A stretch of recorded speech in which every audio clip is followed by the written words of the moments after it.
Hello, I'm Keithland Baker Slayball, and I'll be reading Second Kings, chapters 10 and 11.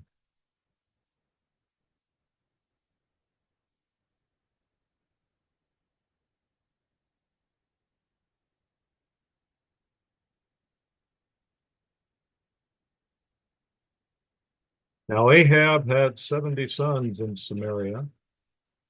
So Jehu wrote letters and sent them to Samaria, to the senior officers of the city.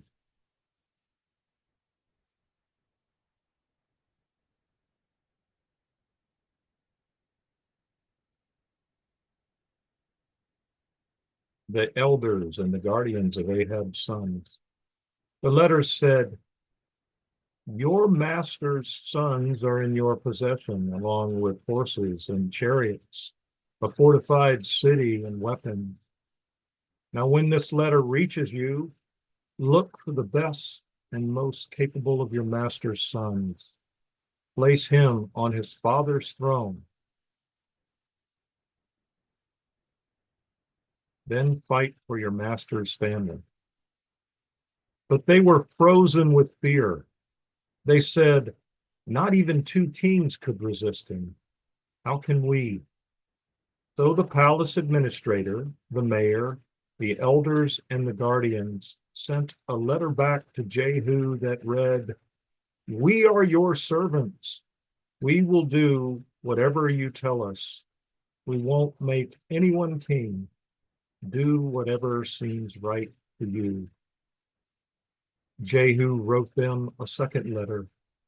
"If you are loyal to me and ready to obey me, take the heads of your master's sons and bring them to me at Jezreel at this time tomorrow."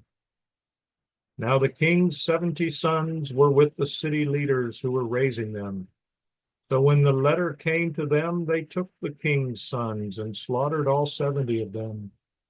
They placed their heads in baskets and sent them to Jehu at Jezreel. A messenger came and told Jehu they had brought the heads of the king's sons. He responded, "Pile them in 2 stacks at the entrance of the gate where they will stay until morning." In the morning he went out and stood there to address all the people. "You are innocent. I'm the one who plotted against my master and killed him. But who killed all these people? Know this: nothing that the Lord has said against Ahab's dynasty will fail to come true. The Lord has done what he said he would do, speaking through his servant Elijah." Then Jehu struck down all those belonging to Ahab's family who were left in Jezreel, so that not one of his leaders, close acquaintances, or priests remained. Next, Jehu set out for Samaria. Betheked of the shepherds was on his way. There Jehu met up with the brothers of Judah's king Ahaziah. "Who are you?" he asked. "We are Ahaziah's relatives," they replied.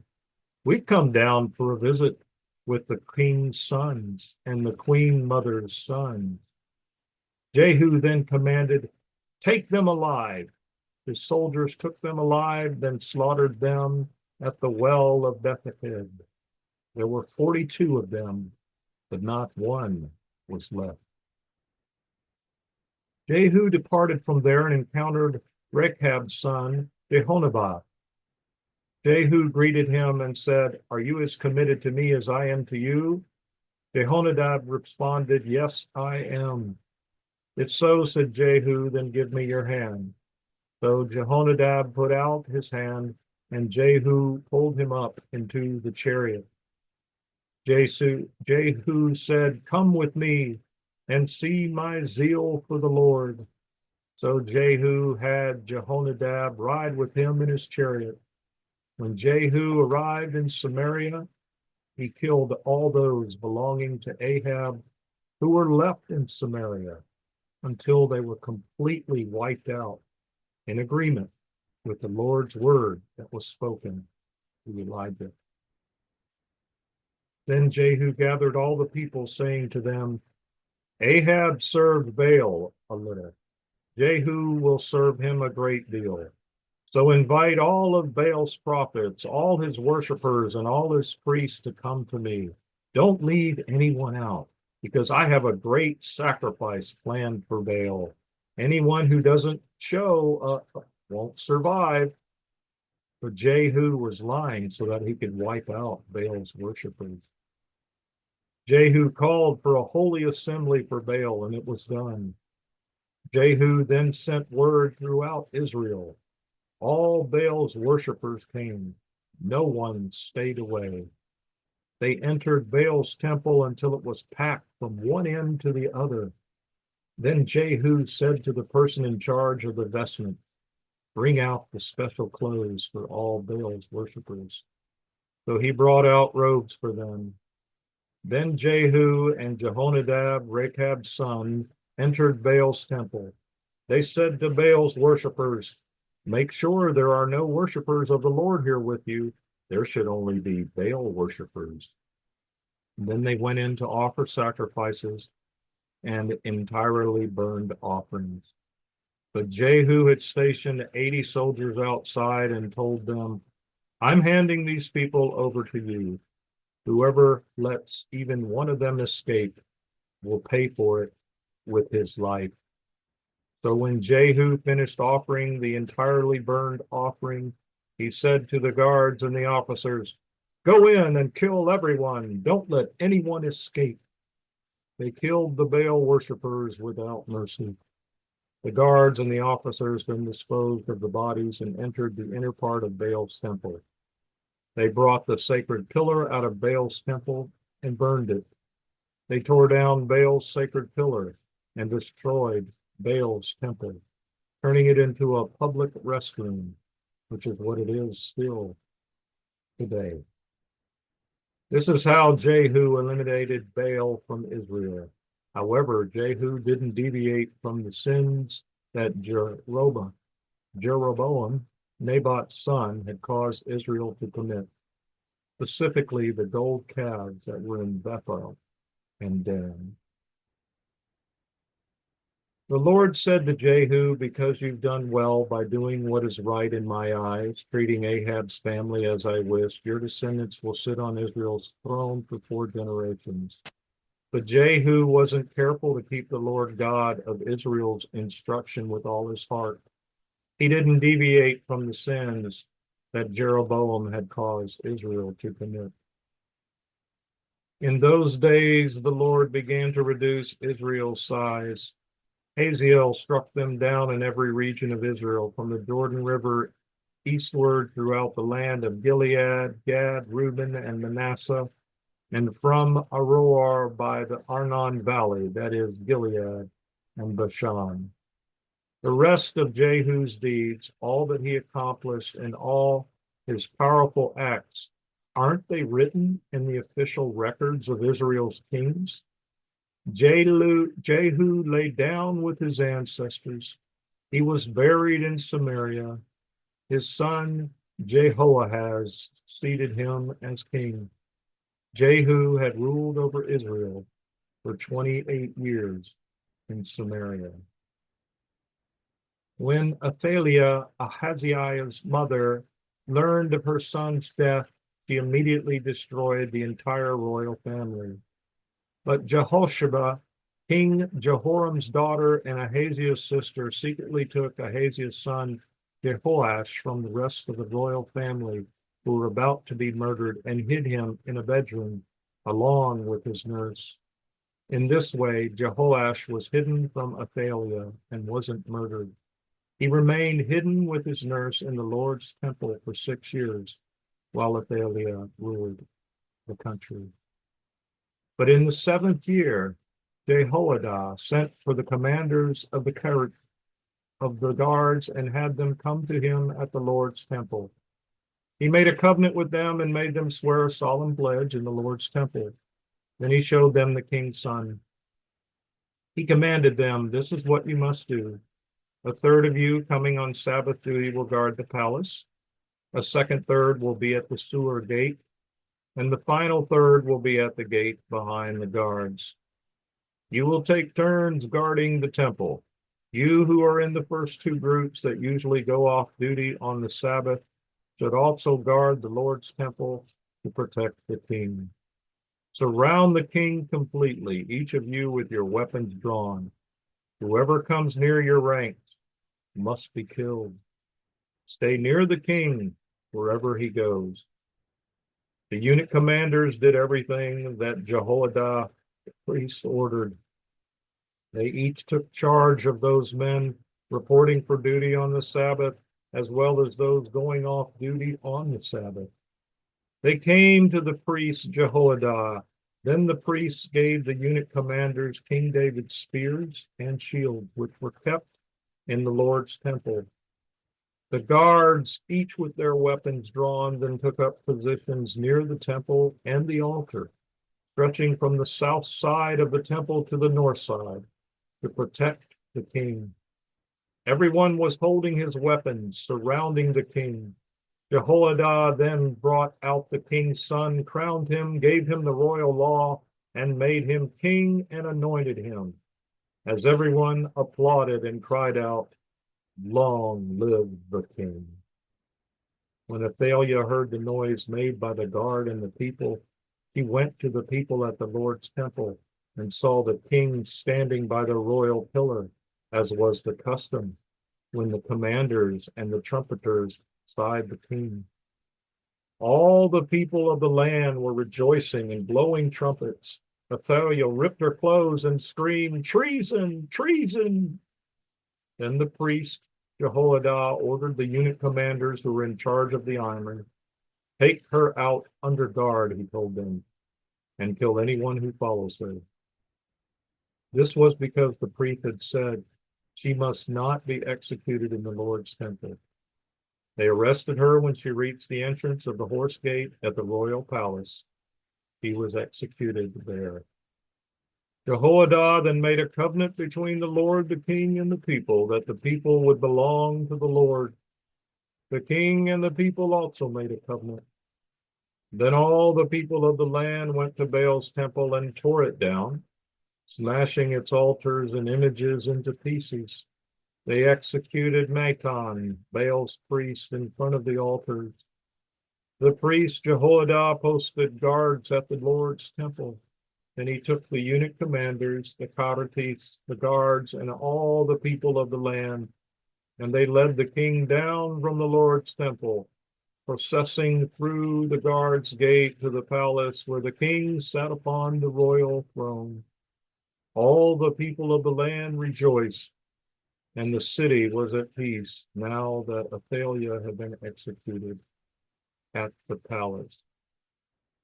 Jehoash was 7 years old when he became king. Greetings to my Anabaptist siblings. My name is Sarah Nahar, and I am going to be reading 2 Kings 12 and 2 Kings 13 from the Common English Bible. He became king in Jehu's 7th year, and he ruled for 40 years in Jerusalem. His mother's name was Zibiah. She was from Beersheba. Jehoash always did what was right in the Lord's eyes because the priest Jehoiada was his teacher. However, the shrines were not removed, and people kept sacrificing and burning incense at them. Jehoash said to the priests, "Collect all the currently available money relating to holy things that is brought to the temple. Some is money people pay to redeem persons according to their assessed value. Collect all the money brought to the Lord's temple that the people offer voluntarily. The priest should take away the money from their donors and use it to repair the temple wherever such a need for repair is discovered." But by the 23rd year of King Jehoash, the priest still hadn't repaired the temple. So King Jehoash summoned Jehoiada, the priest, and the other priests together. "Why haven't you repaired the temple?" he asked them. "Stop taking money from your donors. Instead, give it directly for temple repairs." The priests agreed that they wouldn't take any more money from the people nor be responsible for temple repairs. Then the priest Jehoiada took a box, made a hole in its lid, and placed it beside the altar, to the right as one enters the Lord's temple. The priest who stood watched at the door, put all the money brought to the Lord's temple in the box. As soon as they saw that a large amount of money was in the box, the royal scribe and the high priest would come, count the money that was in the temple, and put it in a bag. They would then hand over the money that had been counted to those who supervised the work on the temple. These supervisors then paid the money to those who worked on the Lord's temple: carpenters, builders, masons, and stonecutters. The money was used to purchase wood and quarried stone to repair the Lord's temple, and for every other cost involved in repairing it. But the money that was brought to the Lord's temple was not used to make silver basins, wick trimmers, sprinkling bowls, trumpets, or any gold or silver object for the Lord's temple. Instead, it was given directly to those who did the repair work. They used it to repair the Lord's temple. There was no need to check on those who received the money and paid the workers, because they acted honestly. Now, as for the money for the compensation and purification offerings, it wasn't brought to the Lord's temple. It belonged to the priests. About this same time, Aram's king Hazael came up, attacked Gath, and captured it. Next, Hazael decided to march against Jerusalem. Judah's king Jehoash took all the holy objects that had been dedicated by his ancestors, Judah's kings Jehoshaphat, Jehoram, and Ahaziah, along with the holy objects he himself had dedicated, as well as all the gold in the treasure rooms of the Lord's temple and the palace, and he sent them to Aram's king Hazael. Hazael then pulled back from Jerusalem. The rest of Jehoash's deeds and all that he accomplished, aren't they written in the official records of Judah's kings? Jehoash's officials plotted a conspiracy and killed him at Beth Millo on the road that goes down to Selah. It was Josachar, son of Shimeath, and Jehozabad, son of Shomer, his officials, who struck him so that he died. He was buried with his ancestors in David's city. His son, Amaziah, succeeded him as king.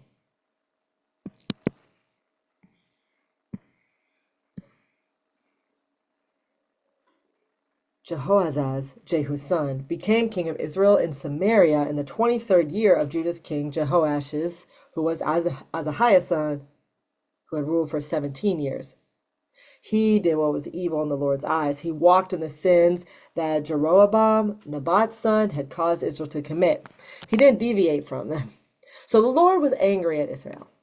Time after time, God handed them over to Aram king Hazael and to Hazael's son Ben-Hadad. But Jehoahaz sought the Lord's presence, and the Lord listened to him because he saw how badly Aram's king was oppressing Israel. The Lord sent Israel a savior, and they escaped from Aram's power. Then the Israelites lived peacefully at home, just as they had in the past.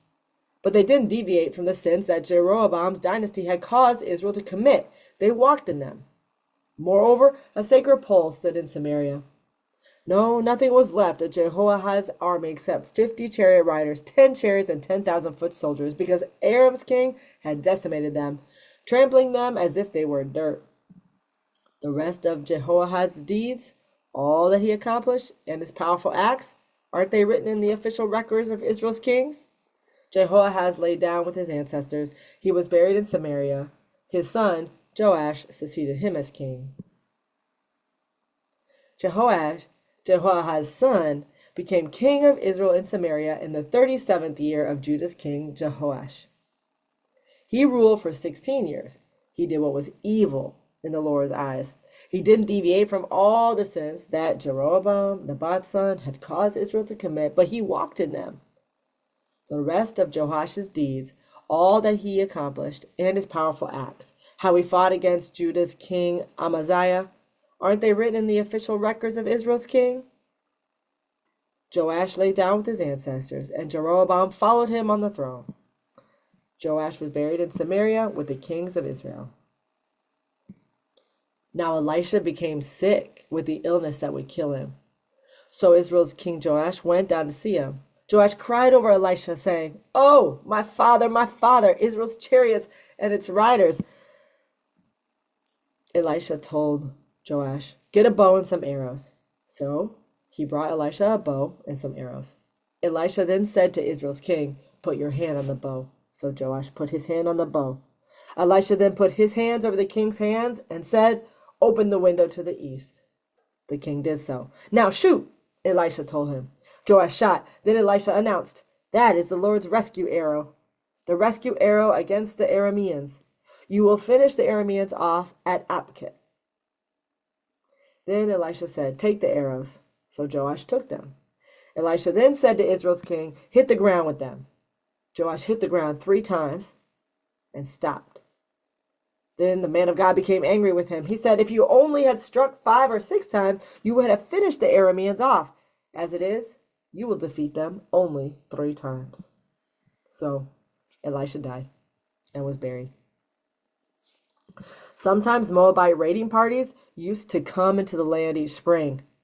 Now it happened once that there was a man, while a man was being buried, the people at the funeral suddenly saw a raiding party. They threw the body into Elisha's tomb and ran off. When the body touched Elisha's bones, the man came to life and stood up on his feet. Aram's king Hazael had oppressed Israel throughout Jehoahaz's rule.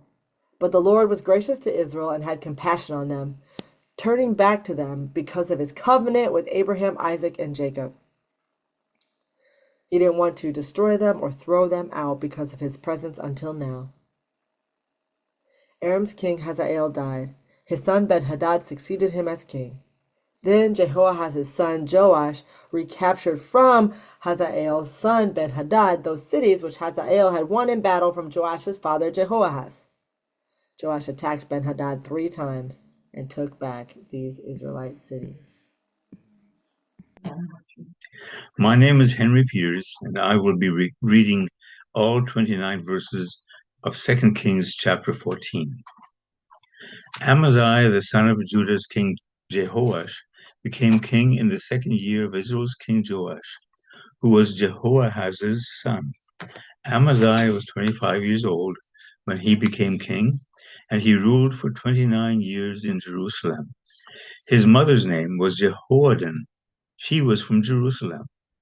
He did what was right in the Lord's eyes, but not as well as his ancestor, King David. He did everything his father Jehoash had. However, the shrines weren't removed. People kept sacrificing and burning incense in them. Once he had secured control over his kingdom, he executed the officials who had assassinated his father, the king.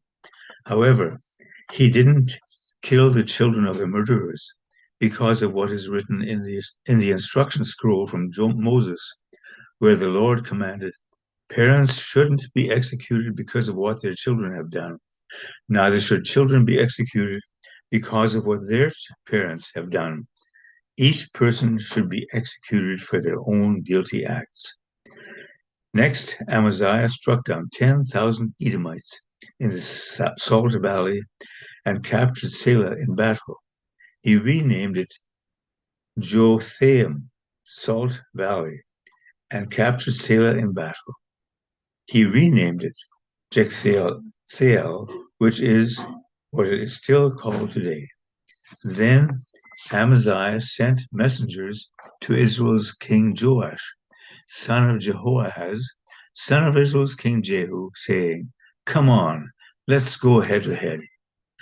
But Israel's king Joash responded to Judah's king Amaziah, "Once upon a time, a thistle in Lebanon sent a message to a cedar, 'Give your daughter to my son as a wife.' But then a wild beast in Lebanon came along and trampled the thistle. You have definitely defeated Edom and have now become conceited. Enjoy the honor, but stay home. Why invite disaster when both you and Judah will fall?"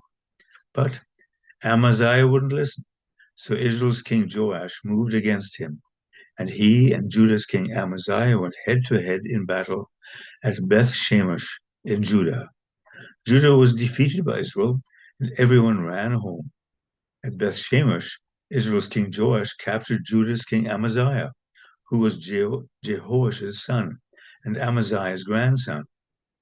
Joash then marched to Jerusalem and broke down 600 feet of the Jerusalem wall, from the Ephraim gate to the corner gate. Joash took all the gold and silver and all the objects he could find in the Lord's temple and the treasuries of the palace, along with some hostages, and returned to Samaria. The rest of Joash's deeds and his powerful acts, how he fought against Judah's king Amaziah, aren't they written in the official records of Israel's kings? Joash lay down with his ancestors. He was buried in Samaria with the kings of Israel. His son Jeroboam succeeded him as king. Now Judah's king Amaziah, Joash's son, lived 15 years after the death of Israel's king Joash, Jehoash's son. The rest of Amaziah's deeds, aren't they written in the official records of Judah's kings?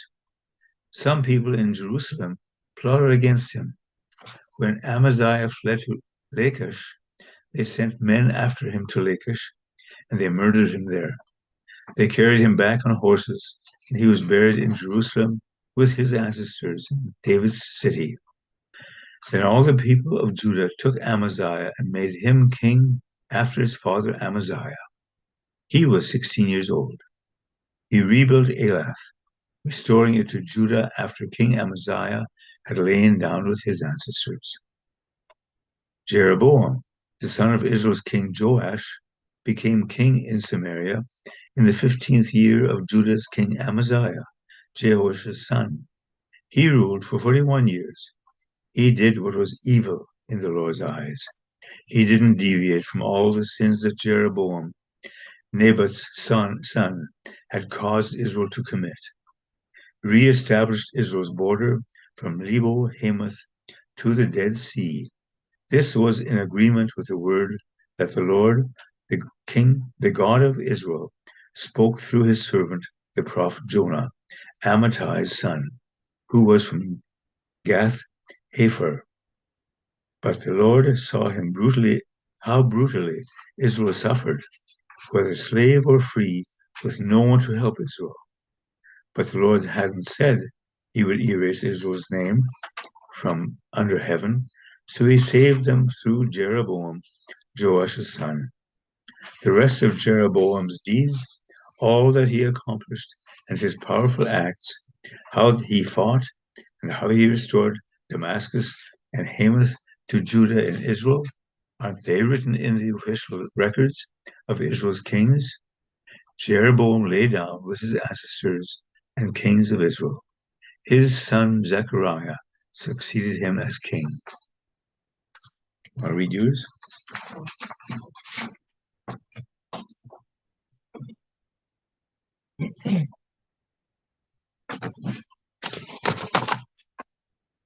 My name is Elvira Peters. I will read 2 Kings 16, verses 1 to 38.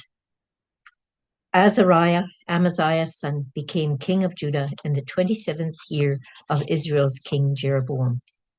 He was 16 years old when he became king, and he ruled for 52 years in Jerusalem. His mother's name was Jecholiah. She was from Jerusalem. He did what was right in the Lord's eyes, just as his father Amaziah had done. However, the shrines weren't removed. People kept sacrificing and burning incense at them. Now the Lord afflicted the king with a skin disease that he had until his dying day. So he lived in a separate house. The king's son, Jotham, supervised the palace administration and governed the people of the land. The rest of Azariah's deeds and all he accomplished, aren't they written in the official records of Judah's kings? Azariah died and was buried with his ancestors in David's city. His son Jotham succeeded him as king. Zechariah, Jeroboam's son, became king of Israel in Samaria in the 38th year of Judah's king Azariah. He ruled for 6 months. He did what was evil in the Lord's eyes, just as his ancestors had done. He didn't deviate from the sins that Jeroboam, Nebat's son, had caused Israel to commit. Shallum, Jabesh's son, plotted against Zechariah. He struck him down in public, murdering him. Shallum then succeeded him as king. The rest of Zechariah's deeds are written in the official records of Israel's kings. This was exactly what the Lord spoke to Jehu. Your descendants will sit on Israel's throne for 4 generations. And that's exactly what happened. Shallum, Jabesh's son, became king in the 39th year of Judah's king Uzziah. He ruled for 1 month in Samaria. Menahem, Gadi's son, went up from Tirzah and came to Samaria. He struck down Jabesh's son Shallum in Samaria, murdering him. Menahem then succeeded him as king. The rest of Shallum's deeds and the conspiracy he plotted are written in the official records of Israel's kings. Menahem then moved from Tirzah and attacked Tifsah, all its citizens and its neighboring areas. Because they wouldn't surrender, he attacked and ripped open all its pregnant women. Menahem, Gadi's son, became king of Israel in the 39th year of Judah's king Azariah. He ruled for 10 years in Samaria. He did what was evil in the Lord's eyes. Throughout his life, he didn't deviate from the sins that Jeroboam, Nebat's son, had caused Israel to commit. When Assyria's king Tiglath-Pileser marched against the land, Menahem gave Tiglath-Pileser 1,000 silver kikars in order to become his ally and to strengthen his hold on the kingdom. Menahem taxed Israel for this money. All the wealthy people had to give 50 silver shekels each to Assyria's king. So Assyria's king went home and didn't stay there in the land. The rest of Menahem's deeds and all that he accomplished, aren't they written in the official records of Israel's kings? Menahem lay down with his ancestors. His son Pekahiah succeeded him as king. Pekahiah, Menahem's son, became king of Israel in the 50th year of Judah's king Azariah. He ruled for 2 years in Samaria. He did what was evil in the Lord's eyes. He didn't deviate from the sins that Jeroboam, Nebat's son, had caused Israel to commit. Pekah, Remaliah's son, and Pekahiah's officer plotted against him. Pekah struck Pekahiah in Samaria at the palace fortress, along with Argob and Ariah. Pekah had 50 Gileadites with him. He murdered Pekahiah and succeeded him as king. The rest of Pekahiah's deeds and all that he accomplished are written in the official records of Israel's kings. Pekah, Remaliah's son, became king of Israel in the 52nd year of Judah's king Azariah. Pekah ruled for 20 years in Samaria. He did what was evil in the Lord's eyes. He didn't deviate from the sins that Jeroboam, Nebat's son, had caused Israel to commit. In the days of Israel's king Pekah, Assyria's king Tiglath-Pileser came and captured Ijon, Abel-Maacah, Genoa, Kedesh, and Hazor. He also captured Gilead, Galilee, and all the land of Naphtali. He sent the people into exile to Assyria. Then Hoshea, Elah's son, plotted against Pekah, Remaliah's son. He struck Pekah down, murdering him. Hoshea became king after Pekah in the 20th year of Uzziah's son Jotham. The rest of Pekah's kingship and all that he accomplished are written in the official records of Israel's kings. Jotham, Uzziah's son, became king of Judah in the 2nd year of Israel's king Pekah, Remaliah's son. Jotham was 25 years old when he became king, and he ruled for 16 years in Jerusalem. His mother's name was Jerusha. She was Zadok's daughter. Jotham did what was right in the Lord's eyes, just as his father Uzziah had done. However, he didn't remove the shrines. The people continued to sacrifice and burn incense at them. Jotham rebuilt the upper gate of the Lord's temple. The rest of Jotham's deeds, aren't they written in the official records of Judah's kings? It was in those days that the Lord began to send Aram's king Rezin and Pekah, Remaliah's son, against Judah. Jotham died and was buried with his ancestors in David's city. His son Ahaz succeeded him as king. Hi, this is Rick Eby. I'm going to be reading from 2 Kings chapters 16 and 17 from the Common English Bible. 2 Kings 16. Ahaz, Jotham's son, became king of Judah in the 17th year of Pekah, Remaliah's son. Ahaz was 20 years old when he became king, and he ruled for 16 years in Jerusalem. He didn't do what was right in the Lord's eyes, unlike his ancestor David. Instead, he walked in the ways of Israel's kings. He even burned his own son alive, imitating the detestable practices of the nations that the Lord had driven out before the Israelites. He also sacrificed and burned incense at the shrines on every hill and beneath every shady tree. Then Aram's king Rezin and Israel's king Pekah, Remaliah's son, came up to Jerusalem to fight. They surrounded Ahaz, but they weren't able to defeat him. At that time, Aram's king Rezin recovered Elath for the Arameans, driving the Judeans out of Elath. The Edomites came to Elath and settled there, and that's still the case now. Ahaz sent messengers to Assyria's king Tiglath-Pileser, saying, "I'm your servant and your son. Come up and save me from the power of the kings of Aram and Israel. Both of them are attacking me." And Ahaz took the silver and the gold that was in the Lord's temple and in the palace treasuries and sent a gift to Assyria's king. The Assyrian king heard the request and marched against Damascus. He captured it and sent its citizens into exile to Kir. He also killed Rezin. Then King Ahaz went to Damascus to meet up with Assyria's king Tiglath-Pileser. King Ahaz noticed that the altar that was in Damascus, and he sent the altar's plan and details for its construction to the priest Uriah. Uriah built the altar, following the plans that King Ahaz had sent from Damascus. He had it finished before King Ahaz returned from Damascus. When the king arrived from Damascus, he inspected the altar. He came close to it, then went up on it, burning his entirely burned offering and grain offering, pouring out his drink offering, and sprinkling the blood of his well-being sacrifices on the altar.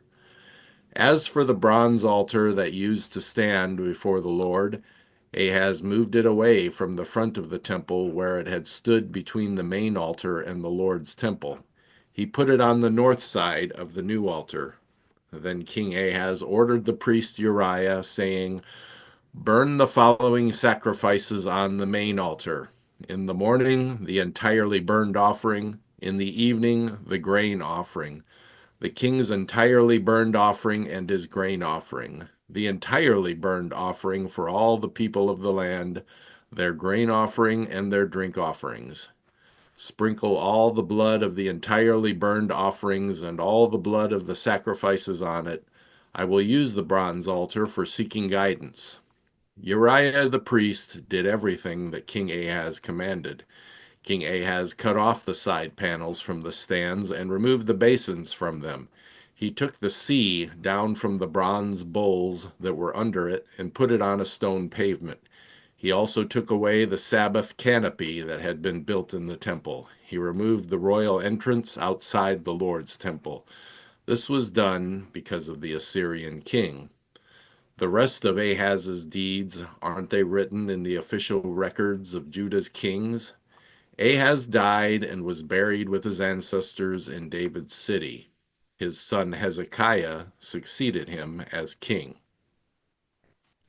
2 Kings chapter 17. Hoshea, Elah's son, became king in Samaria in the 12th year of Judah's king Ahaz. He ruled over Israel for 9 years. He did what was evil in the Lord's eyes, but he wasn't as bad as the Israelite kings who preceded him. Assyria's king Shalmaneser marched against Hoshea, and Hoshea became Shalmaneser's servant, paying him tribute. But the Assyrian king discovered that Hoshea was a traitor because Hoshea sent messengers to Egypt's king So. Hoshea stopped paying tribute to the Assyrian king as he had in previous years, so the Assyrian king arrested him and put him in prison. Then the Assyrian king invaded the whole country. He marched against Samaria and attacked it for 3 years. In Hoshea's 9th year, the Assyrian king captured Samaria. He sent Israel into exile to Assyria, resettling them in Hala, in Gozan on the Habor River, and in the cities of the Medes. All this happened because the Israelites sinned against the Lord their God, who brought them up from the land of Egypt, out from under the power of Pharaoh, Egypt's king. They worshipped other gods. They followed the practices of the nations that the Lord had removed before the Israelites, as well as the practices that the Israelite kings had done. The Israelites secretly did things against the Lord their God that weren't right. They built shrines in all their towns, from watchtowers to fortified cities. They set up sacred pillars and sacred poles on every high hill and beneath every green tree. At every shrine they burned incense, just as the nations did that the Lord sent into exile before them. They did evil things that made the Lord angry. They worshipped images about which the Lord had said, "Don't do such things." The Lord warned Israel and Judah through all the prophets and seers, telling them, "Turn from your evil ways, keep my commandments and my regulations in agreement with the entire instruction that I commanded your ancestors and sent through my servants, the prophets." But they wouldn't listen. They were stubborn like their ancestors who didn't trust the Lord their God. They rejected his regulations and the covenant he had made with their ancestors, along with the warnings he had given them. They followed worthless images so that they too became worthless. And they imitated the neighboring nations that the Lord had forbidden them to imitate.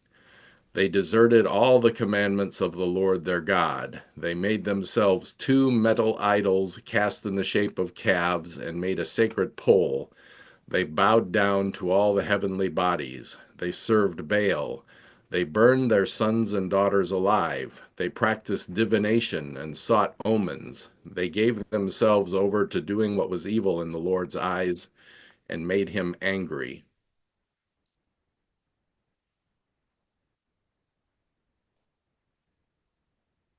So the Lord was very angry at Israel. He removed them from his presence. Only the tribe of Judah was spared. But Judah didn't keep the commands of the Lord their God either. They followed the practices of Israel. So the Lord rejected all of Israel's descendants. He punished them, and he handed them over to enemies who plundered them until he finally threw them out of his sight. When Israel broke away from David's dynasty, they made Nebat's son Jeroboam the king. Jeroboam drove Israel away from the Lord. He caused them to commit great sin, and the Israelites continued walking in all the sins that Jeroboam did. They didn't deviate from them, and the Lord finally removed Israel from his presence. That was exactly what he had warned through all his servants, the prophets. So Israel was exiled from the land to Assyria, and that's still how it is today. The Assyrian king brought people from Babylon, Cuth, Ava, Hamath, and Sepharvaim, resettling them in the cities of Samaria in place of the Israelites. These people took control of Samaria and settled in its cities. But when they began to live there, they didn't worship the Lord. So the Lord sent lions against them, and the lions began to kill them. Assyria's king was told about this. The nations you sent into exile and resettled in the cities of Samaria don't know the religious practices of the local God. He's sent lions against them, and the lions are killing them because none of them know the religious practices of the local God. So Assyria's king commanded, "Return one of the priests that you exiled from there. He should go back and live there. He should teach them the religious practices of the local God." So one of the priests who had been exiled from Samaria went back. He lived in Bethel and taught the people how to worship the Lord. But each nationality still made its own gods. They set them up in the houses that the people of Samaria had made at the shrines. Each nationality did this in whichever cities they lived.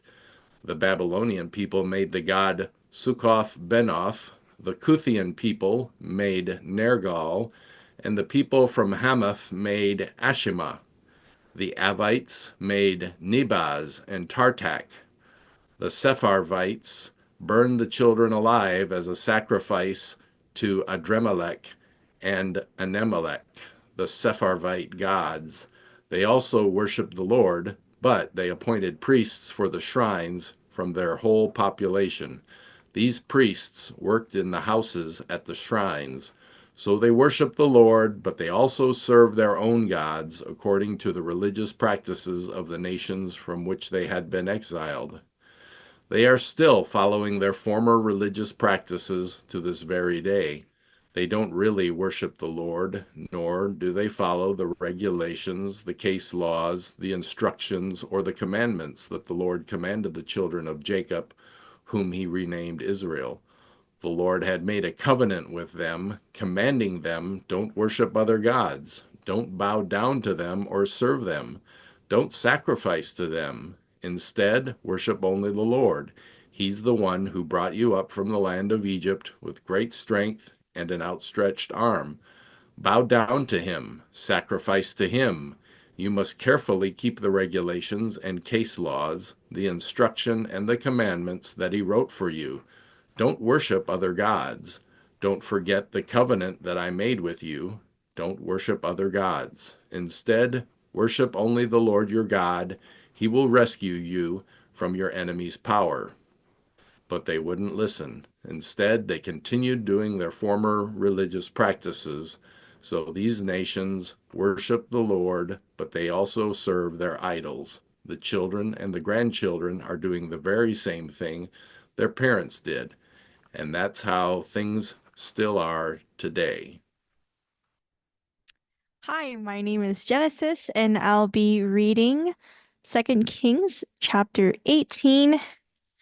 And so Hezekiah, Ahaz's son, became king of Judah in the 3rd year of Israel's king Hoshea, Elah's son.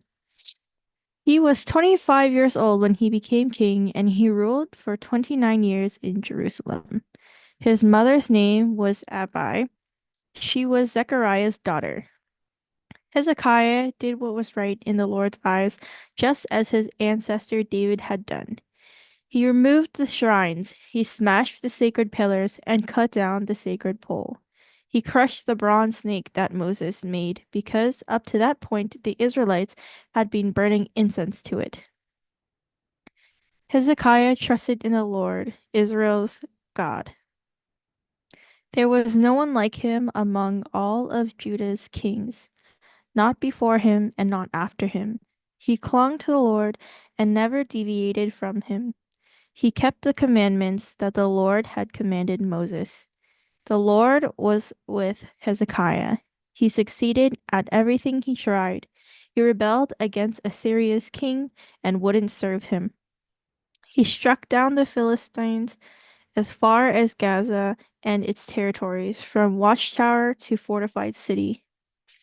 Assyria's king Shalmaneser marched against Samaria and attacked it in the 4th year of King Hezekiah, which was the 7th year of Israel's king Hoshea, Elah's son. After 3 years, the Assyrians captured the city. Samaria was captured in Hezekiah's 6th year, which was Hoshea's 9th year. Assyria's king sent Israel into exile to Assyria. He settled them in Halah in Gozan on the Habor River, and in the cities of the Medes. All this happened because they wouldn't listen to the Lord their God. They broke his covenant, all that the Lord's servant Moses had commanded them. They didn't listen and they didn't do it. Assyria's king Sennacherib marched against all of Judah's fortified cities and captured them in the 14th year of King Hezekiah. Judah's king Hezekiah sent a message to the Assyrian king at Lachish, saying, I admit wrongdoing. Please withdraw from me, and I'll agree to whatever you demand from me. Assyria's king required Judah's king Hezekiah to pay him 300 kickers of silver and 30 kickers of gold. So Hezekiah gave him all the silver that was in the Lord's temple and in the palace treasuries.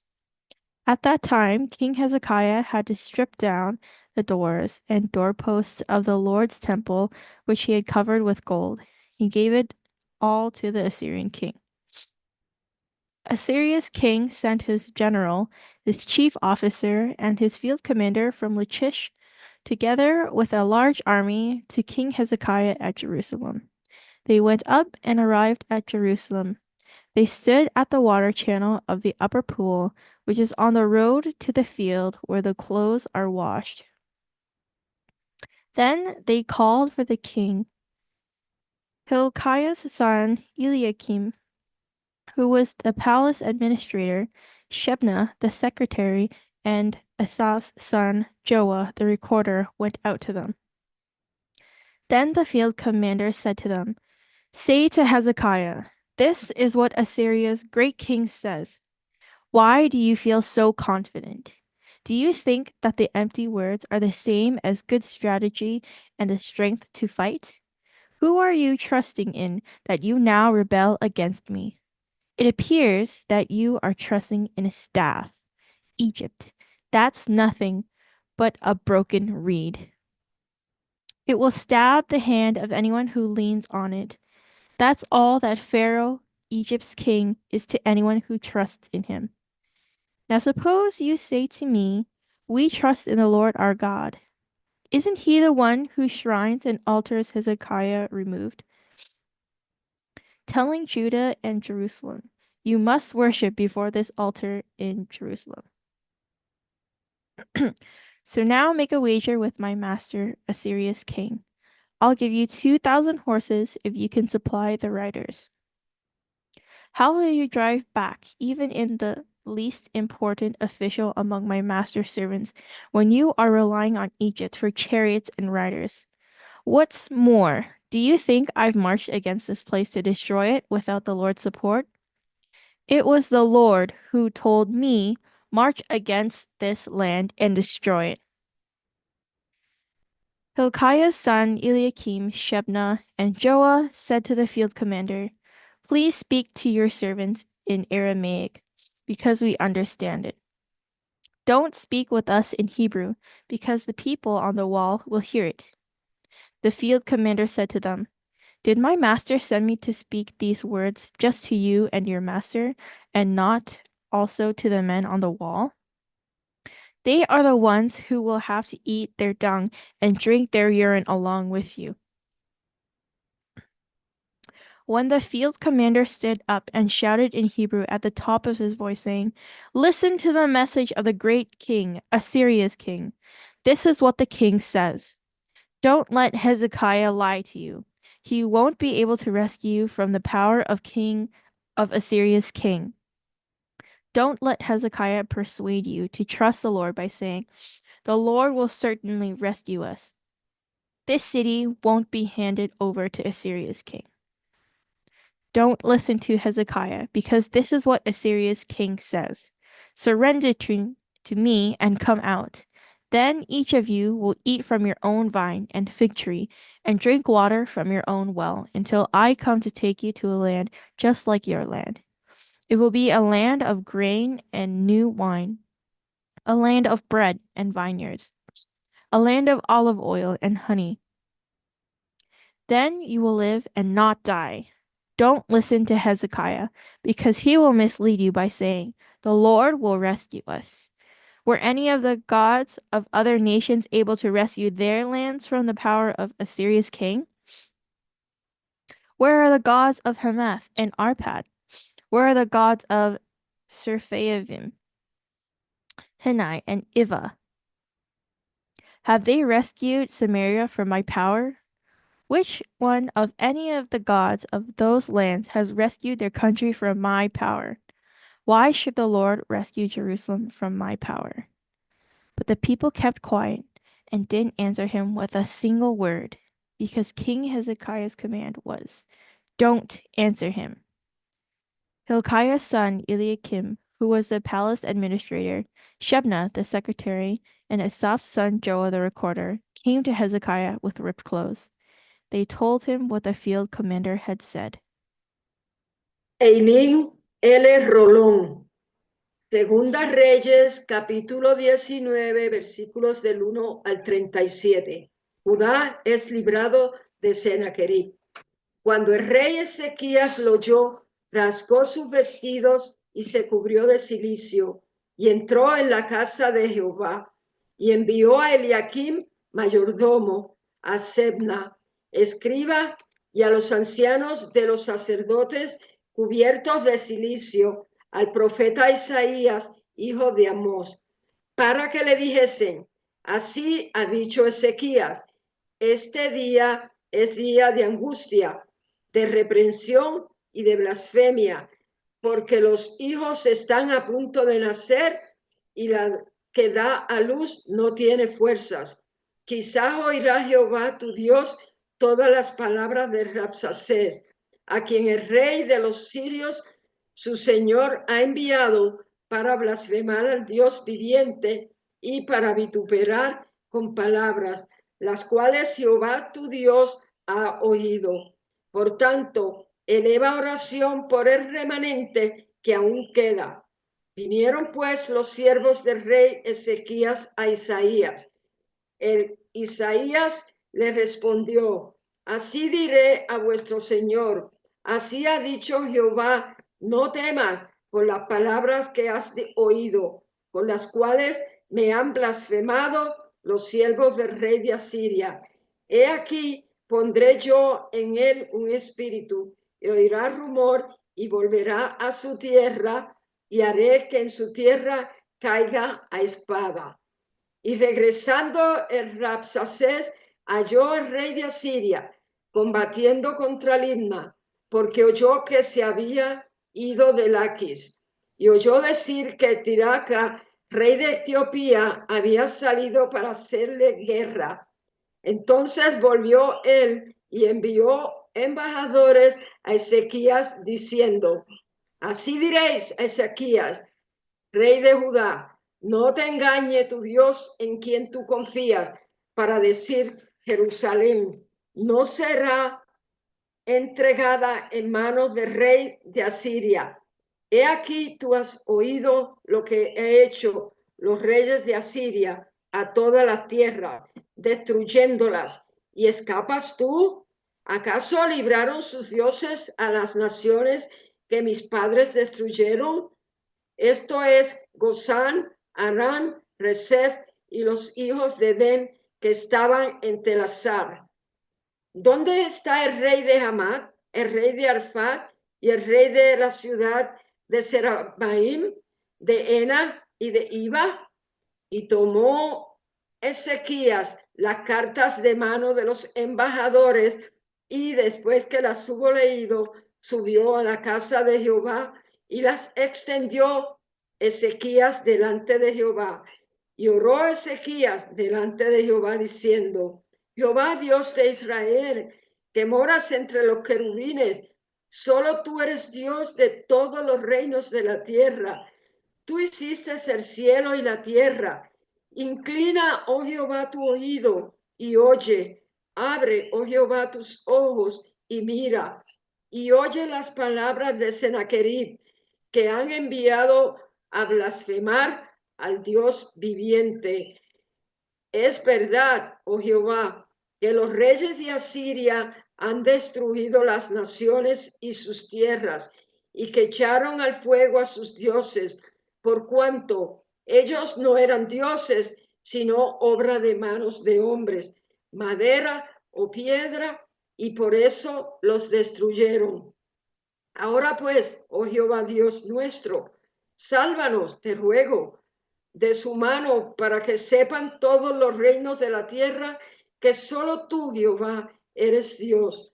Entonces Isaías, hijo de Amós, envió a decir a Ezequías: así ha dicho Jehová, Dios de Israel, lo que me pediste acerca de Sennacherib, rey de Asiria, he oído. Esta es la palabra que Jehová ha pronunciado acerca de él. La Virgen, hija de Sión, te menosprecia, te escarnece. Detrás de ti mueve su cabeza la hija de Jerusalén. ¿A quién has vituperado y blasfemado? ¿Y contra quién has alzado la voz y levantado en alto tus ojos? Contra el Santo de Israel. Por mano de tus mensajeros has vituperado a Jehová y has dicho: con la multitud de mis carros he subido a las alturas de los montes, a los más inaccesibles del Líbano, y cortaré sus altos cedros, sus cipreses, sus escogidos, que alojaré en sus más remotos lugares, en el bosque de sus feraces campos. Yo he cavado y bebido las aguas extrañas, he secado con las plantas de mis pies todos los ríos de Egipto. Nunca has oído desde tiempos antiguos, yo lo hice, y que desde los días de la antigüedad lo tengo ideado, y ahora lo he hecho venir, y tú serás para hacer desolaciones, para reducir las ciudades fortificadas a montones de escombros. Sus moradores fueron de corto poder, fueron acobardados y confundidos, vinieron a ser como la hierba del campo y como hortaliza verde, como heno de los terrados, marchitado antes de su madurez. He conocido la situación, tu salida y tu entrada y tu favor contra mí, por cuanto te has airado contra mí, por cuanto tu arrogancia ha subido a mis oídos. Yo pondré mi garfio en tu nariz y mi freno en tus labios, y te haré volver por el camino por donde viniste. Y esto te daré por señal, oh Ezequías: este año comeréis lo que nacerá de suyo, y el segundo año lo que nacerá de suyo, y el tercer año sembraréis y segaréis y plantaréis viñas y comeréis el fruto de ellas. Y lo que hubiere escapado, lo que hubiere quedado de la casa de Judá, volverá a echar raíces abajo y llevará fruto arriba, porque saldrá de Jerusalén remanente y del monte de Sión los que se salven. El celo de Jehová de los ejércitos hará esto. Por tanto, así dice Jehová acerca del rey de Asiria: no entrará en esta ciudad, ni echará saeta en ella, ni vendrá delante de ella con escudo, ni levantará contra ella baluarte. Por el mismo camino que vino, volverá, y no entrará en esta ciudad, dice Jehová, porque yo ampararé esta ciudad para salvarla, por amor a mí mismo y por amor a David mi siervo. Y aconteció que aquella misma noche salió el ángel de Jehová y mató en el campamento de los asirios a 185,000. Y cuando se levantaron por la mañana, he aquí que todo eran cuerpos de muertos. Entonces Sennacherib, rey de Asiria, se fue y volvió a Nínive, donde se quedó. Y aconteció que mientras él adoraba en el templo de Nisroch, su dios, Adramelech y Sarecer, sus hijos lo hirieron a espada y huyeron a tierra de Ararat, y reinó en su lugar Esaldón, su hijo. My name is Angela Finette, and I'll be reading 2 Kings, chapters 20 to 22 from the Common English Bible. Chapter 20. Around that same time, Hezekiah became deathly ill.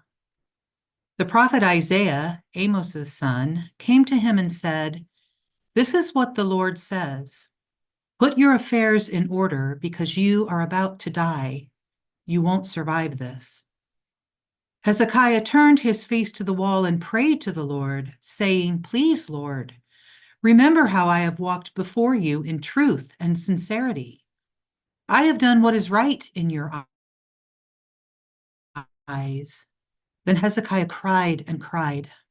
Isaiah hadn't even left the middle courtyard of the palace when the Lord's word came to him. Turn around. Say to Hezekiah, my people's leader, this is what the Lord, the God of your ancestor David, says. I have heard your prayer. I have seen your tears. So now I'm going to heal you. 3 days from now, you will be able to go up to the Lord's temple. I will add 15 years to your life. I will rescue you and this city from the power of the Assyrian king. I will defend this city for my sake and for the sake of my servant David. Then Isaiah said, Prepare a bandage made of figs. They did so and put it on the swelling, at which point Hezekiah started getting better. Hezekiah said to Isaiah, What is the sign that the Lord will heal me and that I'll be able to go up to the Lord's temple in 3 days? Isaiah said, This will be your sign from the Lord, that he will make his promise come true. Should the shadow go forward 10 steps or back 10 steps?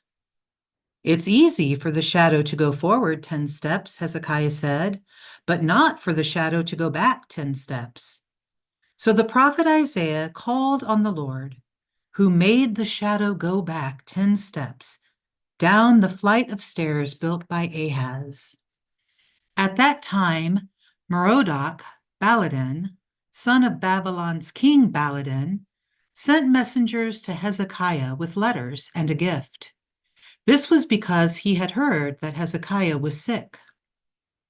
Hezekiah granted them an audience and showed them everything in his treasury, the silver, the gold, the spices, and the fine oil. He also showed them his stock of weaponry and everything in his storehouses. There wasn't a single thing in his palace or his whole kingdom that Hezekiah didn't show them. Then the prophet Isaiah came to King Hezekiah and said to him, What did these men say? Where have they come from? Hezekiah said, They came from a distant country, Babylon. What have they seen in your palace? Isaiah asked. They have seen everything in my palace, Hezekiah answered. There's not a single thing in my storehouses that I haven't shown them.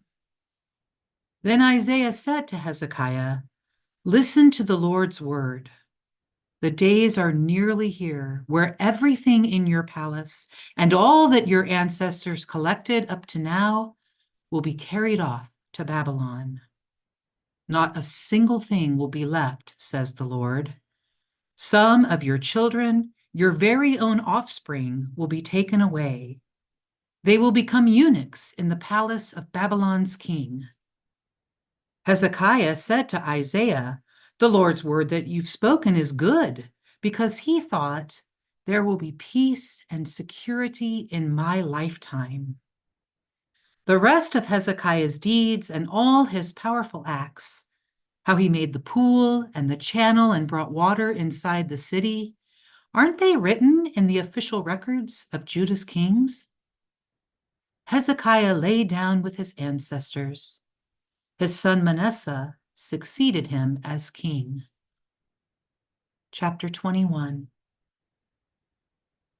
Manasseh was 12 years old when he became king, and he ruled for 55 years in Jerusalem. His mother's name was Hephzibah. He did what was evil in the Lord's eyes, imitating the detestable practices of the nations that the Lord had driven out before the Israelites. He rebuilt the shrines that his father Hezekiah had destroyed, set up altars for Baal, and made a sacred pole, just as Israel's king Ahab had done. He bowed down to all the stars in the sky and worshiped them. He even built altars in the 2 courtyards of the Lord's temple, the very place the Lord was speaking of when he said, I will put my name in Jerusalem. Manasseh built altars for all the stars in the sky in both courtyards of the Lord's temple. He burned his own son alive, consulted sign readers and fortune tellers, and used mediums and diviners. He did much evil in the Lord's eyes and made him angry. Manasseh set up the carved Asherah image he had made in the temple, the very temple the Lord had spoken about to David and his son Solomon, saying, in this temple and in Jerusalem, which I have chosen out of all of Israel's tribes, I will put my name forever. I will never again remove Israel from the land I gave to their ancestors, provided they carefully do everything I have commanded them, keeping all the instruction my servant Moses commanded them. But they wouldn't listen. Manasseh led them into doing even more evil than the nations the Lord had wiped out before the Israelites. The Lord spoke through his servants, the prophets.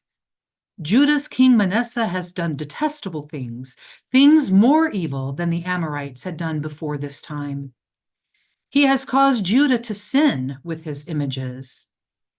Because of this, the Lord, Israel's God, has said, I'm about to bring on Jerusalem and Judah such a great disaster that the ears of anyone who hears about it will ring. I will stretch out over Jerusalem the same line that I used to measure Samaria and the same mason's level that I used on Ahab's family. I will wipe Jerusalem clean, the same way someone wipes a plate clean, wiping it clean, then turning it face down. Whatever survives of my inheritance I will leave behind, handing them over to their enemies. They will be nothing but plunder and loot for every one of their enemies. This will happen because they have done what is evil in my eyes, making me angry from the day their ancestors left Egypt until this very moment. Manasseh spilled so much innocent blood that he filled up every corner of Jerusalem with it. And this doesn't include the sins he caused Judah to commit, so that they did what was evil in the Lord's eyes. The rest of Manasseh's deeds, all that he accomplished and the sin he committed, aren't they written in the official records of Judah's kings? Manasseh lay down with his ancestors. He was buried in his palace garden, the Uzzah garden. His son Amon succeeded him as king. Amon was 22 years old when he became king, and he ruled for 2 years in Jerusalem. His mother's name was Meshullemeth. She was Haraz's daughter and was from Jotbah. He did what was evil in the Lord's eyes, just as his father Manasseh had done. He walked in all the ways his father had walked. He worshipped the same worthless idols his father had worshipped, bowing down to them.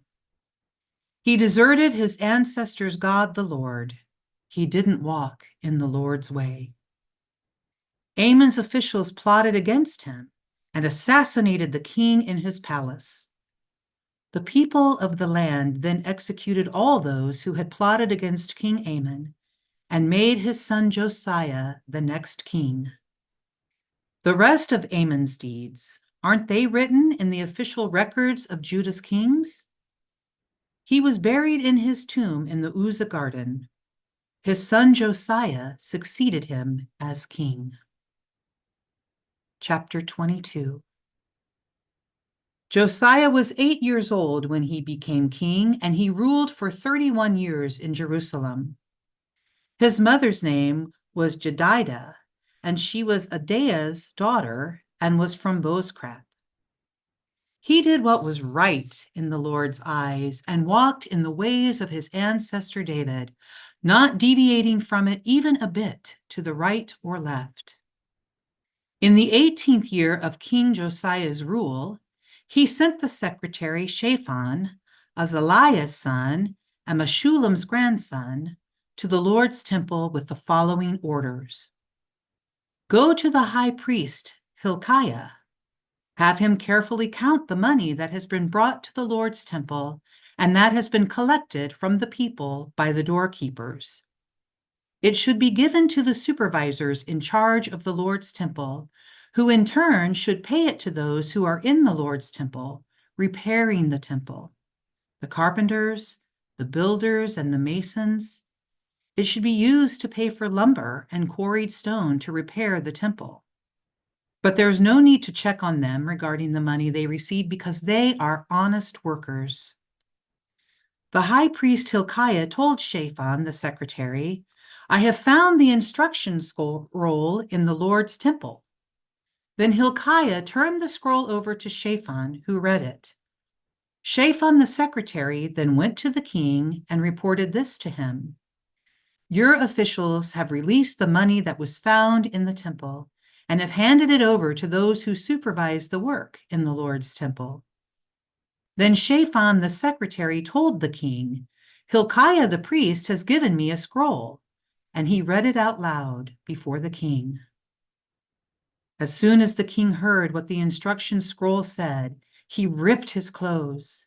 The king ordered the priest Hilkiah, Shaphan's son Ahikam, Micaiah's son Achbor, Shaphan the secretary, and Asaiah the royal officer as follows.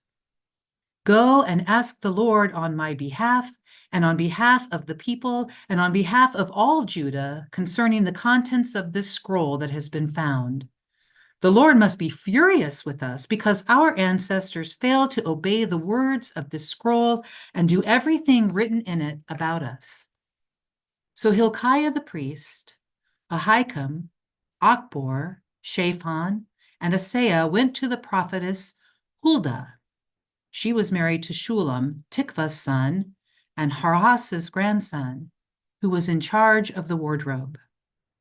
She lived in Jerusalem in the 2nd district. When they spoke to her, she replied, This is what the Lord, Israel's God, says. Tell this to the man who sent you to me. This is what the Lord says. I am about to bring disaster on this place and its citizens, all the words in the scroll that Judah's king has read. My anger burns against this place, never to be quenched, because they've deserted me and have burned incense to other gods, angering me by everything they have done. But also say this to the king of Judah, who sent you to question the Lord. This is what the Lord, Israel's God, says about the message you've heard. Because your heart was broken, and you submitted before the Lord when you heard what I said about this place and its citizens, that they will become a horror and a curse. And because you ripped your clothes and cried before me, I have listened to you, declares the Lord. That's why I will gather you to your ancestors, and you will go to your grave in peace.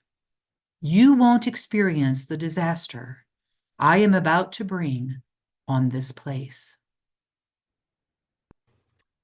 My name is John Roth, and I will be reading from 2 Kings, chapters 23, 24, and 25. When they reported Huldah's words to the king sent a message, and all of Judah's and Jerusalem's elders gathered before him. Then the king went up to the Lord's temple, together with all the people of Judah and all the citizens of Jerusalem, the priests and the prophets, and all the people, young and old alike. There the king read out loud all the words of the covenant scroll that had been found in the Lord's temple. The king stood beside the pillar and made a covenant with the Lord that he would follow the Lord by keeping his commandments, his laws, and his regulations with all his heart and all his being in order to fulfill the words of this covenant that were written in this scroll. All of the people accepted the covenant. The king then commanded the high priest Hilkiah, the second order priests, and the doorkeepers to remove from the Lord's temple all the religious objects made for Baal, Asherah, and all the heavenly bodies. The king burned them outside Jerusalem in the Kidron fields and took the ashes to Bethel. He got rid of the pagan priests that the Judean kings had appointed to burn incense at the shrines in Judah's cities and the areas around Jerusalem. He did the same to those who burned incense to Baal, to the sun and to the moon, to the constellations and to all the heavenly bodies. He removed the Asherah image from the Lord's temple, taking it to the Kidron Valley outside Jerusalem. There he burned it, ground it to dust, and threw the dust on the public graveyard. The king tore down the shrines for the consecrated workers that were in the Lord's temple, where the women made woven coverings for Asherah. Then Josiah brought all the priests out of Judah's cities, from Geba to Beersheba. He defiled the shrines where the priests had been burning incense. He also tore down the shrines at the gates at the entrance to the gate of Joshua, the city's governor, which were on the left as one entered the city gate. Although the priests of these shrines didn't go up on the Lord's altar in Jerusalem, they did eat unleavened bread with their fellow priests.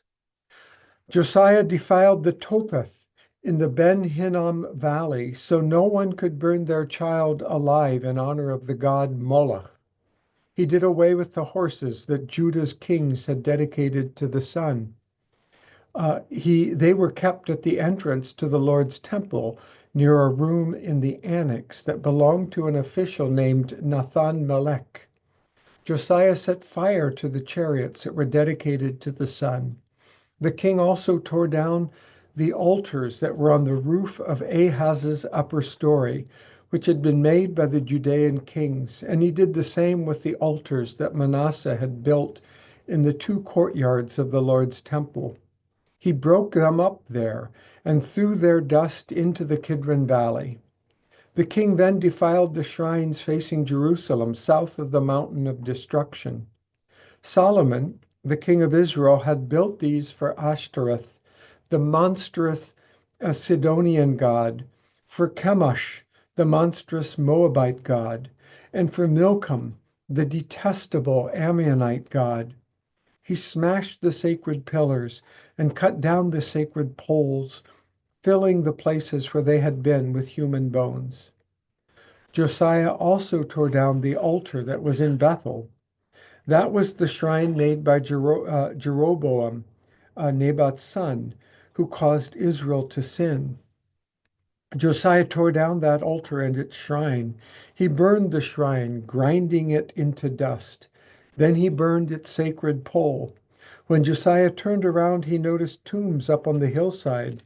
So he ordered the bones to be taken out of the tombs. He then burned them on the altar, desecrating it. This was in agreement with the word the Lord announced by the man of God when Jeroboam stood by the altar at the festival. Josiah then turned and saw the tomb of the man of God who had predicted these things. "What's this gravestone I see?" Josiah asked. The people of the city replied, "That tomb belongs to the man of God who came from Judah and announced what you would do to the altar of Bethel." "Let it be," Josiah said. "No one should disturb his bones." So they left his bones untouched, along with the bones of the prophet who came from Samaria. Moreover, Josiah removed all the shrines on the high hills that the Israelite kings had constructed throughout the cities of Samaria. These had made the Lord angry. Josiah did to them just what he did at Bethel. He actually slaughtered on those altars all the priests of those shrines who were there, and he burned human bones on them. Then Josiah returned to Jerusalem. The king commanded all the people, "Celebrate a Passover to the Lord your God, following what is instructed in this scroll containing the covenant." A Passover like this hadn't been celebrated since the days when the judges judged Israel. Neither had it been celebrated during all the days of the Israelite and Judean kings. But in the 18th year of King Josiah's rule, this Passover was celebrated to the Lord in Jerusalem. Josiah burned those who consulted dead spirits and the mediums, the household gods and the worthless idols, all the monstrous things that were seen in the land of Judah and in Jerusalem. In this way, Josiah fulfilled the words of the instruction written in the scroll that the priest Hilkiah found in the Lord's temple. There's never been a king like Josiah, whether before or after him, who turned to the Lord with all his heart, all his being, all his strength, in agreement with everything in the instruction from Moses. Even so, the Lord didn't turn away from the great rage that burned against Judah on account of all that Manasseh had done to make him angry. The Lord said, I will remove Judah from my presence, just as I removed Israel. I will reject this city, Jerusalem, which I chose, and this temple where I promised my name would reside. The rest of Josiah's deeds and all that he accomplished, aren't they written in the official records of Judah's kings? In his days, the Egyptian king Pharaoh Necho marched against the Assyrian king at the Euphrates River. King Josiah marched out to intercept him, but when Necho encountered Josiah in Megiddo, he killed the king. Josiah's servants took his body from Megiddo in a chariot. They brought him to Jerusalem and buried him in his own tomb. The people of the land took Jehoahaz, Josiah's son, anointed him, and made him king after his father. Jehoahaz was 23 years old when he became king, and he ruled for 3 months in Jerusalem. His mother's name was Hamutal. She was Jeremiah's daughter and was from Libnah. He did what was evil in the Lord's eyes, just as all his ancestors had done. Pharaoh Necho made Jehoahaz a prisoner at Riblah in the land of Hamath, ending his rule in Jerusalem. Pharaoh Necho imposed a fine on the land totaling 100 kikars of silver and 1 kikar of gold. Pharaoh Necho made Eliakim, Josiah's son, king after his father Josiah. Necho changed Eliakim's name to Jehoiakim. Necho took Jehoahaz away. He later died in Egypt. Jehoiakim gave Pharaoh the silver and gold, but he taxed the land in order to meet Pharaoh's financial demands. Each person was taxed appropriately. Jehoiakim extracted silver and gold from the land's people in order to give it to Pharaoh Necho. Jehoiakim was 25 years old when he became king, and he ruled for 11 years in Jerusalem. His mother's name was Zebidah. She was Pedaiah's daughter and was from Rumah. He did what was evil in the Lord's eyes, just as all his ancestors had done. Chapter 24. In Jehoiakim's days, King Nebuchadnezzar of Babylon attacked. Jehoiakim had submitted to him for 3 years, but then Jehoiakim changed his mind and rebelled against him. The Lord sent Chaldean, Armenian, Moabite, and Ammonite raiding parties against Jehoiakim, sending them against Judah in order to destroy it. This was in agreement with the word that the Lord had spoken to him.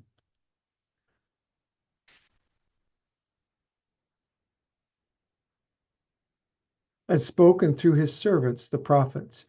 Indeed, this happened to Judah because the Lord commanded them to be removed from his presence on account of all the sins that Manasseh had committed and because of the innocent blood that he had spilled. Manasseh had filled Jerusalem with innocent blood, and the Lord didn't want to forgive that. The rest of Jehoiakim's deeds and all that he accomplished, aren't they written in the official records of Judah's kings? Jehoiakim lay down with his ancestors. His son Jehoiachin succeeded him as king. The Egyptian king never left his country again because the Babylonian king had taken over all the territory that had previously belonged to him, from the border of Egypt to the Euphrates River. Jehoiachin was 18 years old when he became king, and he ruled for 3 months in Jerusalem. His mother's name was Nehushta. She was Elnathan's daughter and was from Jerusalem. He did what was evil in the Lord's eyes, just as all his ancestors had done. At that time, the officers of Babylonians King Nebuchadnezzar attacked Jerusalem and laid siege to the city. Babylon's king Nebuchadnezzar himself arrived at the city while his officers were blockading it. Judah's king Jehoiachin, along with his mother and servants and officers and officials, came out to surrender to the Babylonian king. The Babylonian king took Jehoiachin prisoner in the 8th year of Jehoiachin's rule. Nebuchadnezzar also took away all the treasures of the Lord's temple and of the royal palace. He cut into pieces all the gold objects that Israel's king Solomon had made for the Lord's temple, which is exactly what the Lord said would happen. Then Nebuchadnezzar exiled all of Jerusalem. All the officials, all the military leaders, 10,000 exiles, as well as all the skilled workers and metal workers. No one was left behind except the poorest of the land's people. Nebuchadnezzar exiled Joachim to Babylon. He also exiled the queen mother, the king's wives, the officials, and the land's elite leaders from Jerusalem to Babylon. The Babylonian king also exiled 7,000 warriors, each one a hero trained for battle, as well as 1,000 skilled warriors, 1,000 skilled workers and metal workers to Babylon. Then the Babylonian king made Mattaniah, Jehoiachin's uncle, succeed Jehoiakim as king. Nebuchadnezzar changed Mattaniah's name to Zedekiah. Zedekiah was 21 years old when he became king, and he ruled for 11 years in Jerusalem. His mother's name was Hamutal. She was Jeremiah's daughter and was from Libnah. He did what was evil in the Lord's eyes, just as Jehoiakim had. It was precisely because the Lord was angry with Jerusalem and Judah that he thrust them out of his presence. John Roth, reading from 2 Kings chapter 25. Now Zedekiah rebelled against the Babylonian king. So in the 9th year of Zedekiah's rule, on the 10th day of the 10th month, Babylonians King Nebuchadnezzar attacked Jerusalem with his entire army. He camped beneath the city and built a siege wall all around it. The city was under attack until King Zedekiah's 11th year. On the 9th day of the month, the famine in the city got so bad that no food remained for the common people. Then the enemy broke into the city. All the soldiers fled by night using the gate between the two walls near the king's garden. The Chaldeans were surrounding the city, so the soldiers ran toward the desert plain. But the Chaldean army chased King Zedekiah and caught up with him in the Jericho plains. His entire army deserted him. So the Chaldeans captured the king and brought him back to the Babylonian king, who was at Riblah. There his punishment was determined. Zedekiah's sons were slaughtered right before his eyes. Then he was blinded, put in bronze chains, and taken off to Babylon. On the 7th day of the 5th month, in the 19th year of Babylon's king Nebuchadnezzar, Nebuzaradan arrived at Jerusalem. He was commander of the guard and an official of the Babylonian king. He burned down the Lord's temple, the royal palace, and all of Jerusalem's houses. He burned down every important building. The whole Chaldean army, under the commander of the guard, tore down the walls surrounding Jerusalem. Then Nebuzaradan, the commander of the guard, exiled the people who were left in the city, those who had already surrendered to Babylon's king, and the rest of the population. The commander of the guard left some of the land's poor people behind to work the vineyards and to be farmers. The Chaldeans shattered the bronze columns, the stands, and the bronze sea that were in the Lord's temple. They carried the bronze off to Babylon. They also took the pots, the shovels, the wick trimmers, the dishes, and all the bronze items that had been used in the temple. The commander of the guard took the fire pans and the sprinkling bowls, which were made of pure gold and pure silver. The bronze in all these objects, the 2 pillars, the sea, and the stands that Solomon had made for the Lord's temple, was too heavy to weigh. Each pillar was 27 feet high. The bronze capital on the top of the first pillar was 4.5 feet high. Decorative lattices and pomegranates, all made from bronze, were around the capital. And the second pillar was decorated with lattices just like the first. The commander of the guard also took away Seraiah, the chief priest, Zephaniah, the priest next in rank, and the 3 doorkeepers. Of those still left in the city, Nebuzaradan took away an officer who was in charge of the army, and 5 royal advisors who were discovered in the city. He also took away the secretary of the officer responsible for drafting the land's people to fight, as well as 60 people who were discovered in the city.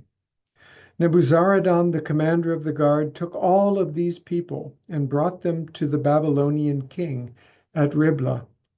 The king of Babylon struck them down, killing them in Riblah in the land of Hamath. So Judah was exiled from its land. Babylonians King Nebuchadnezzar put Gedaliah, Ahikам's son, and Shaphan's grandson in charge of the people he had left behind in the land of Judah. All the army officers and their soldiers heard that the Babylonian king had appointed Gedaliah as governor, so they came with their men to Gedaliah at Mizpah. The officers were Ishmael, Nethaniah's son, Johanan, Kareah's son, Sariah, Tanhumeth's son, who was a Netophathite, and Jalzaniah, Micaiahite's son. Gedaliah made a solemn pledge to them and their soldiers, telling them, "Don't be afraid of the Chaldean officials. Stay in the land and serve the Babylonian king, and things will go well for you."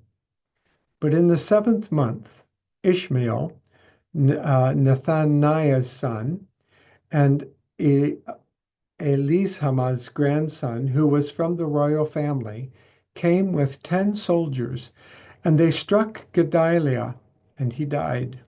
They also killed the Judeans and the Chaldeans who were with him at Mizpah. Then all the people, young and old, along with the army officers, departed for Egypt because they were afraid of the Chaldeans. In the year that Awil-Merodach became king of Babylon, he released Judah's king Jehoiakim from prison. This happened in the 37th year of the exile of King Jehoiakim, on the 27th day of the 12th month. Awil-Merodach spoke kindly to Jehoiakim and seated him above the other kings who were with him in Babylon. So Jehoiakim took off his prisoner's clothes and ate regularly in the king's presence for the rest of his life. At the king's command, a regular food allowance was given him every day for the rest of his life. Chỉ nói là cô nhân đời y sự sinh văn dữ trông y trông y sự sinh văn dữ trông y cái y mà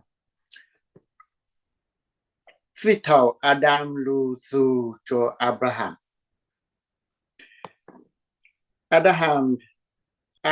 yo se phi yo ino se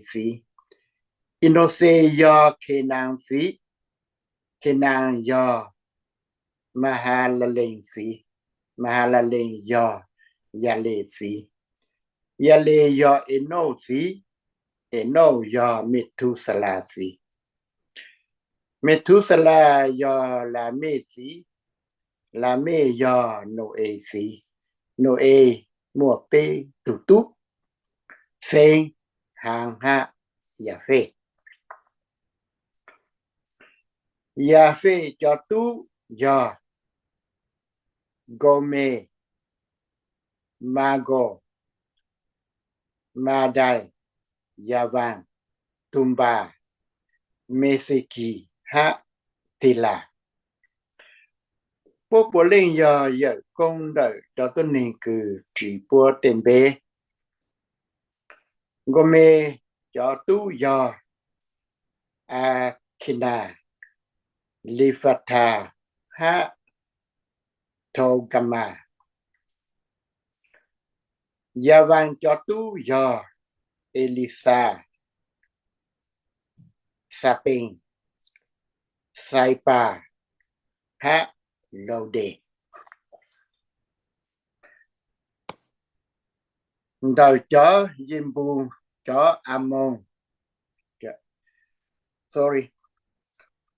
Hàng cho tu giờ Kuse Egypt Limbia Ha Canaan. Bố bố lên giờ giờ công đợi cho tôi nên cử chỉ bố tên bê. Kuse cho sinh giữ giờ cho tôi nên xem bà Haliva xem Sambeta là Ama Ha Sa Teka. Là Ama cho sinh giữ giờ cho tôi nên xem bà Ha Đề Đàn. Kuse mua ý tụ tu hù ua Nimilu New York thơ tu cử mua phu chỉ lưu trang plờ hùm là tên nó. Egypt cho tu giờ Lydia Anna Laha Nafetu Patelu Kaselu Ha Kelite. Vua cho sinh giữ giờ cho tôn hình Philistine. Canaan ở tụ tu Sidon giờ tụ tu lu Ha Heta giờ tụ tu giờ. Ở tụ giờ giờ công đợi cho tôn hình cử chỉ ở tụ tên bề. Canaan trình giờ giờ công đợi cho dân bù Ha Amon. Cho Gigasi, cho Hevi, cho Aliki, cho Sinai, cho Aliva, cho Semali Ha, cho Hama. Xin cho tu do Alime, Asule, Abansa, Lu, Alam, Usen, Hule, Gete Ha Mese. Bố bố lên giờ cho giờ công đợi cho tôi nên cử chỉ bố tên bề.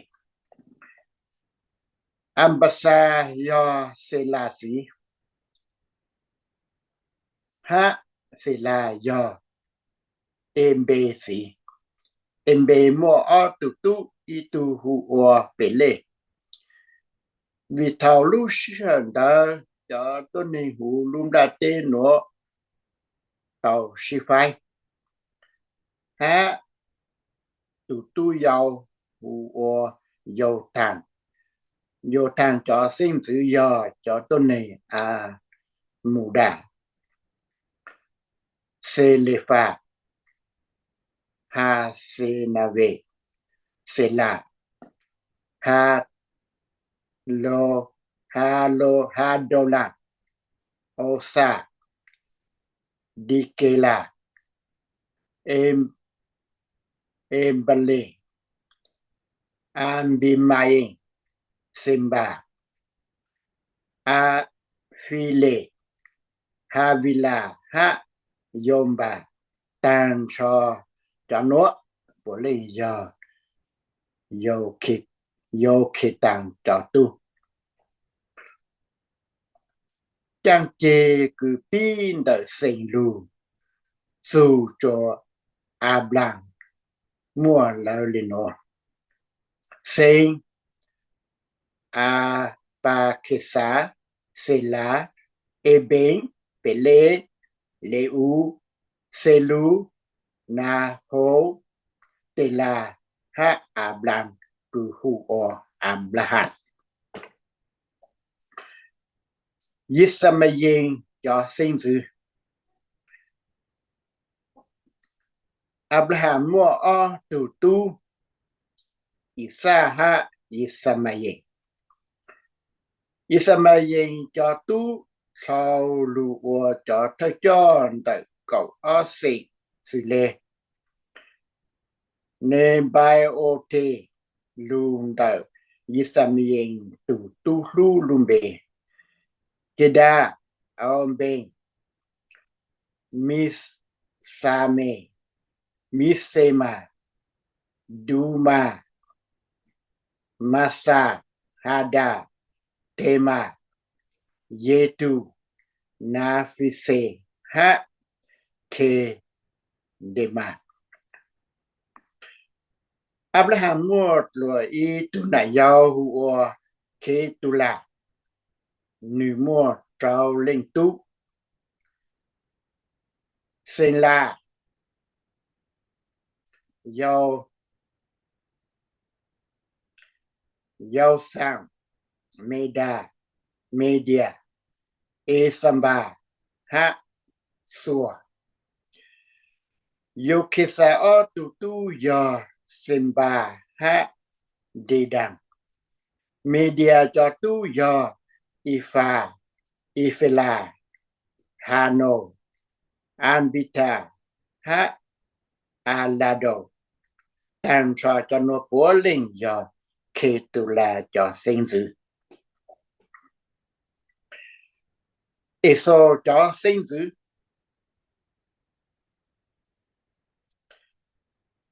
Abraham tu tu Isa mua o tu tu Iso ha Jacob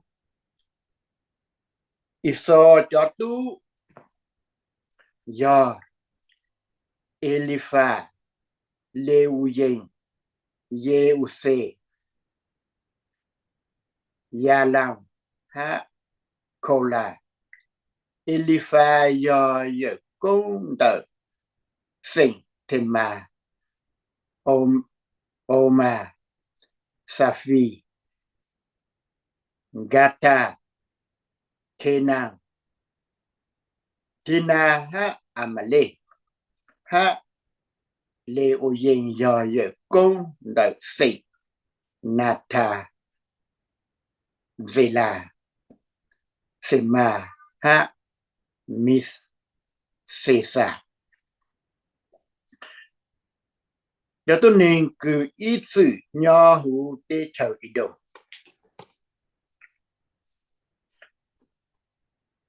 cho tôi nên cứ ít sự nho hữu lưu để chờ ý đồ mà bố lên do xây lệ cho tu sinh tử lên rằng tăng nọ lâu tam do giờ công đợi sinh hồ đi ha hồ mà lâu tam mua ý tu mùa hù ô tì nạc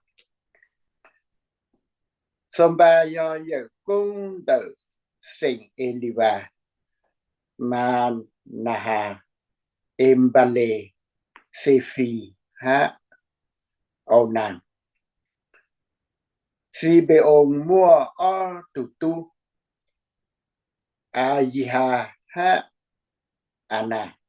Ana do đi đồng xí ha đi sông do giờ công đợi sinh Hà Lan Esemban Itilan ha Kelan Esemba Esle do giờ công đợi sinh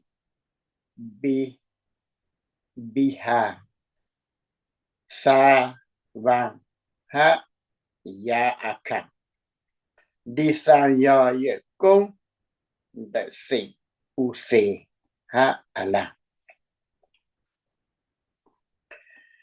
y đồng cho sinh tử nhưng để tay có bê mà để lo cho bê mà Để nói do cho văn giữ cử cả lưu tí chờ y đồng y tu khảo y tu. One day lưu sợ cử chỉ tàu mua văn giữ cả tí chờ y xa là yên lo lệ. Bê u lê tu tu bê la cử nhỏ hù luôn tròn đi hôm đi hà bà. Thao bê la tua lợi về là tu tu yom bang cử nhỏ hù luôn tròn bầu sẽ là lưu ua tu cảm tế chờ lông như chờ. Thao yom ba tua lợi hù xa cử nhỏ hù tế chờ thì mà lưu ua tu cảm tế chờ lông như chờ. Thao hù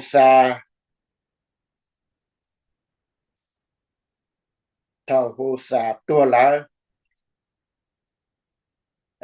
bê đà tu tu hà đà cử nhỏ hù rồng avita lụa tu cảm tê chờ lông nữ chờ hà đà do tu cử một tua dinh cho media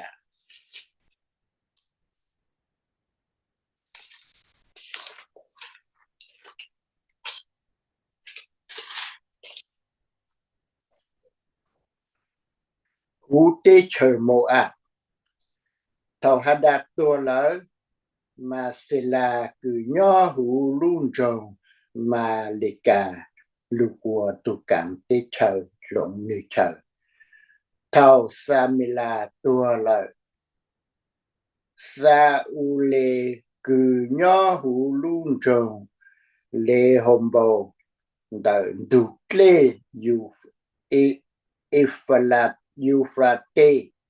lụa tu cảng tê chờ lộn như chờ thao sa u lê tua lỡ ambo tu tu ba an hanan lụa tu cảng tê chờ lộn như chờ ha thao ba an hanan tua lỡ hada tu tu lụa cảng tê chờ lộn như chờ hada lu trong hu wa ba u ha nữ tu của pu hu wa me he to bình cứ do mà ta lệ tuần sai hai do mà sa ha tuần sai sinh dữ ha hà đà dạy tua lại mua chó tôn này y đồng mua chó tôn này y đồng phai của tê sinh lão lên chăn nó tina aliva ye thế oho limbama ela pinon kenase tema bis mimbesa magedien ha ilame cho nó bố lên giờ cho y đồng cho sinh tử y sự sinh vạn tử trung ó là tu Juda cho sinh tử và không mua cậu ó tu tu Ruben Simeon Levi Juda Issachar Simbolo Dan Jose Benjamin Natalie Ka ha Asele Juda cho tu giờ ele ana an ona ha sela pe tu no giờ Juda tu của pu cử hùa ba so cử giờ tôn này Canaan yu chuẩn này ele nu giờ Juda tu lu nu tao ua pe ua cả tăng mình tu chữ sa mua nu tua bỏ chê lợn Juda tu nhang cử hùa thả ma yu tao Pele ha về là o tu chùa nữ ha dù đà cho tu tàn trò mua chi lệnh Pele mua o tu tu he phê lông ha mule nữ tu cứ về là mua chi tu tu Phili Itam Himan Kako Ha Dada Kalemi tu tu yo aka New York tu ô chùa cho Israel trao cái bộ chùa vì nữ nhà tê khổng cứ tu mua phi chùa vang chữ lập y thang mua y tu tu hù ua Asilaya vang giữ David chăng chê Heselon cho tu cứ nữ du do gì là mình làm ha khả lệ chăng chê cứ luôn tờ làng lụt dù tròn tờ dễ sai mua lỡ lệ ràng nọ làng do Aminada sĩ Aminada do na sông sĩ na sông do sĩ Juda tu thật cho na sông do Yalimon sĩ ha Salimon do Boaz sĩ Boaz do An Obe sĩ Obe do Yesai sĩ Yesai mua sang tu tu lu hu o Elia tu o hu o Ambinada tu pe hu o Sama tu plau hu o Nethanen tu chi hu o La Đại tu trao hu o Ose tu sang hu o David ha po o tu mùa hu o Seluya ha Ambikei Seluya mua o tu Anbisai dầu ha Asahen nữ tun sai Anbige yo yete cử do Yisamayen tu ha o tu yu tàu y tu hu wa Sama Heselon cho sinh dữ Heselon tu kale yo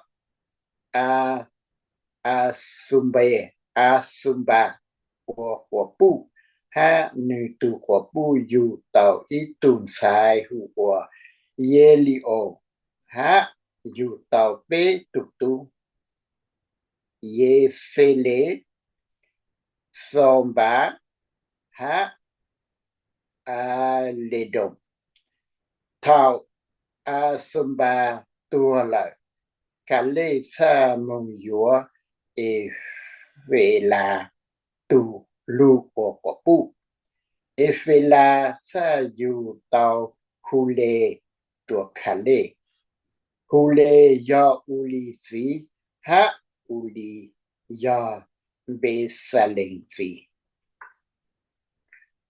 tạo căn tờ hay xe lông mong yúa mà khi lê tùm sai cử do khi lia tùm mùa lưu của pu thảo nữ nông nhồng tư mua trào chọc xong lại nữ tu của pu dù tàu y tu hù của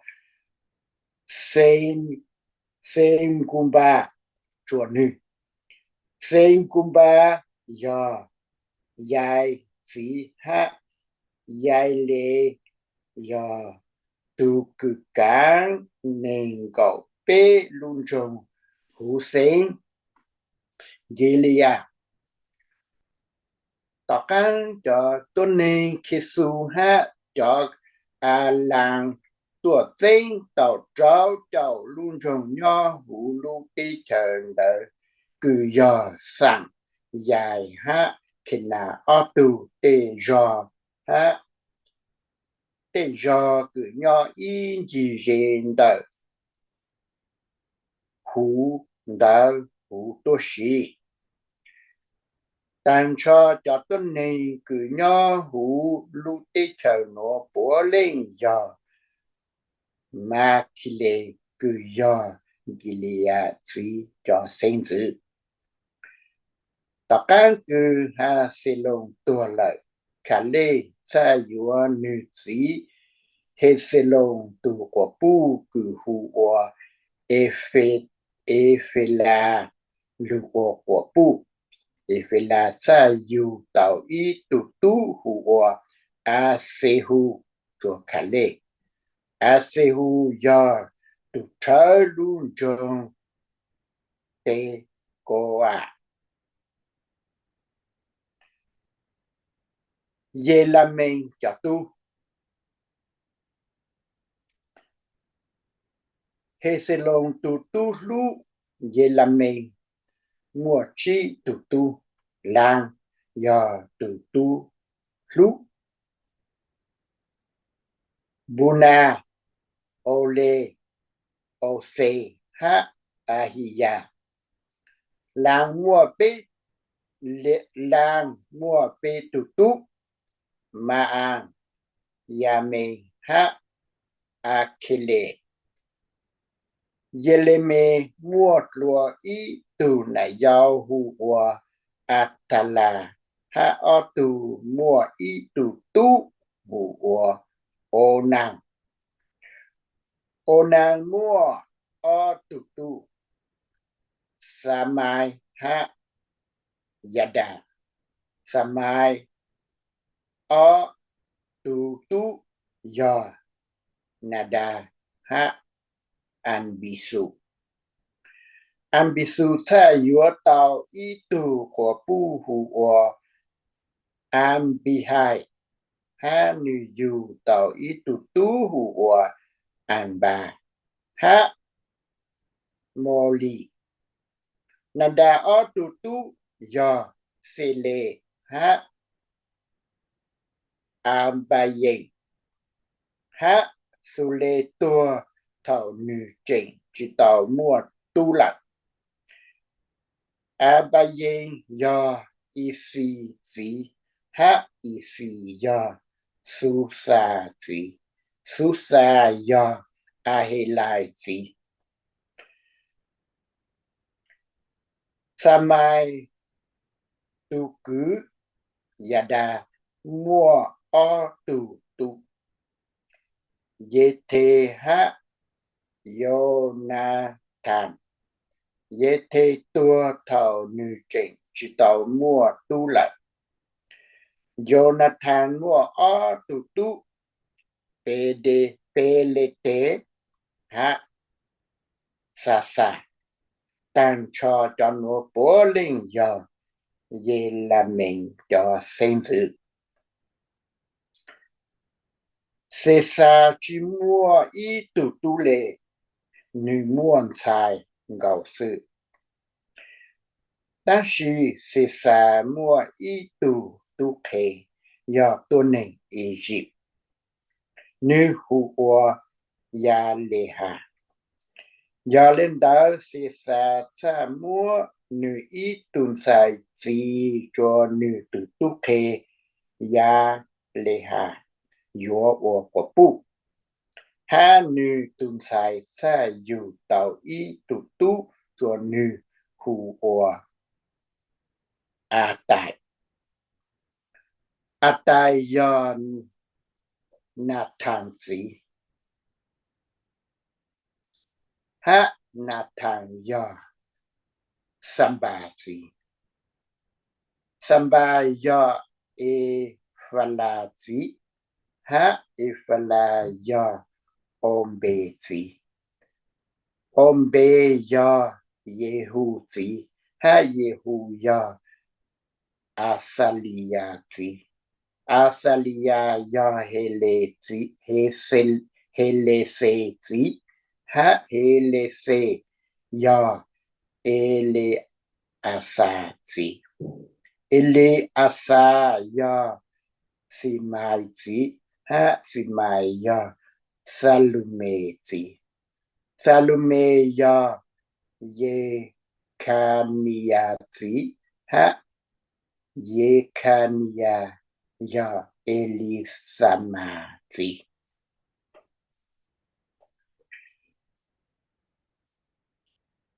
Kale chế tuần này chẳng chế. Để plau chào o, trông o, để plau chào o. Kale tu cứ, ye lo mình, tu tu, lu hù ua, mesa. Mesa ya si phê chỉ. Si phê ya melisa chỉ. Ha melisa ya heblon chỉ. Heblon cho tu ya khâu lá tôm bá lê kén ha sema. Sema ya la ha chỉ ha ya yo kén ya. Ha lê kén ya soma chỉ. Soma tu tu ya ma on ha ma on ya be te su chỉ. Kale mua ít tu na yao hu wa ifa.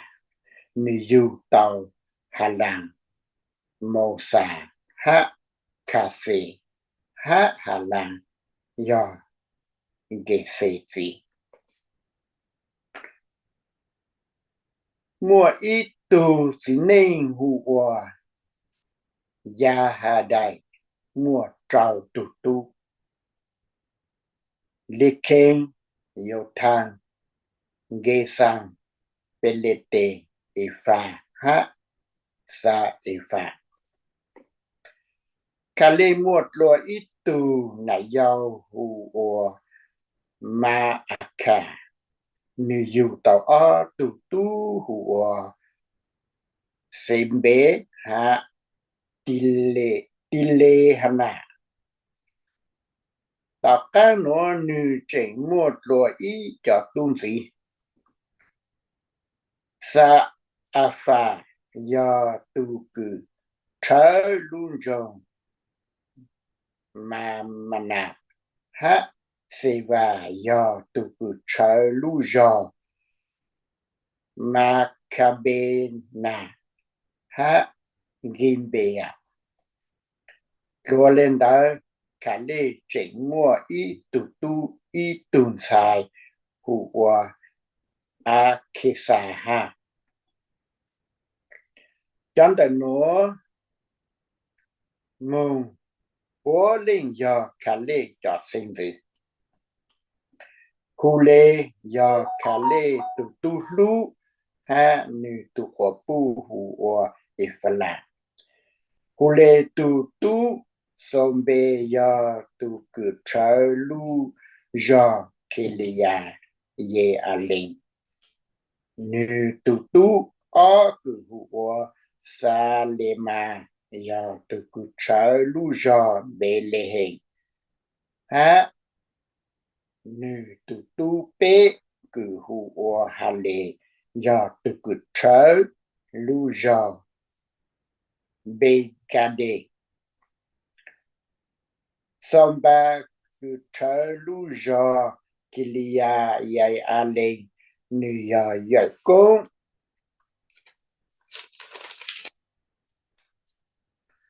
Đời cho Hà Nội ha in trang đời cho tuần này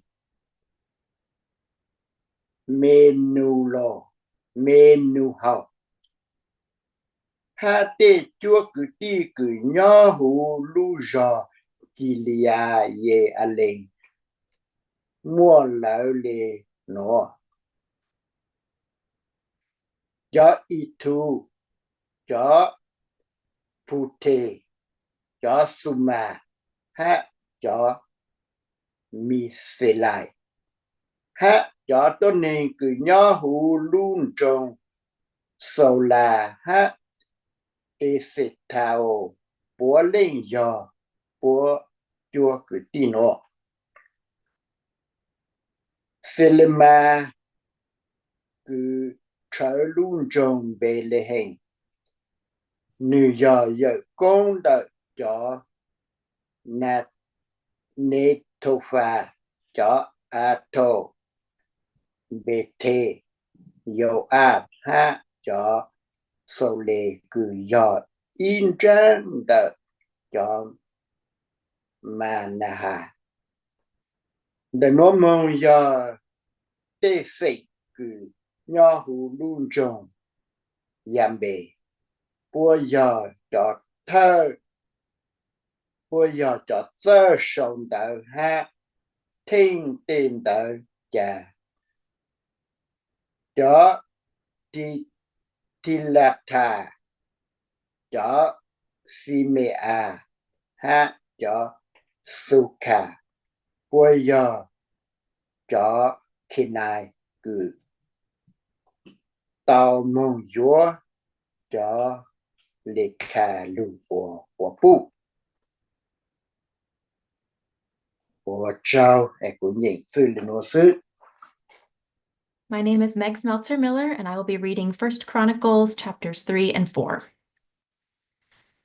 This is David's family, born to him in Hebron, the oldest Amnon with Ahinoam the Jezreelite, the second Daniel with Abigail the Carmelite, the third Absalom son of Maacah, the daughter of Geshur's king Talmai, the fourth Adonijah Haggith's son, the fifth Shephatiah with Abital, the sixth Ithream with his wife Eglah. 6 were born to him in Hebron, where he reigned for 7.5 years. He also reigned in Jerusalem for 33 years. These were born to him in Jerusalem: Shemaiah, Shobab, Nathan, and Solomon, 4 from Bathshua, Amiel's daughter, Ibhar, Elishama, Eliphalet, Noga, Nepheg, Japhia, Elishama, Eliada, and Eliphalet, 9 in all. This was all of David's family, except for his secondary wives' children. Tamar was their sister. The descendants of Solomon: Rehoboam, his son Abijah, his son Asa, his son Jehoshaphat, his son Joram, his son Ahaziah, his son Joash, his son Amaziah, his son Azariah, his son Jotham, his son Ahaz, his son Hezekiah, his son Manasseh, his son Ammon, and his son Josiah. Josiah's family: the oldest Johanan, the second Jehoiakim, the third Zedekiah, and the fourth Shallum. Jehoiakim's family: his son Jeconiah and his son Zedekiah. The family of Jeconiah the prisoner: Shealtiel his son, Malchiram, Pedaiah, Shenazar, Jechemiah, Hoshama, and Nedabiah. Pedaiah's family: Zerubbabel and Shimei. Zerubbabel's family: Melshulam, Hananiah, and their sister Shelomith, Hashubah, Ohel, Berechiah, Hasadiah, and Jushab Hesed, these 5 also. Hananiah's family: Pelatiah, Jeshiah, Rephaiah's family, Arnon's family, Obadiah's family, and Shechaniah's family. Shechaniah's family: Shemaiah and his family, Hattush, Igal, Bariah, Neariah, and Shaphat, 6 in all. Neariah's family: Elioenai, Hizkiah, and Azrikam, 3 in all. Elioenai's family: Hodaviah, Eliashib, Peliah, Akub, Johanan, Deliah, and Anani, 7 in all. Judah's family: Perez, Hezron, Caleb, Hur, and Shobal. Shobal's son Reiah was Jahath's father, and Jahath was the father of Ahomai and Lahad. These were the Zorathite clans. This was Atam's family: Jezreel, Ishma, and Idbash. Their sister's name was Hazelelponi. Penuel was Gedor's father, and Ezer was Hushah's father. This was the family of Hur, the oldest son of Ephrathah, Bethlehem's father. Ashur, Tekoa's father, had 2 wives, Helah and Nara. Nara gave birth to Ahuzam, Hefer, Temeni, and Ahashtari for him. This was Nara's family. Helah's family, Zereth, Zohar, and Ethnan. Koz was the father of Anub, Hazobeba, and the clans of Arahel, Haram's son. Jabez was more honored than his brothers. His mother had named him Jabez, saying, I bore him in pain. Jabez called on Israel's God, if only you would greatly bless me and increase my territory. May your power go with me to keep me from trouble, so as not to cause me pain. And God granted his request. Chelub, Shuha's brother, was the father of Mehir, who was Eshton's father. Eshton was the father of Beth Rapha, Paseah, and Tehina, Ir-Nahash's father. These are the men of Reka. Kenaz's family, Othniel and Sariah. Othniel's family, Hathath and Meonothai. Meonothai was the father of Ophrah. Sariah was the father of Joab, the father of Garharashim, so called because they were skilled workers. The family of Caleb, Jephunneh's son, Iru, Elah, and Nam. This was Kenaz's family. Jehalalel's family, Ziph, Zipha, Teriah, and Asarel. Ezra's family, Jether, Mered, Epher, and Jalon. Jether was the father of Miriam, Shammai, and Ishbah, Eshtemoa's father. His Judean wife gave birth to Jared, Gedor's father, Heber, Soko's father, and Jekuthiel, Zanoah's father. This is the family of Bithiah, Pharaoh's daughter, whom Mered married. The family of his Judean wife, the sister of Naham, Kalah's father, the Garmite, and Eshtemoa, the Maacathite. Shemon's family, Amnon, Rina, Ben-Hanan, and Telon. Ishi's family, Zoheth and Ben-Zoheth. The family of Shelah, Judah's son, Lekah's father, Lada, Marashah's father, the clans of the linen workers at Beth Ashbea, Joachim, the men of Kozeba, Joash, and Saraph, who married into Moab, but returned to Bethlehem. The records are ancient. They were the potters who lived in Netaim and Gedera. They lived there with the king in his service. Simeon's family, Nemuel, Jamin, Jarib, Zerah, Shaul, his son Shalom, his son Mibsam, and his son Mishma. Mishma's family, his son Hamuel, his son Zechur, and his son Shimei. Shimei had 16 sons and 6 daughters, but his brothers didn't have many children, and none of their clans became as numerous as the Judeans. They lived in Beersheba, Molada, Hazar-Shual, Bilhah, Ezem, Tolad, Bethuel, Hormah, Ziklag, Beth Markaboth, Hazar Susim, Beth Biri, and Sharaim. These were their towns until David became king. Their villages were Etam, Ain, Rimmon, Tochen, and Ashan, 5 towns, as well as all their villages around these towns as far as Baal. These were their settlements, and they kept their own family records. Meshobab, Jamlech, Joshua, son of Amaziah, Joel, Jehu, son of Joshibiah, son of Sariah, son of Asiel, Elioenai, Jacobah, Jeshoiah, Asaiah, Adiel, Jesimiel, Benaiah, and Ziza, son of Shiphi, son of Alon, son of Jediah, son of Shimri, son of Shemaiah. These mentioned by name were leaders in their clans, and their households increased greatly. They went to the entrance of Gedor as far as the east side of the valley to find pasture for their flocks. They found fertile pasture, and the land was spacious, quiet, and peaceful. The people of Ham used to live there. These whose names were recorded, however, came in the days of Judah's king Hezekiah, attacked their tents, and the Meonim found there, and completely destroyed them, as can be seen today. They settled in their place because there was pasture there for their flocks. Some of them, 500 Simeonites, went to Mount Seir, led by Pelatiah, Neariah, Rephiah, and Uzziel, Ishi's sons. They struck down those who were left of the Amalekites and have lived there ever since. Hi, my name is Ted Gossard, Grand Rapids Mennonite Fellowship. I will be reading from 1 Chronicles 5 and 6. The family of Reuben, Israel's oldest son. He was actually the oldest, but when he dishonored his father's bed, his birthright was given to the family of Joseph, Israel's son. So Reuben isn't listed as the oldest in the records. Although Judah became the strongest among his brothers and the leader came from him, the birthright belonged to Joseph. The family of Reuben, Israel's oldest son, Hanok, Palu, Hezron, and Carmi. Joel's family, his son Shimei, his son Gog, his son Shimei, his son Micah, his son Rei, his son Baal, and his son Bera, whom Assyria's king Tiglath-Pileser carried away into exile. He was a chief of the Reubenites. His relatives, by their clans, when their genealogy was listed in the records, were Jael the first, Zechariah, and Bela, Azaz's son, Shema's grandson, and Joel's great-grandson. They lived in Aror, as far as Nebo and Baal Meon.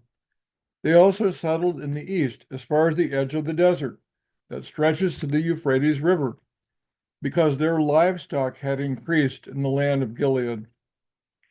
In Saul's days, they waged war on the Hagrites, whom they defeated. So they lived in their tents throughout the entire region east of Gilead. Gad's family lived opposite them in the land of Bashan, as far as Salecah. Joel was the first, Shaphan the second, and Janiah governed Bashan.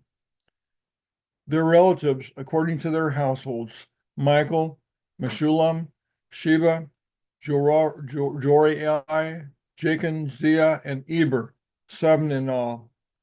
This was the family of Abihail, son of Huri, son of Jeruah, son of Gilead, son of Michael, son of Josiah, son of Jado, son of Bus.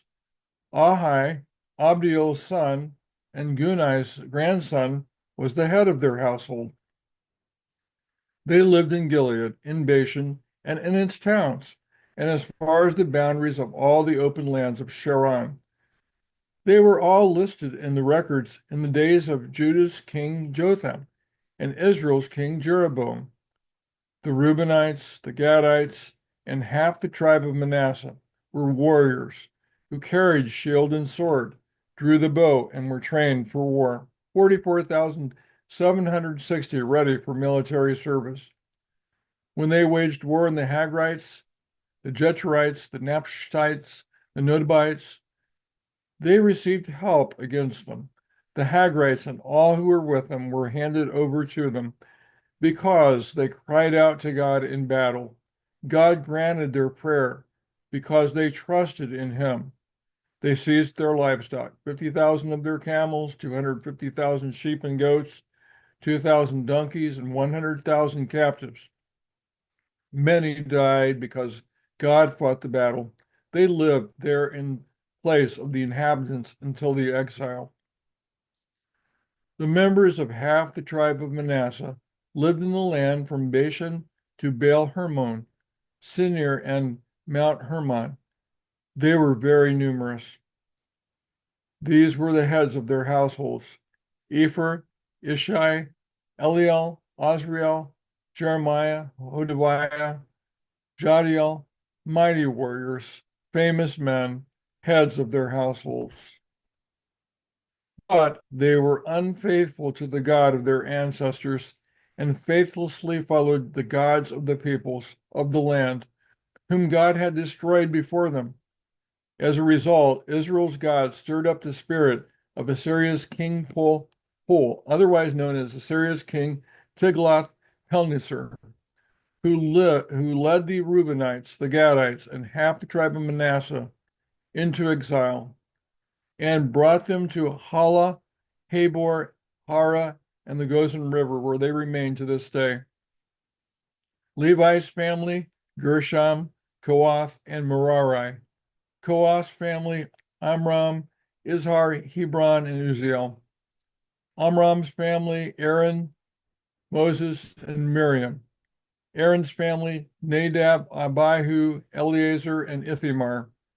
Eleazar was the father of Phinehas, Phinehas of Abushua, Abushua of Bukai, Bukai of Uzai, Uzai of Zerahiah, Zerahiah of Marioth, Marioth of Amariah, Amariah of Ahitub, Ahitub of Zadok, Zadok of Ahimaaz, Ahimaaz of Azariah, Azariah of Johanan, Johanan of Azariah.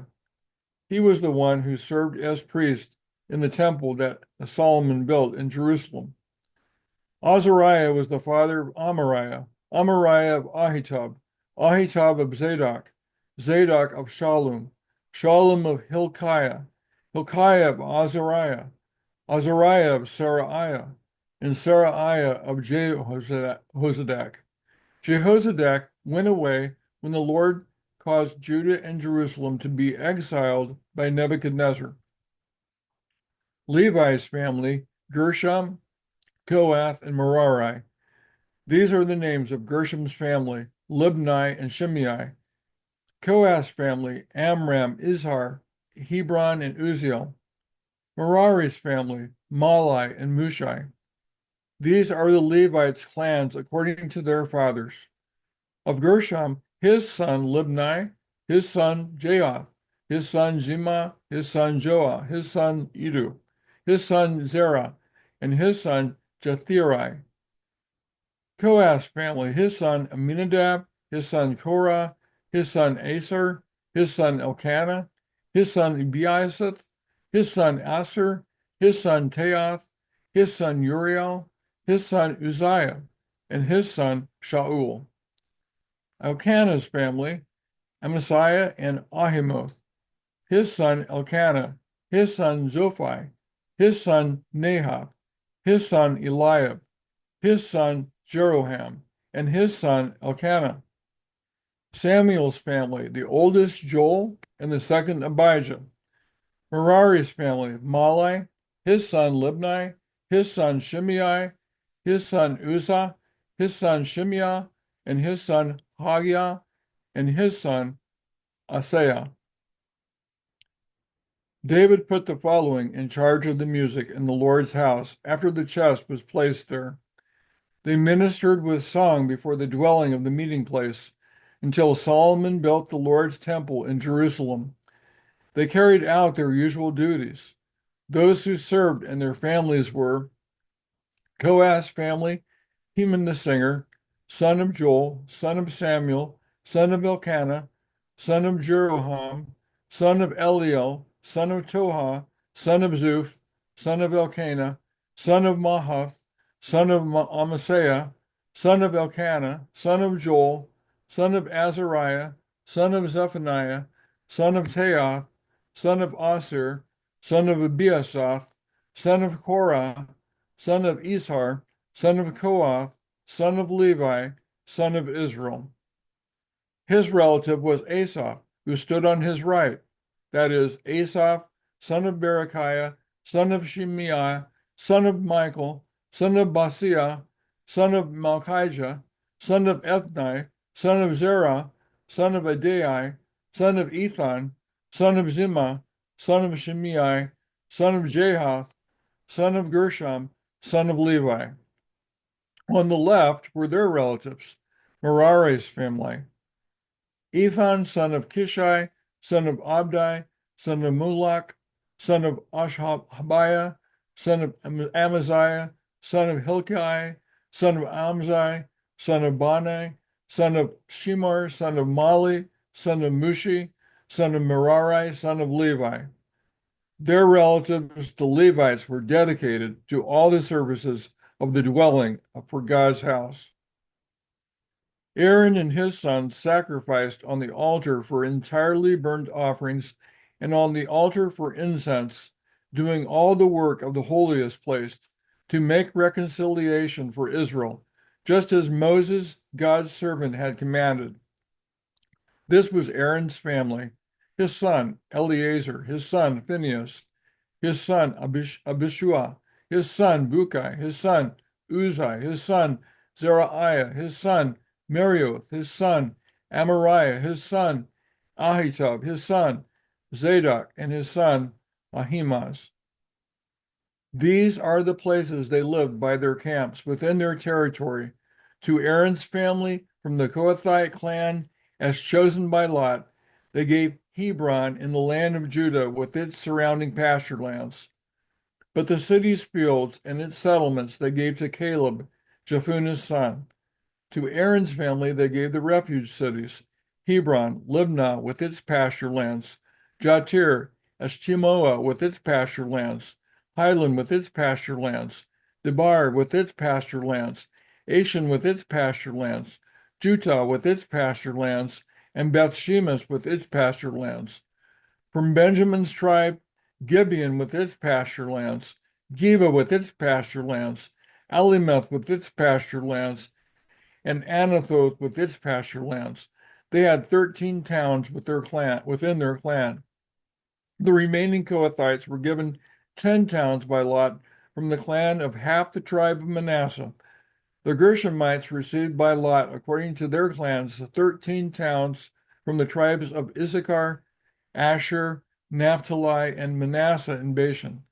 The Merarites received by Lot, according to their clans, 12 towns from the tribes of Reuben, Gad, and Zebulun.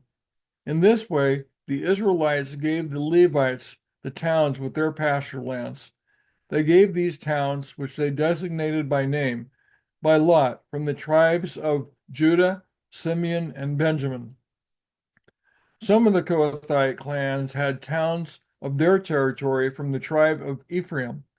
They gave them refuge cities, Shechem with its pasture lands in the Ephraimite highlands, Gezer with its pasture lands, Jogmeam with its pasture lands, Beth Horon with its pasture lands, Aijalon with its pasture lands, Gath Rimmon with its pasture lands, and from the half tribe of Manasseh, Tanakh with its pasture lands, and Bileam with its pasture lands, for the Kohathite clans who remained. To the Gershomites from the clan of half the tribe of Manasseh, Golan and Bashan with its pasture lands, and Asheroth with its pasture lands. From the tribes of Issachar, Kadesh with its pasture lands, and Dabaroth with its pasture lands. Ramoth with its pasture lands, and Anam with its pasture lands. From the tribe of Asher, Meshal with its pasture lands, Abdon with its pasture lands, and Elkath with its pasture lands, and Rehob with its pasture lands. And from the tribe of Naphtali, Kadesh in Galilee and its pasture lands, Haman with its pasture lands, and Kiriath-Aim with its pasture lands.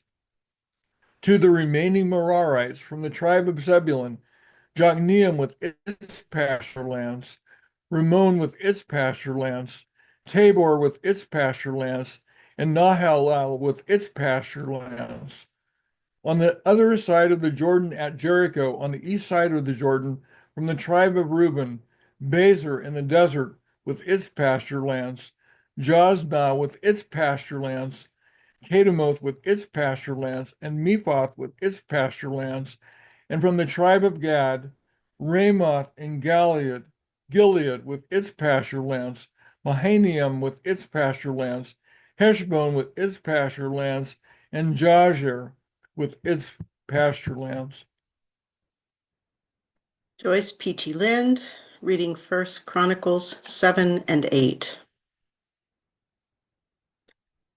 Issachar's family, Tola, Puah, Yashub, and Shimron, 4 in all. Tola's family, Uzi, Rephaiah, Yeriel, Yamai, Ibsam, and Shemuel, the heads of their households in Tola's line, mighty warriors of their generations. In David's time, they numbered 22,600. Uzi's family, Yizrakiah, and Yizrakiah's family, Michael, Obdiah, Yoel, and Ishiah, 5 in all, and all of them leaders. According to the family records of their households, they had 36,000 troops in the units of their fighting force, since they had many wives and children.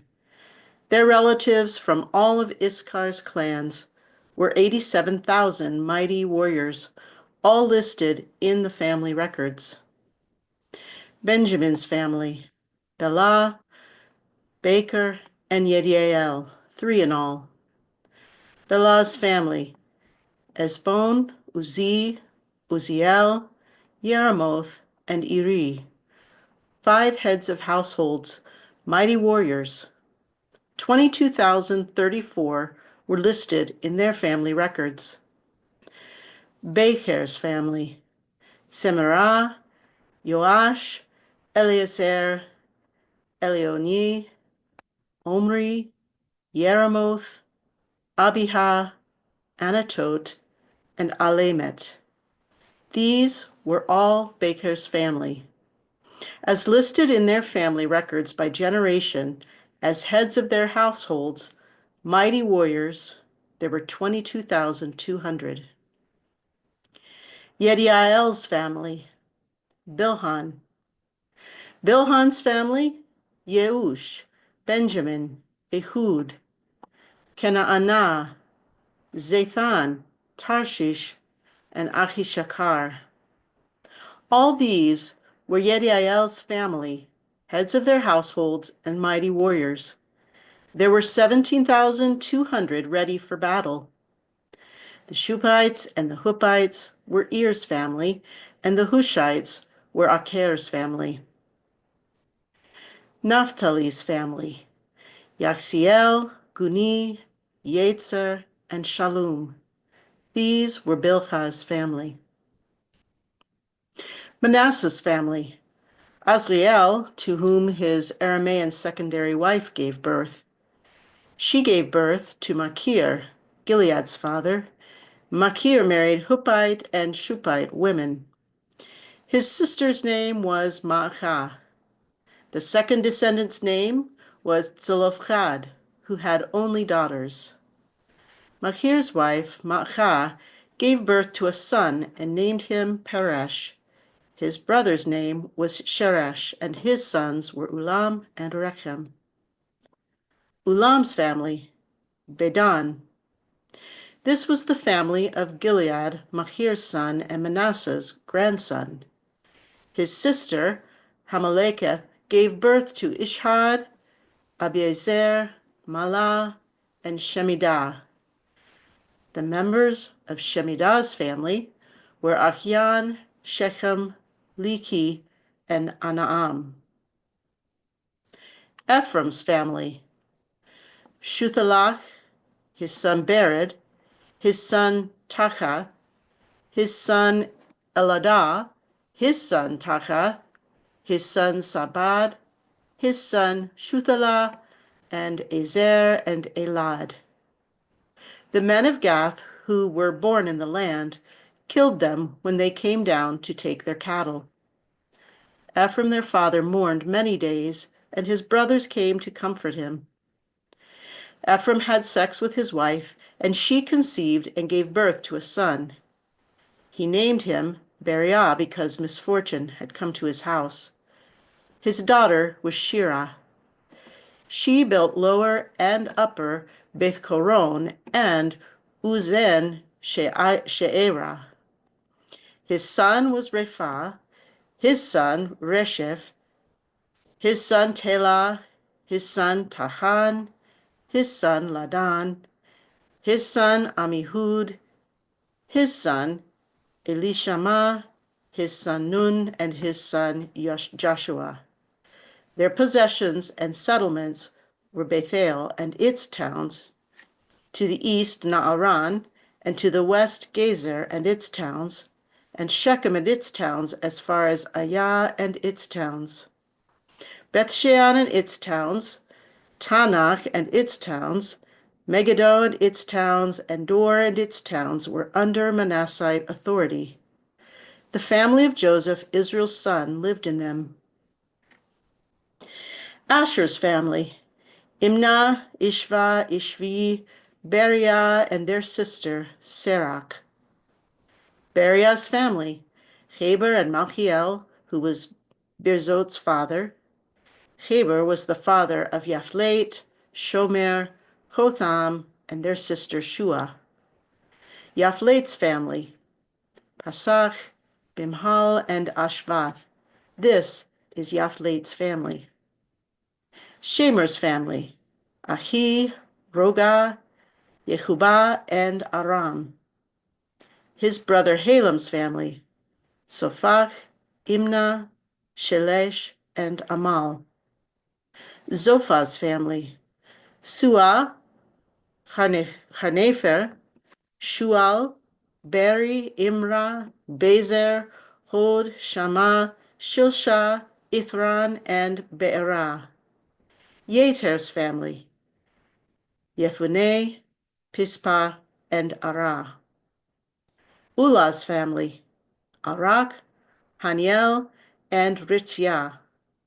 All these were Asher's family, heads of households, select mighty warriors, the heads of the princes.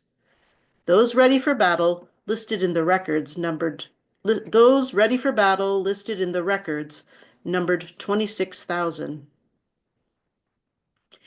Benjamin was the father of Bela, his oldest son, Ashbel, his second son, Acharah the third, Nochah the fourth, and Rapha the fifth.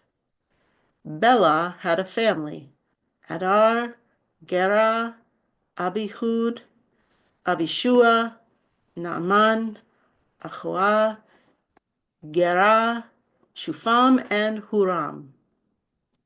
This was Ehud's family. They were heads of households of the inhabitants of Geba, who were sent into exile to Manahath. Gera sent them into exile and was the father of Uzzah and Ahihud. Shacharaim had children in the country of Moab after he divorced his wives, Hushim and Ba'arah. He had children with his wife Chodesh, Yobab, Zibiah, Mesha, Malcham, Yeutz, Sachiah, and Mirmah. These were his sons, heads of households. He also had children with Hushim, Abitub, and Elpaal.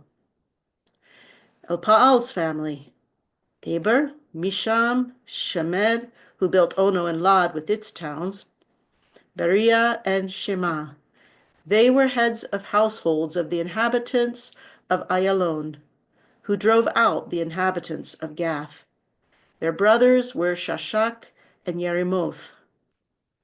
Beriah's family, Zebadiah, Ared, Eder, Michael, Ishpa, and Yoha. Elpaal's family, Zebadiah, Meshulam, Chizki, Heber, Ishmerai, Islai, and Yobab. Shemi's family, Yachim, Zikri, Zabdi, Elianai, Selethai, Eliel, Adaiah, Bereah, and Shimrath. Shashak's family, Ishpan, Eber, Eliel, Abdon, Zikri, Hanan, Hananiah, Omri, Elam, Antotiah, Ifdeah, and Penuel. Yerukam's family, Shamsharai, Shehariah, Athaliah, Yareshiah, Elijah, and Zikri. These were the heads of households in their generations. They were leaders who lived in Jerusalem. Yeiel, Gibeon's father, lived in Gibeon, and his wife's name was Maachah. His oldest son was Abdon, then Sur, Kish, Baal, Ner, Nadab, Gedor, Achio, Zecher, and Mikloth. Mikloth was the father of Shema. These also lived near their relatives in Jerusalem. Ner was the father of Kish. Kish was the father of Saul, and Saul was the father of Jonathan, Malchishua, Abinadab, and Eshbaal. Jonathan's son was Merib Baal, and Merib Baal was Micah's father.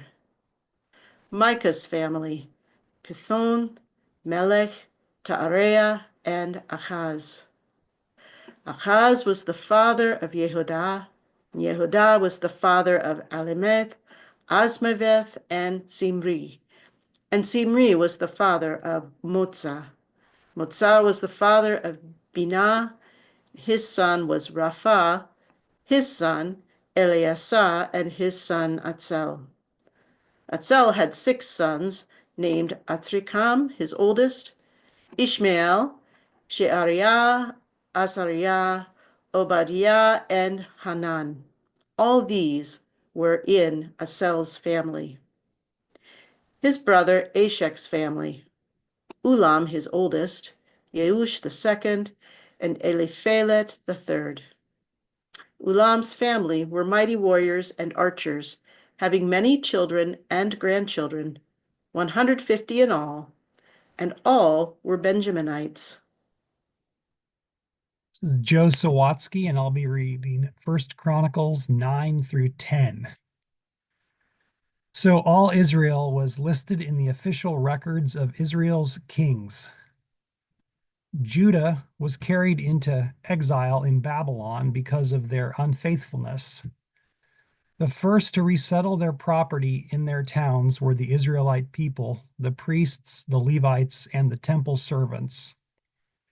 Those settling in Jerusalem included some from Judah, some from Benjamin, and some from Ephraim and Manasseh. Uthai, son of Ammihud, son of Omri, son of Imri, son of Bani, from the family of Perez, Judah's son.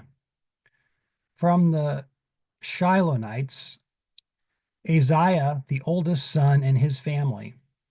From Zerah's family, Jeuel and their relatives, 690 in all. From Benjamin's family, Salu, son of Meshullam, son of Hodaviah, son of Sanah. Abniah, Jeroham's son. Elah, son of Uzi, son of Mikri. Meshullam, son of Shephatiah, son of Ruel, son of Ibnijah, and their relatives in their line of descent, 956 in all.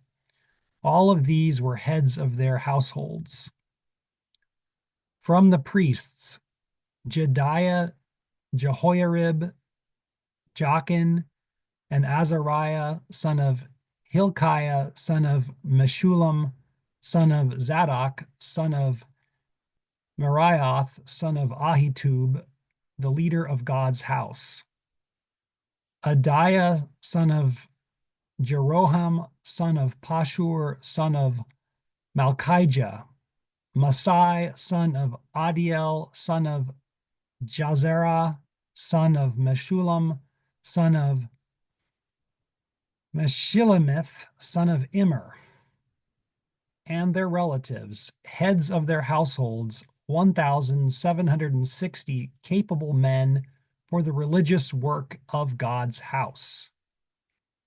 From the Levites, Shemaiah, son of Hashub, son of Azrikam, son of Hashabiah, from Merari's family.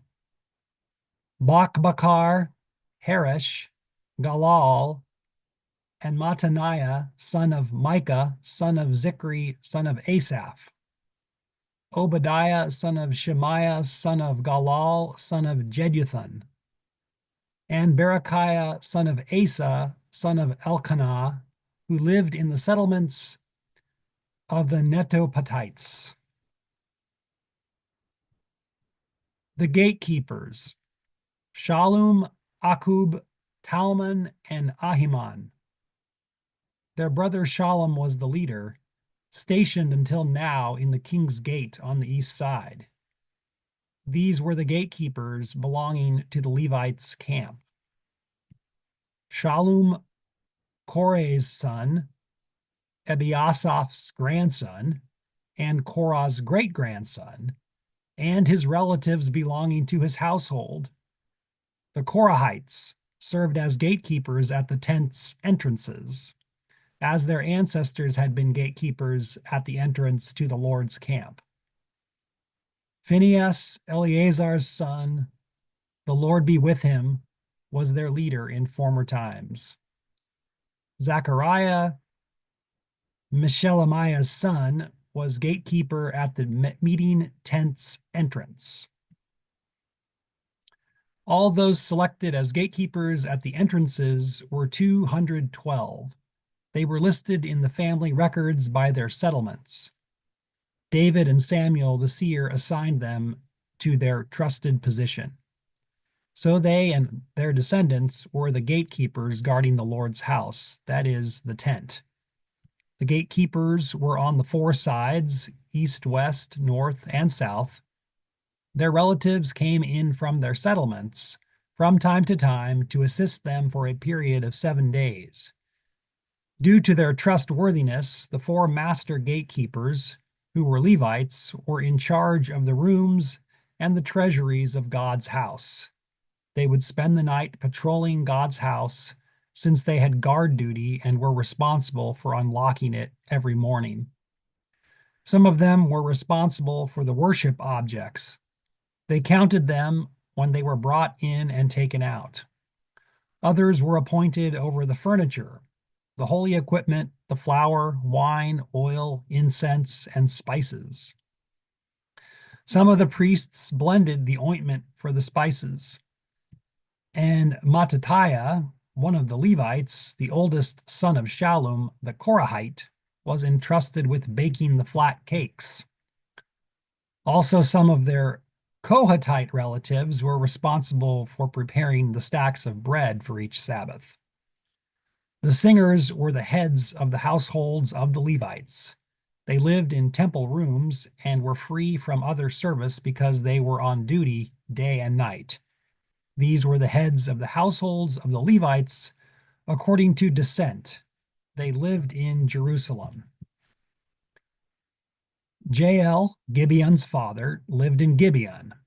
His wife's name was Maacah. His oldest son was Abdon, followed by Zur, Kish, Baal, Ner, Nadab, Gedor, Ahio, Zechariah, and Mikloth. Mikloth was the father of Shimeam. They too lived near their relatives in Jerusalem. Ner was the father of Kish, Kish of Saul, Saul of Jonathan, Malchishua, Abinadab, and Eshbaal. Jonathan's son was Merib-Baal, and Merib-Baal was the father of Micah. Micah's family were Pithon, Melech, Tariah, and Ahaz. Ahaz was the father of Jarrah, and Jarrah of Alameth, Asmaveth, and Zimri. Zimri was the father of Moza. Moza was the father of Biniah. Raphiah was his son. Eleasah was his son. And Azel was his son. Azel had 6 sons whose names were Azrikam, Bokeru, Ishmael, Shariah, Obadiah, and Hanan. This was Azel's family. When the Philistines attacked the Israelites ran away from the Philistines, and many fell dead on Mount Gilboa. The Philistines overtook Saul and his sons, and they killed his sons Jonathan, Abinadab, and Malchishua. The battle was fierce around Saul, and when the archers located him, he trembled in fear. Saul said to his armor-bearer, "Draw your sword and kill me with it. Otherwise, these uncircumcised men will come and kill me or torture me." But his armor-bearer refused because he was terrified. So Saul took the sword and impaled himself on it. When the armor-bearer saw that Saul was dead, he also impaled himself on his sword and died with Saul. So Saul and his 3 sons died. His whole household died together. When all the Israelites who were in the valley saw that the army had run away and that Saul and his sons were dead, they abandoned their towns and fled. So the Philistines came to live in them. The next day, when the Philistines came to strip the dead, they found Saul and his sons lying dead on Mount Gilboa. They stripped him, carried off his head and armor, and sent messengers throughout the land of the Philistines to spread the news to their idols and to the temple, to the people. They placed his armor in their god's temple and displayed his skull on a pole in the temple of Dagon. When all the people of Jabesh Gilead heard all that the Philistines had done to Saul, all their warriors arose and recovered the corpses of Saul and his sons. They brought them back to Jabesh, buried their bones under the oak in Jabesh, and fasted for 7 days. Saul died because he was unfaithful to the Lord and hadn't followed the Lord's word. He even consulted a medium for guidance. He didn't consult the Lord, so the Lord killed him and gave the kingdom to David, Jesse's son.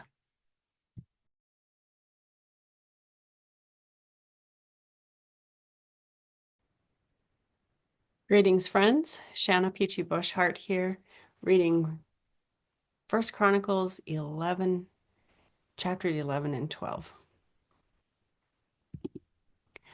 All the Israelites gathered around David at Hebron. "We're your own flesh and blood," they said. "In the past, even when Saul ruled over us, you were the one who led Israel. The Lord your God told you, 'You will shepherd my people Israel, and you will become a leader over my people Israel.'" So all of Israel's elders came to the king at Hebron, and David made a covenant with them before the Lord. They anointed David to make him king over Israel, just as the Lord had promised through Samuel. Then David and all Israel marched to Jerusalem, that is, Jebus, where the Jebusites lived. The people who lived in Jebus told David, "You'll never get in here." But David captured the mountain fortress of Zion, which became David's city. David had said, "The first one to kill a Jebusite will become commander-in-chief." Joab, Jeruiah's son, was the first to attack and so became commander-in-chief. David occupied the fortress, so it was renamed David's city. He also built up the city on all sides, including its own foundations and the surrounding areas, while Joab restored the rest of the city. David grew increasingly powerful, and the Lord of heavenly forces was with him. These are the commanders of David's warriors who continued to support him while he was king. Together with all Israel, they made him king, as the Lord promised Israel. This is the list of David's warriors. Jashobeam, a Hachmonite, was commander of the 30. He raised his spear against 800, killing them on a single occasion. Next in command came Eleazar, Dodo's son, the Ahohite, who was one of the 3 warriors. He was with David at Pasdamim. The Philistines were gathered there for battle, where part of a field was full of barley. When the people ran away from the Philistines, he and David stood in the middle of the field, held their ground, and defeated the Philistines. So the Lord achieved a great victory. 3 of the 30 commanders went down from the rock to David at the fortress of Adullam, while the army of the Philistines camped at the Rephaim Valley. At that time, David was in the fortress, and a Philistine fort was in Bethlehem. David had a craving and said, "If only someone could give me a drink of water from the well by the gate in Bethlehem." So the 3 warriors broke through the Philistine camp and drew water from the well by the gate in Bethlehem and brought it back to David. But he refused to drink it and poured it out to the Lord. "God forbid that I should do that," he said. "Isn't this the blood of men who risked their lives?" So he refused to drink it. Since they had brought it at the risk of their lives, David refused to drink it. These were the kinds of things the 3 warriors did. Abishai, Joab's brother, was chief of the 30. He raised his spear against 300 men he had slain, but he wasn't considered one of the 3. He was the most famous of the 30. He became their commander, but he wasn't among the 3. Benaiah, Jehoiada's son from Kabzeel, was a hero who performed great deeds. He killed 2 of Moab's leaders, and on a snowy day went down into a pit where he killed a lion. He also killed an Egyptian 7.5 feet tall, who was holding a spear like a weaver's beam. Benaiah went down to him with a club, grabbed the spear from the Egyptian's hand, and killed him with it. These were the exploits of Benaiah, Jehoiada's son. He wasn't considered one of the 3 warriors. He was famous among the 30, but didn't become one of the 3. David placed him in command of his own bodyguard. The mighty warriors. Asahel, Joab's brother. Elhanan, Dodo's son from Bethlehem. Shamoth from Harar. Helez from Pelon. Ira, Ikesh's son from Tekoa. Abiezer from Anathoth. Sibkai the Hushathite. Eli from Ahoah. Maharai from Netophah. Heled, Baana's son from Netophah. Ithai, Ribbai's son from Gibeah of the Benjaminites. Benaiah from Pirathon. Horai from the Gash ravines. Abiel the Arbathite. Asmapheth from Baharam. Eliabah from Shahalaban. Gashem the Gizonite. Jonathan, Shaggy's son from Harar. Ahiam, Sakar's son from Harar. Eliphal, Er's son. Hefer the Mechrathite. Ahijah the Pelonite. Hezro from Carmel. Nahrai, Esbai's son. Joel, Nathan's brother. Mibhar, Hagri's son. Zelek the Ammonite. Naharai from Behareth, Jerohiah's son, and the armor-bearer for Joab. Ira from Ither. Gareb from Ither. Uriah the Hittite. Zabad, Ahalai's son. Adina, son of Shiza the Reubenite, a leader of the Reubenites, and 30 with him. Hanan, Maacah's son. Jehoshaphat the Mithnite.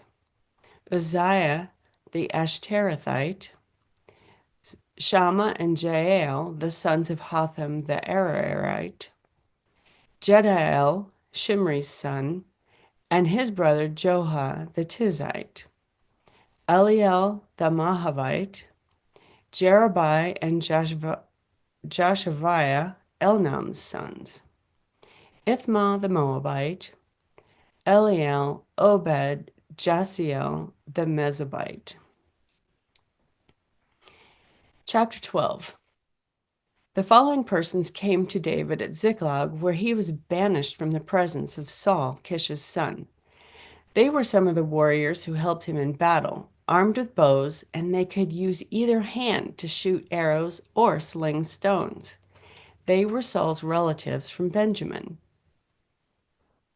Ahiezer was the leader, then Joash, both Shema's sons from Gibeah, Jeziel and Pelet, Asmapheth's sons. Berakah, Jehu of Anathoth. Ismaiah from Gibeon, a warrior with the 30 and a leader over the 30. Jeremiah, Jahaziel, Johanan, Jozabad from Gedera. Eluzai, Jeremoth, Beliah, Shemariah, Shephatiah the Heraphite, Elkanah, Ishiah, Azarel, Joazer, and Jashobeam the Korahites. Joel and Zebadiah, Jeroham's son from Gedor. Some left Gad to join David at the desert fortress.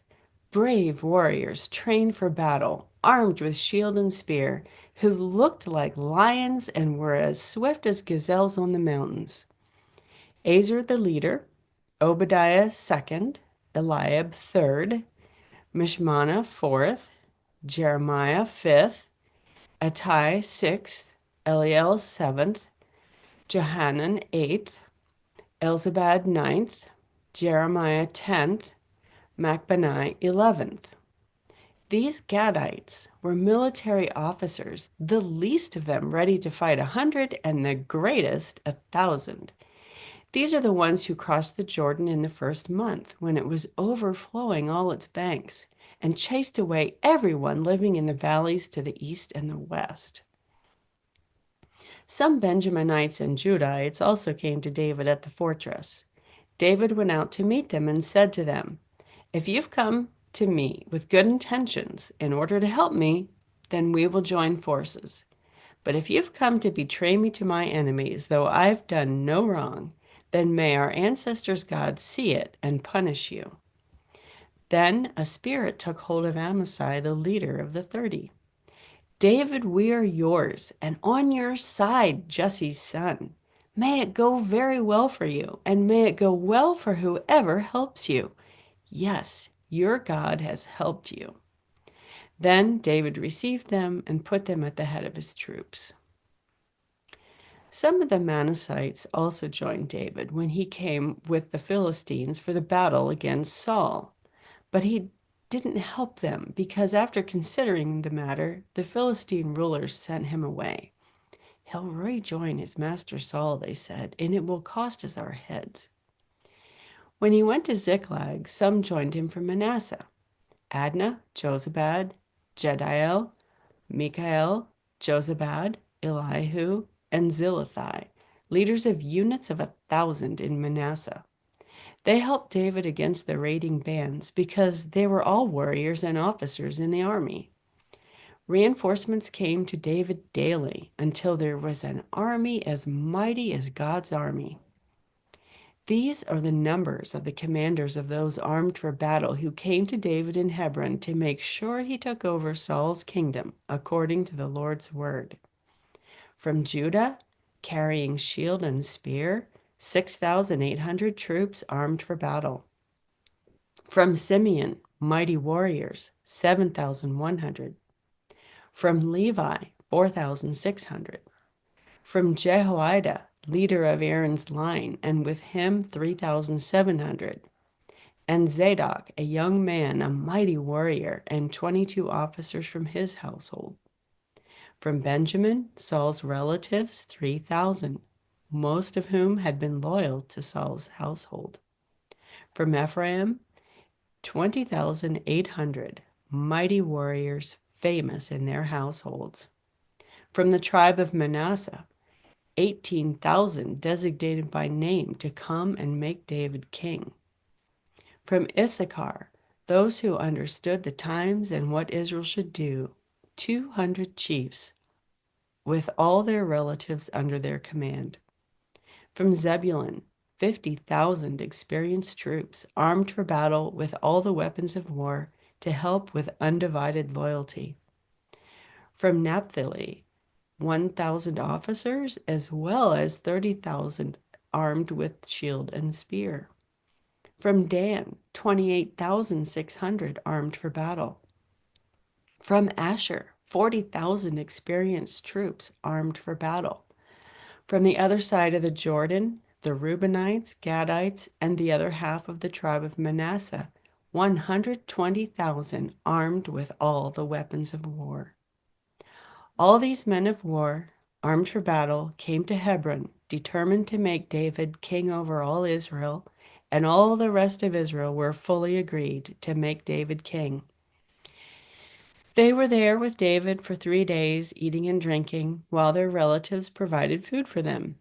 Even their neighbors from as far away as Issachar, Zebulun, and Naphtali were bringing food by donkeys, camels, mules, and oxen. There was an abundance of flour, fig cakes, clusters of raisins, wine, oil, oxen, and sheep, because Israel was joyful. Hello, my name is Jens Kurt Heinemann from Göttingen in Germany, and I read First Chronicles, the chapters 13 to 15 in German.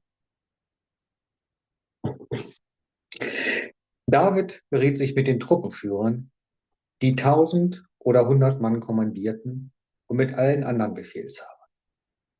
Dann sagte David zur ganzen Versammlung Israels: Seid ihr einverstanden? Wenn der Herr unser Gott es will, dann lasst uns aufbrechen. Wir wollen Boten zu unseren Verwandten schicken, die überall im Land Israel wohnen. Wir schicken sie auch zu den Priestern und Leviten, die in ihren Städten mit Weideland leben. Sie sollen sich bei uns versammeln. Lasst uns die Lade unseres Gottes zu uns holen. Denn in der Zeit, als Saul König war, haben wir uns nicht um sie gekümmert. Da beschloss die Versammlung, es so zu machen. Es war dem ganzen Volk recht. Also rief David alle Israeliten zusammen, vom Nil bis zum Weg nach Lebo Hamat. Sie sollten die Lade Gottes aus Kirjat Jearim.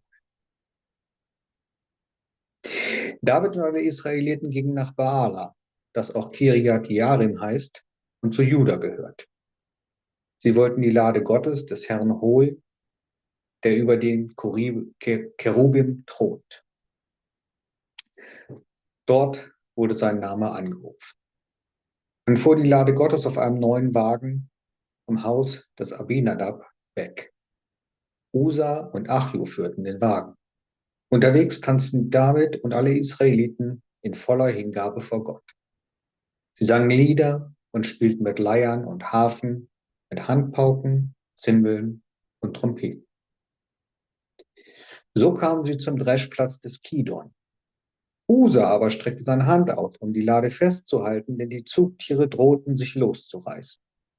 Da wurde der Herr zornig auf Usa, er bestrafte ihn mit dem Tod, weil Usa seine Hand zur Lade ausgestreckt hatte. So starb er dort vor Gott. David war entsetzt, weil der Herr Usa aus dem Leben gerissen hatte. Darum nannte David den Ort Peres Usa, das heißt Riss Usa. So heißt er bis zum heutigen Tag. David fürchtete sich damals vor Gott. Er sagte: Wie kann ich die Lade Gottes zu mir bringen? Also holte David die Lade nicht zu sich in die Stadt Davids. Stattdessen schaffte er sie in das Haus Obed-Edom aus Gad. 3 Monate blieb die Lade Gottes im Haus Obed-Edoms. Und der Herr segnete das Haus Obed-Edoms und alles, was ihm gehörte.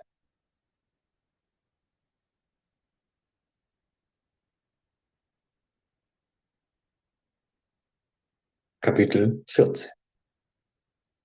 Hiram, der König von Tyros, schickte damit David einen Bautrupp mit Zedernholz. Auch Maurer und Zimmerleute waren dabei, um ihm einen Palast zu bauen. Daran erkannte David, dass der Herr ihn als König über Israel bestätigt hatte. Seine Herrschaft genoss sehr großes Ansehen wegen seines Volkes Israel. In Jerusalem nahm sich David noch weitere Frauen und hatte noch mehrere Söhne und Töchter.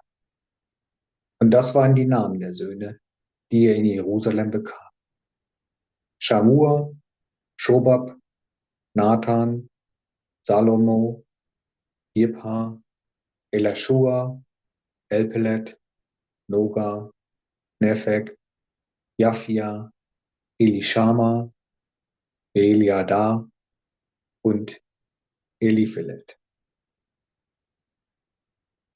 Die Philister hörten davon, dass David zum König über ganz Israel gesalbt worden war. Da zogen alle Philister heran, um David in ihre Gewalt zu bringen. David erfuhr davon und zog ihnen entgegen. Die Philister marschierten los und plünderten die Ebene Rephaim. Da befragte David Gott: Soll ich die Philister angreifen? Wirst du sie in meine Gewalt geben? Der Herr antwortete ihm, zieh los, ich will sie in deine Gewalt. Also zogen sie los nach Baal Perasim. Dort besiegte David die Philister. Er sagte, Gott ist durch mich in die Reihen meiner Feinde eingebrochen, so wie Wasser einen Damm durchbricht. Deshalb nannte man den Ort Baal Perasim, das heißt Herr der Durchbrüche. Bei der Flucht ließen die Philister Statuen ihrer Götter zurück. David befahl, sie zu verbrennen. Aber die Philister fielen noch einmal in die Ebene ein. David befragte wieder Gott. Gott antwortete ihm, nein, du darfst sie nicht sofort angreifen. Geh um sie herum, dann komm auf sie zu von den Barkasträuchern. Sobald du in den Spitzen der Barkasträucher ein Geräusch wie von Schritten hörst, sollst du zum Angriff übergehen. Denn Gott zieht vor dir her, um das Heer der Philister zu schlagen. David machte es so, wie Gott es befohlen hatte. Er schlug das Heer der Philister in dem Gebiet von Gibeon bis Geser. So wurde Davids Name in allen Ländern bekannt. Der Herr flößte allen Völkern Angst vor David ein.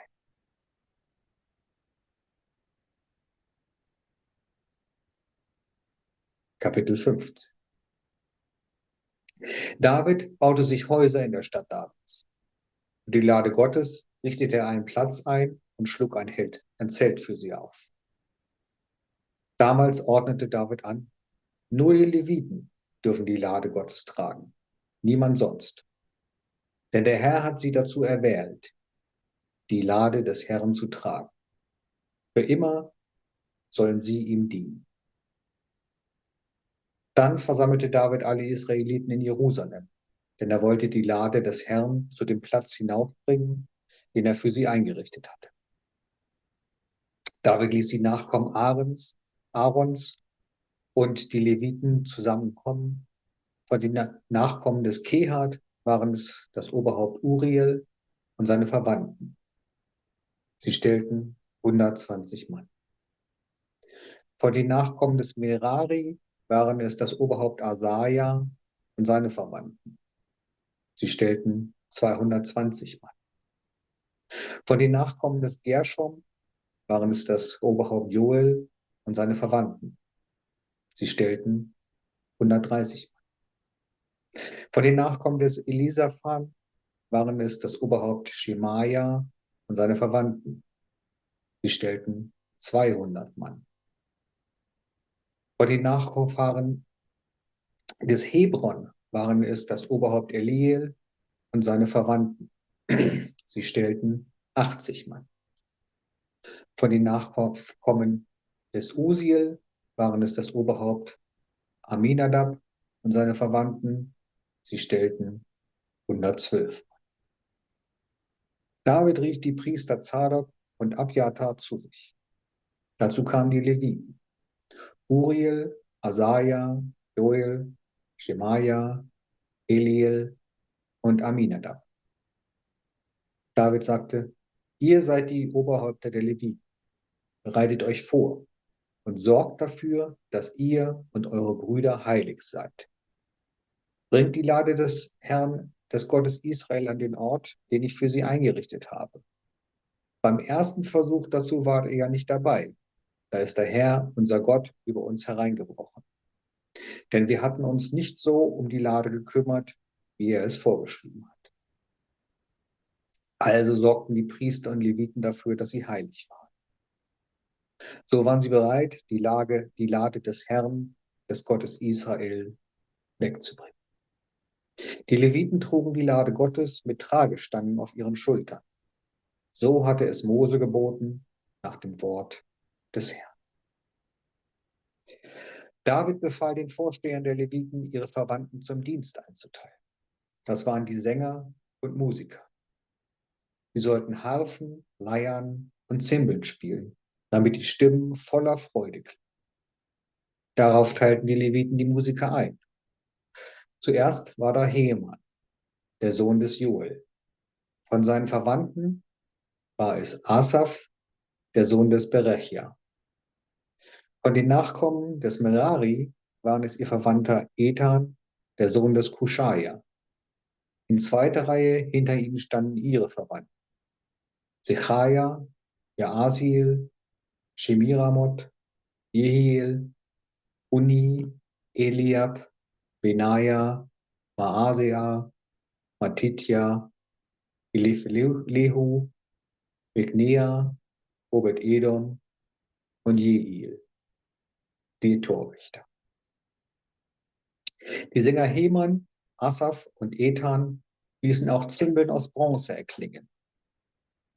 Auf der Leier spielten Sechaja, Jaasiel, Shemiramoth, Jehiel, Uni, Eliab, Maasea und Benaja. Mit der Harfe leiteten den Gesang Matitja, Eliphelehu, Mignea, Obed-Edom, Jehiel und Asasja. Kenania war bei den Leviten zuständig für das Tragen der Lade. Er gab auch Anweisungen zum Tragen, denn er verstand etwas davon. Berechia und Elkana waren Torwächter bei der Lade.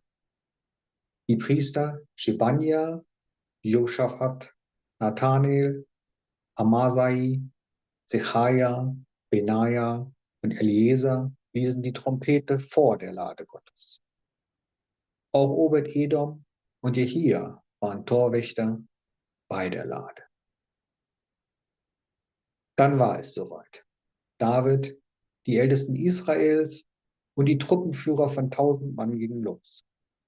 Voller Freude holten sie die Bundeslade des Herrn aus dem Haus des Ebot Obed-Edom. Gott half den Leviten, die diesmal die Bundeslade des Herrn trugen. Daraufhin brachten sie 7 junge Stiere und 7 Schafböcke als Opfer dar. David hatte ein Gewand aus Leinen an, ebenso alle Leviten, die die Lade trugen. So waren auch die Sänger gekleidet und Kenania, der das Tragen der Lade beaufsichtigte. Außerdem trug David einen Priesterschurz aus Leinen. Alle Israeliten holten die Bundeslade des Herrn. Sie jubelten laut zu den Klängen des Widderhorns, der Trompeten und Zimbel. Auch Harfen und Leier waren zu hören. So kam die Bundeslade des Herrn in die Stadt Davids. Michal aber, die Tochter Sauls, schaute durchs Fenster. Und sie sah König David, wie er hüpfte und tanzte. Da verachtete sie ihn in ihrem Herzen. My name is Miyang. I am going to read First Chronicles chapters 16 and 17 in White Monk. Lão mù cứ và chữ lúc pisa lọ trâu trâu hậu lúc trên tàu và đã bị ba chê trâu lúc pisa. Lão thiê mua chia tua lão phi thiê phi khổng và kế sĩ trâu rồng trâu và chữ. Thầu và đại vì lão khổng phi thiê phi khổng và kế sĩ trâu rồng tà lợ. Nữ thiê tua tu chữ lúc bê phòng công mộng trâu cho bê sẵn. Thiê nữ mua tê rau mỏ đỡ phải tan trò trâu lợ. Nữ phải trâu cho y xa la yang chua tu. Chỉ hai bọn nè lo sự chỉ năng ý lăng ý luôn dùa ý đàn gai thiê mình chỉ mà khóa.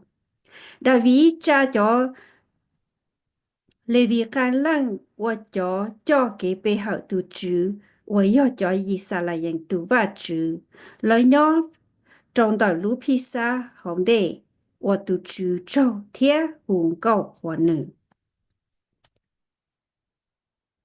Cha Asafe watu tajo Sakaria watu pa Asafe ye iyang Semilamo ye hiyang Matitiya Elia Benaya Obe idong thia ye iyang yo chọn đồng go non ya Asafe yo tumbua lu đùa Benaya thia ye ha si yang yo otu po thơ wa chua tra chua hiu da va chữ lu pisa hồn đê chua rầu.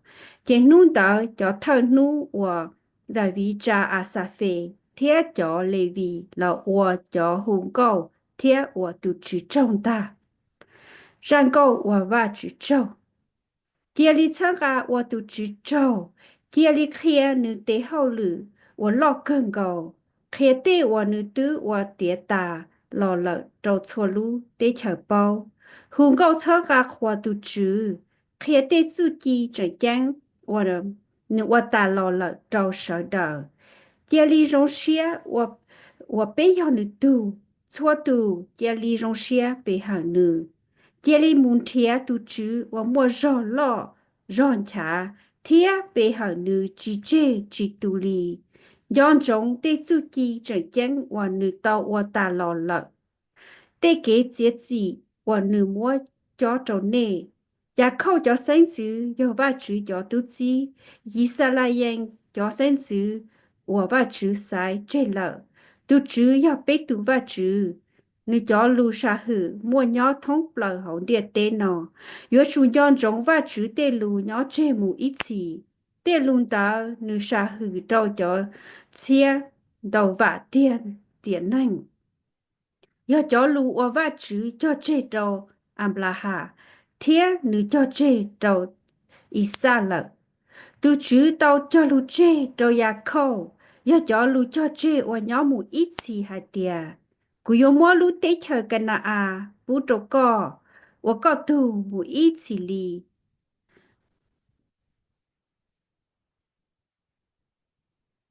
Thầu lấy chẳng chi tàu. Mua chông là yo mù ua khoa nhỏ hậu lưu tế chờ đờ. Mù y lu tế chờ thầu y lu tế chờ.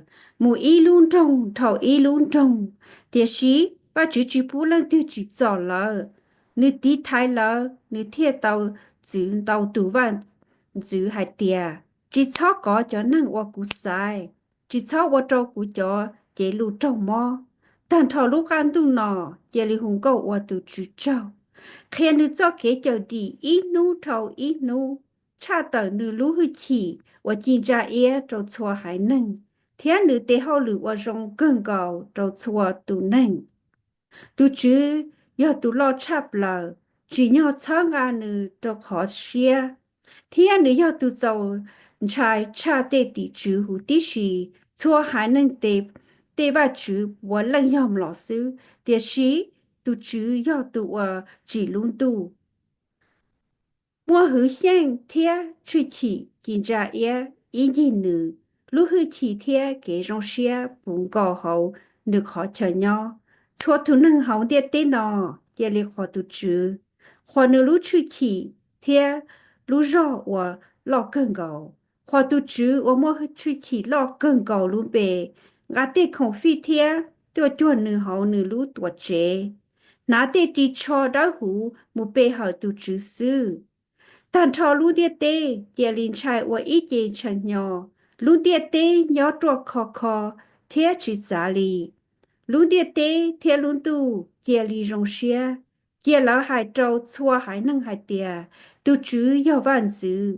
Địa hiết dư, thế chua trả dạ, hậu hiết dư, nhông rong xia. Địa tiền ra, thế chua trả dạ, hậu tiền ra, rong xia. Tiền đồng ở nhỏ hậu hà rong.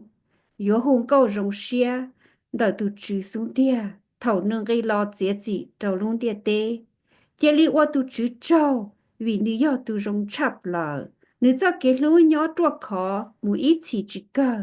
Chế li hai trâu ba chữ hai tia, ba chữ bế tụ chờ sang, thảo ba gọ bế đi, thía thảo gọ bế lọ ok. Chờ gọ bế đi đợi chua hải nâng, bế thiệt tàu qua gọ trâu, thía khó gọ luôn bế đá hù. Thọ khoa tu chứ, và ya cho yi sa la yang tu va chứ. Thọ khoa nữ ta shi no, thiên mù ít chỉ cơ. Dê ta thọ cho bê sẵn hai tia. Amen. Thiên wa tu chứ trâu. Bê hậu va chứ, hậu Jerusalem, thiên hậu Gibeon. Ya linh đó, bạn dư David, thiên cha Asaphe cho cứ tỷ lệ vì, nhóm tờ lũ Pisa, hoàn đi va chứ tê lũ cho chê. Là thế ua cho kế bê hậu va chứ, đầu lúc phi xa hậu đê chuột nú. Đua linh đó, David trần trai ye du thong tu tu obe idong thia nữ cho cứ ti trâu châu yi lăng wa cho pa lỡ thia obe idong thia yasa wa o tu rõ khó trung David mua tu bỏ thơ xả đầu thia xả đầu cho cứ ti wa yo bỏ thơ wa cho sai cái bề hậu tu chữ đỡ khó chơi wa bề hậu và chữ hậu luôn trung ghi bề ông thia lỡ mua Thia lỡ mua khổng phi một Thia lỡ mua khổng phi một lỡ trâu sầu lú tha phi trâu tu chữ xua ta kỳ sơn gió thia thầu yếu trồng tu trở li cho cái chai và tu chữ sầu chê kia trâu chó y xa lại dần lợ chó ổn đó lời nhỏ do hề mà ye tu thùng thia mua ít chia do chó và xa kia hùng gạo hóa tu chữ và mua cho cái lú mù ít chi hệ mà thia ye du thong yo ở tu sai cho tra siu cho rùa bùa thia lì yang câu non già và thong cho số hùng câu của tu chữ ra ye du thong chế năng chua tu và cho rõ tê trong va chế cho bê sừng nhẹ giờ mù nhẹ chế lợ David cho cá lò chế thia lò phồng có mộng trong nữ chế năng ý sự cho ban chữ trong cổ xa thầu ban chữ David là nhỏ hậu nữ luôn lông lận mỗi ít nu nữ trở xa xó một trâu nát thà từ qua chế và chữ lù hai tia nì no của nhỏ hậu lú chế và muốn tông kia và lợ tia sĩ lú pizza và đi và chữ tê lù cho chế trở nhỏ hậu lú trên đáo sư nát thà thia hai trâu đại vị hai tia có chế li và chúa ya trở li có lú xế xa vì và chữ dân tròn đại có tia sĩ mong đó đó chỉ là hai trâu nát thà hai tia có chỉ là một hai trâu của tụt tụt xí đại vị hai tia tê lù no do của hai trâu nữ có chỉ là tụ ở yếu ở lút tuổi trẻ trâu của nhau chỉ thầu của cho gì xa lại yang tận đã tết cho ý gì lò sao ta sĩ nó của những ý chữ chỉ tao nhau hậu lút tuổi trẻ li của trôi nhau hậu lút trẻ tao và trái ít khó một trâu ít khó xứ thầu cú trên cho gì xa lại yang tao kế chỉ một trâu trong nò cú chỉ tao tay cho thay cho và cú tràn đỡ hai tia vì lý cha nên chỉ muốn tông chia là ô lú tuổi trẻ cho cú nhỏ do linh tớ có chia li một hai trâu cú tu chỉ đà vì hai tia cú do tu chữ tu và mua hơi chỉ lo cơn gầu cú hai tê lù no trong nền ta cú tao cho có tờ hậu bay ya và nhỏ tỏ trả rau lò thiết ra có ô tu cá cú hai nâng gì xa lại yang cú cho cứ có chua cho hậu kế và có mù cú tao gió co cho nhanh chúa tám hay co thiết của vua cha cao ở ý tu thay cho ở một công mình chắp lời nhỏ hậu can tu nọ của vua sai ý tha chờ trâu của hải này gì xa lại nhận nhỏ thiết vua cho lời mùi nhỏ hậu khó chân đỡ gọi là thiết chỉ trâu kế cho nhẹ thiết cho năng đi hiện thiết vua chim tua chỉ cho lần gì li giả ta lò thiết chỉ li thầu ở của bi cha mua thọ cho thơ chữ lọ cả của hải này gì xa lại yang thía của gió có cho yang chua bỏ cho ta đôi linh đó của khe cho có bó hải tía tu chữ yếu bú có gia chề hoa và chống hẹn thọ có tua yếu cho có mù phòng cho có cho yêu cung của yếu cha có cho tu ý tu lọ hoa và chữ thía của yếu chỉ có nữ thiết của yếu chỉ có con nữ lúc tế chờ tuột khó nữ yếu qua lúc tuột chế đâu cũ thiết của yếu chờ có nữ lúc sự chứ nhỏ mù ý chỉ của yếu qua nữ chỉ thiết nữ yếu tao qua của của yếu chỉ chế của cho cái lúc tận tận nữ li qua của tao chế tận tận sa u lê lợ có thiết tao qua vạn dữ thiết sĩ của gia cha nữ qua tu sai của hải nâng thiết của lúc tế chờ mù ít chỉ thiết nữ lúc dự chữ do nhau mù ít chỉ bỏ cờ lì 那他天还错呀，这里哇主到现到这哇主主大为梦，大为我哇主找，这万主大为天母找好路多见到，天让他们都主讨还点，都主我要哇主，我要让都天，我真能真将保利家，个天叫被老早年弄喏，只要个都我到。đầu giả bú trò cú lờ lò, có chẳng cho lù chê trò cú tê, sáng dữ, giả tòn tên tế mù cơ lì, thiết tù chữ wa yo va chữ, có chẳng chao cú rong lì, cú yo tù năng wa mua mênh mỏ xia. Chẳng chua đã chữ wa cú yo thòn gì thia, có yên bó cú rong, thia có bó cú wa yo có tù tù chi, sai rong lì cơ lì.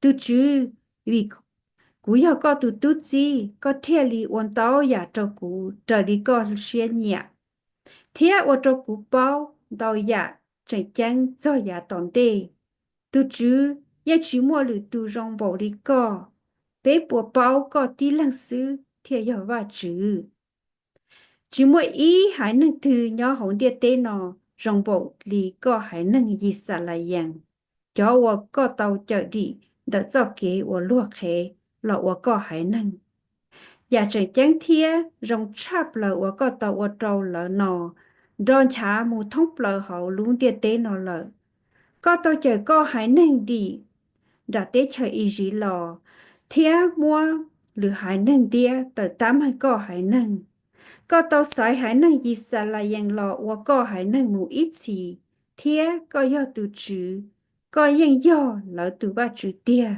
từ chữ nị no thọ có tê lù wa có cho chê cho có từ tu chi thia nữ cho sáng dữ nho mù ít gì thia thọ wa có tía trở đi có tàu hải chê lợ có lúc công luôn bề yuan tròn cha mùng lu thia nông này yo khó có mù ít gì hải tía tu chữ wa mua hơi chỉ lo cơn cầu yo tu va chữ wa cả cho yi sa la yang thia có yo bú có từ tu chi đại vị cha chế nhỏ trô khó đỡ có xuống tia mù ít gì cú tu va chữ vì có tàu kia chúa ya nó trô cú wa yo có từ tu chi thia có tàu hải tía có yo cha cú cho sáng chữ là wa van chữ cú thia mua lú xia cú lu thọ tu chữ có yên yo ba chữ tia thia có tàu cho lú rong cơn cầu trô cú wa yo có từ tu chi cú thọ có phòng công mong cho cú cho sinh chữ có lỡ mua lú xia bố có một ý chỉ tu chữ để công mong và có phòng trâu lỡ thia có thể công mong đỡ yuan cho lỡ nhỏ một ý chỉ cơ lý. Tim Epp, reading 1 Chronicles 18 through 20. In the course of time, David defeated the Philistines and subdued them, and he took Gath and its surrounding villages from the control of the Philistines. David also defeated the Moabites, and they became subject to him and brought him tribute. Moreover, David defeated Hadadezer, king of Zobah, in the vicinity of Hamath, when he went out to set up his monument at the Euphrates River. David captured 1,000 of his chariots, 7,000 charioteers, and 20,000 foot soldiers. He hamstrung all but 100 of the chariot horses. When the Arameans of Damascus came to help Hadadezer, king of Zobah, David struck down 22,000 of them. He put garrisons in the Aramean kingdom of Damascus, and the Arameans became subject to him and brought him tribute. The Lord gave David victory wherever he went. David took the gold shields carried by the officers of Hadadezer and brought them to Jerusalem. From Tebah and Kun, towns that belonged to Hadadezer, David took a great quantity of bronze, which Solomon used to make the bronze sea, the pillars, and various bronze articles. When Tau, king of Hamath, heard that David had defeated the entire army of Hadadezer, king of Zobah, he sent his son Hadaram to King David to greet him and congratulate him on his victory in battle over Hadadezer, who had been at war with Tau. Hadaram brought all kinds of articles of gold, of silver, and of bronze. King David dedicated these articles to the Lord, as he had done with the silver and gold he had taken from all these nations, Edom and Moab, the Ammonites, and the Philistines, and Amalek. Abishai, king of Zeruiah, struck down 18,000 Edomites in the valley of Salt. He put garrisons in Edom, and all the Edomites became subject to David. The Lord gave David victory wherever he went. David reigned over all Israel, doing what was just and right for all his people. Joab, son of Zeruiah, was over the army. Jehoshaphat, son of Ahilud, was a recorder. Zadok, son of Ahitub, and Himelech, son of Abiathar, were priests. Shaushah was secretary. Benaiah, son of Jehoiada, was over the Kerethites and Pelethites, and David's sons were chief officials at the king's side. In the course of time, Nahash, king of the Ammonites, died, and his son succeeded him as king. David thought, I will show kindness to Hanun, son of Nahash, because his father showed kindness to me. So David sent a delegation to express his sympathy to Hanun concerning his father. When David's envoys came to Hanun in the land of Ammonites to express sympathy to him, the Ammonite commander said to Hanun, Do you think David is honoring your father by sending envoys to you to express sympathy? Haven't his envoys come to you only to explore and spy out the country and overthrow it? So Hanun seized David's envoys, shaved them, cut off their garments at the buttocks, and sent them away. When someone came and told David about the men, he sent messengers to meet them, for they were greatly humiliated. The king said, Stay at Jericho till your beards have grown, and then come back. When the Ammonites realized that they had become obnoxious to David, Hanun and the Ammonites sent 1,000 talents of silver to hire chariots and charioteers from Aram Naharaim, Aram Makkah, and Zobah. They hired 32,000 chariots and charioteers, as well as the king of Makkah with his troops, who came and encamped near Medeba, while the Ammonites were mustered from their towns and moved out for battle. On hearing this, David sent Joab out with the entire army of fighting men. The Ammonites came out and drew up in battle formation at the entrance to their city, while the kings who had come were by themselves in the open country. Joab saw that there were battle lines in front of him and behind him, so he selected some of the best troops in Israel and deployed them against the Arameans. He put the rest of the men under the command of Abishai, his brother, and they were deployed against the Ammonites. Joab said, If the Arameans are too strong for me, then you are to rescue me. But if the Ammonites are too strong for you, then I will rescue you. Be strong, and let us fight bravely for our people and the cities of our God. The Lord will do what is good in his sight. Then Joab and the troops with him advanced to fight the Arameans, and they fled before him. When the Ammonites realized that the Arameans were fleeing, they too fled before his brother Abishai and went inside the city, so Joab went back to Jerusalem. After the Arameans saw that they had been routed by Israel, they sent messengers and had Arameans brought from beyond the Euphrates River, with Shaphat, the commander of Hadadezer's army, leading them. When David was told of this, he gathered all Israel and crossed the Jordan. He advanced against them and formed his battle lines opposite them. David formed his lines to meet the Arameans in battle, and they fought against him. But they fled before Israel, and David killed 7,000 of their charioteers and 40,000 of their foot soldiers.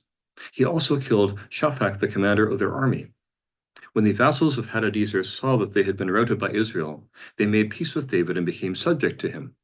So the Arameans were not willing to help the Ammonites anymore. In the spring, at the time when kings go off to war, Joab led out the armed forces. He laid waste to the land of the Ammonites and went to Rabbah and besieged it, but David remained in Jerusalem. Joab attacked Rabbah and left it in ruins. David took the crown from the head of their king. Its weight was to be found to be a talent of gold, and it was set with precious stones, and it was placed on David's head. He took a great quantity of plunder from the city, and brought out the people who were there, consigning them to labor with saws and with iron picks and axes. David did this to all the Ammonite towns. Then David and his entire army returned to Jerusalem. In the course of time, war broke out with the Philistines at Gezer. At that time, Shibbekai, the Hushathite, killed Sippai, one of the descendants of the Rephaites, and the Philistines were subjugated. In another battle with the Philistines, Elhanan, son of Jair, killed Lami, the brother of Goliath the Gittite, who had a spear with a shaft like a weaver's rod. In still another battle, which took place at Gath, there was a huge man with 6 fingers on each hand and 6 toes on each foot, 24 in all. He also was descended from Rapha. When he taunted Israel, Jonathan, son of Shemaiah, David's brother, killed him. These were descendants of Rapha in Gath, and they fell at the hands of David and his men. This is Teresa Few. I'm reading 1 Chronicles 21 and 22. A heavenly adversary arose against Israel and incited David to count Israel. So David told Joab and the leaders of the people, go throughout all the tribes of Israel, from Dan to Beersheba, and take a census of the people, so that I know how many people there are. But Joab replied, may the Lord increase his people 100 times. Sir, aren't you the king? And aren't they all your servants? Why do you want to do this? Why bring guilt on Israel? But the king overruled Joab, who left and traveled throughout all Israel. When he returned to Jerusalem, he reported to David the total number. There were 1,100,000 men available for military service in all Israel, while Judah alone had 470,000. He didn't include Levi and Benjamin among them because Joab disagreed with the king's order. God was offended by this census and punished Israel. Then David said to God, I have sinned greatly in what I have done. Now please take away the guilt of your servant, because I have done something very foolish. The Lord told Gad, David's seer, go and tell David, this is what the Lord says. I'm offering you 3 punishments. Choose one of them, and that is what I will do to you. When Gad came to David, he said to him, this is what the Lord says. Take your choice. 3 years of famine, 3 months of fleeing from your enemies while your enemy's sword overtakes you, or 3 days of the Lord's sword, that is, plague in the land, and the Lord's messenger bringing disaster in every part of Israel. Decide now what answer I should take back to the one who sent me. I'm in deep trouble, David said to Gad. I'd rather fall into the hands of the Lord, who is very merciful. Don't let me fall into human hands. So the Lord sent a plague throughout Israel, and 70,000 Israelites fell dead. Then God sent a messenger to Jerusalem to destroy it. But just as the messenger was about to destroy it, the Lord looked and changed his mind about the destruction. He said to the messenger who was destroying it, that's enough. Withdraw your hand. At that time, the Lord's messenger was standing near the threshing floor of Ornan, the Jebusite. When David looked up, he saw the Lord's messenger stationed between the earth and the sky, with a drawn sword in his hand, stretched out against Jerusalem. Then David and the elders, dressed in mourning clothes, fell on their faces. And David said to God, wasn't it I who ordered the numbering of people? I'm the sinner, the one responsible for this evil. But these sheep, what have they done? Lord, my God, turn your hand against me and my household, but spare your people from the plague. The Lord's messenger ordered Gad to tell David that he should go up to the threshing floor of Ornan, the Jebusite, in order to set up an altar for the Lord. So David went up, following the instructions Gad had delivered in the Lord's name. Ornan turned around and saw the king. His 4 sons who were with him hid themselves, but Ornan continued threshing wheat. When David approached Ornan, Ornan looked up, recognized David, left the threshing floor, and bowed to David with his face to the ground.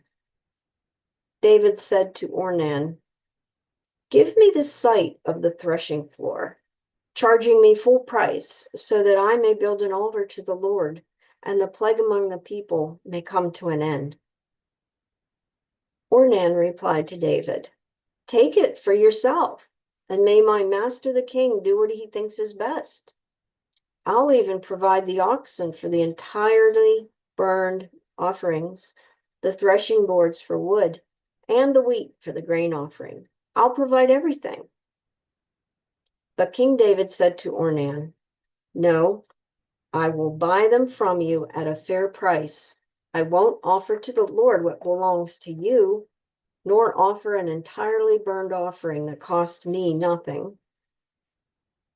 Then David gave Ornan 600 shekels of gold by weight for the site.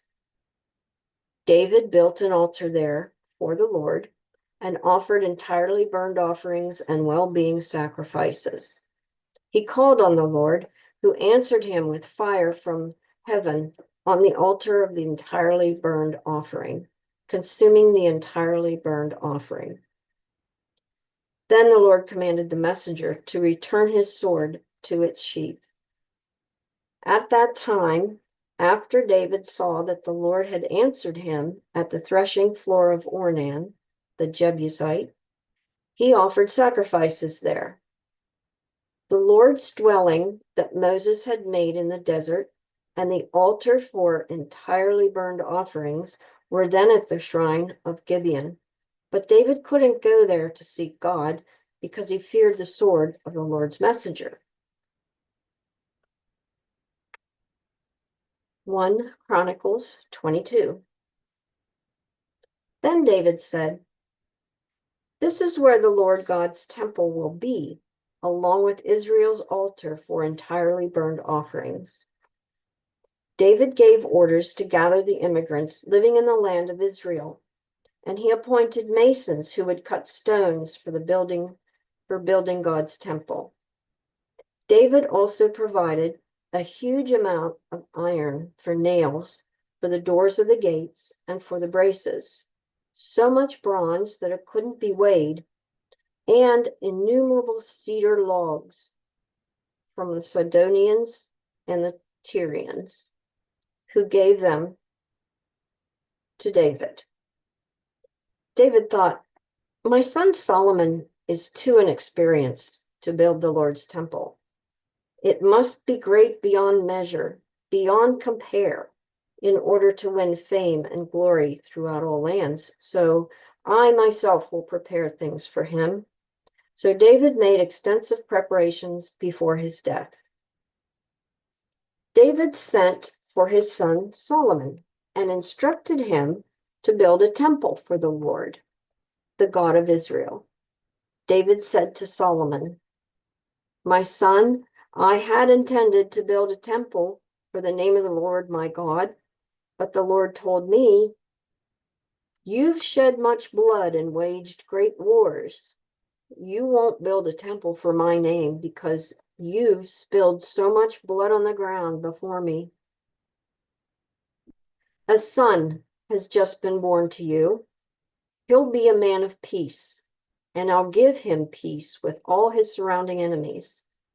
In fact, his name will be Solomon, and I'll give Israel peace and quiet during his reign. He will be the one to build a temple for my name. He'll become my son, and I'll become his father, and I'll establish his royal throne over Israel forever.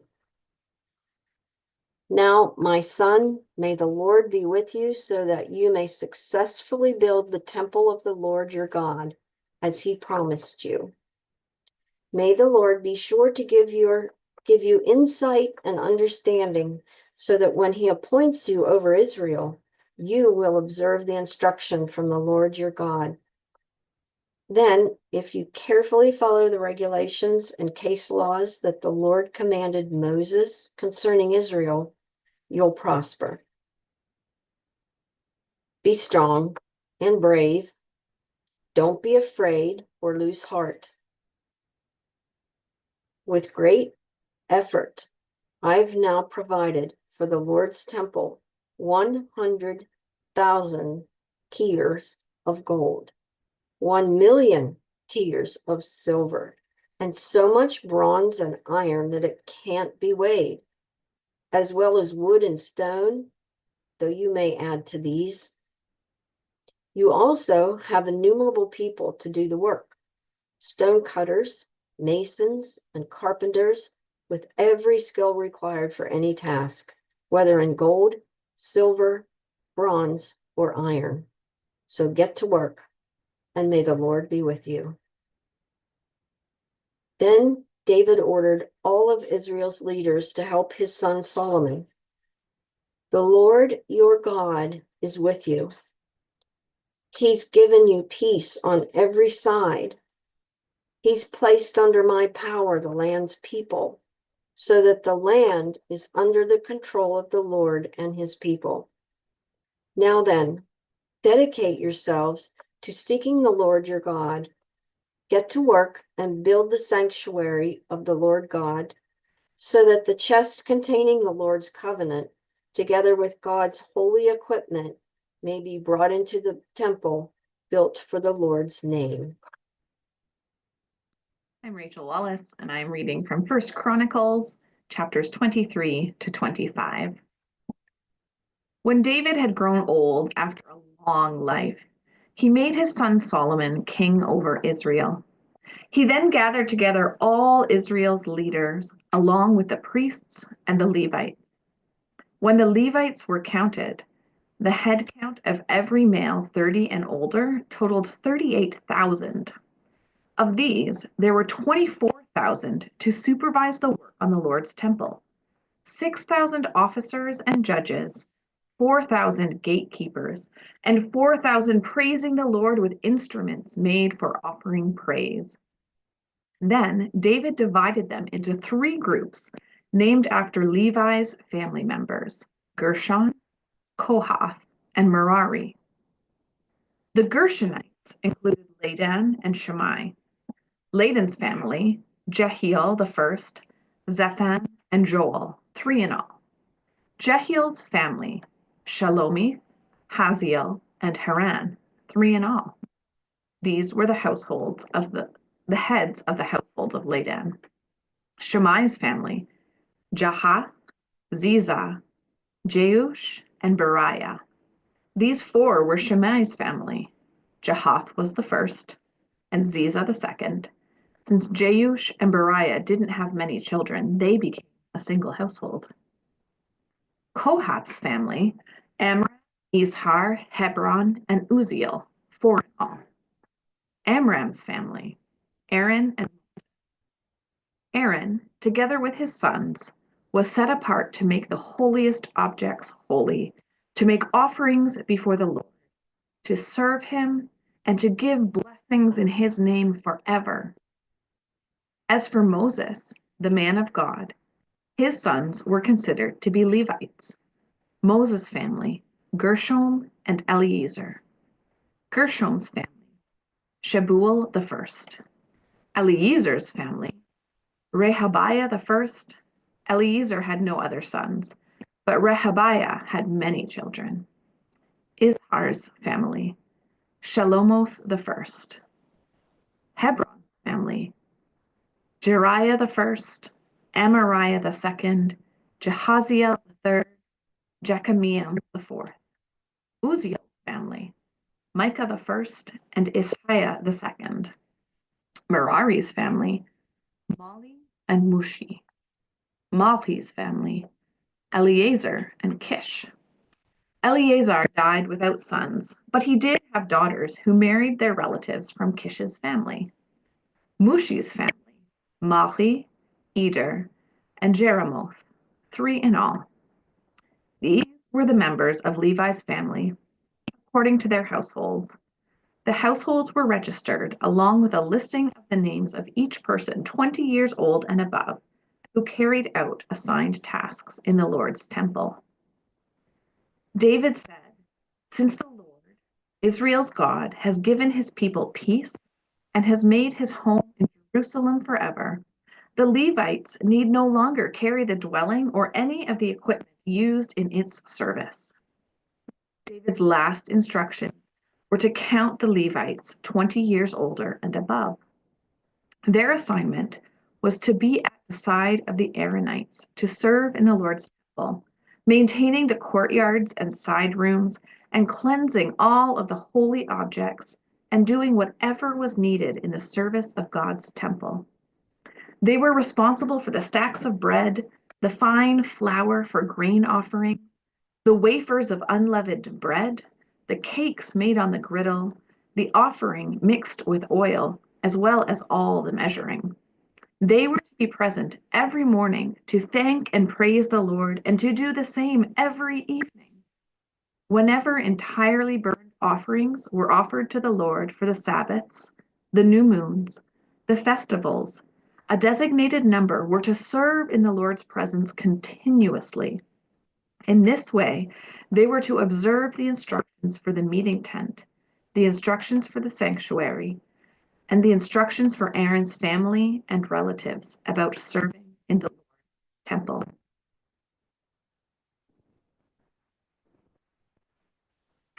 Chronicles 24. The divisions of the Aaronites. Aaron's family, Nadab, Abihu, Eleazar, and Ithamar. Nadab and Abihu died before their father did, without having sons, and so Eleazar and Ithamar served as priests. David, with the help of Zadok from Eleazar's family and Ahimelech from Ithamar's family, divided them according to their appointed duties. Since Eleazar's family was found to have more male heads than Ithamar's family, they divided them so that Eleazar's family had 16 household heads and Ithamar's family had 8. They divided both groups by lots because there were holy leaders, even outstanding leaders, among both Eleazar's and Ithamar's descendants. Shemaiah, Nethanel's son, the Levitical scribe, recorded their names in the presence of the king, the leaders, Zadok the priest, Ahimelech, Abiatar's son, and the household heads of the priests and Levites. One household was taken from Eleazar, followed by one from Ithamar.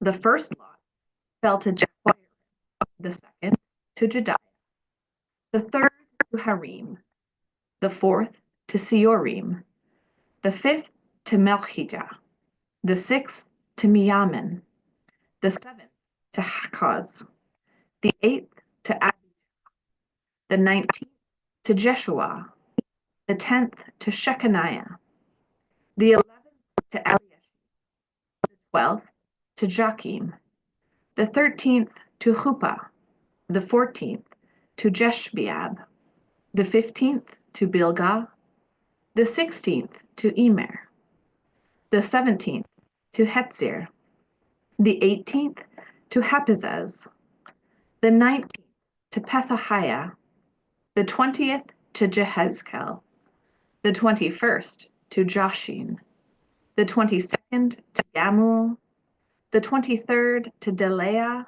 and the 24th to Matziah. These were to enter the Lord's temple according to their appointed duty and by the procedure established for them by their ancestor Aaron, just as the Lord God of Israel had instructed him.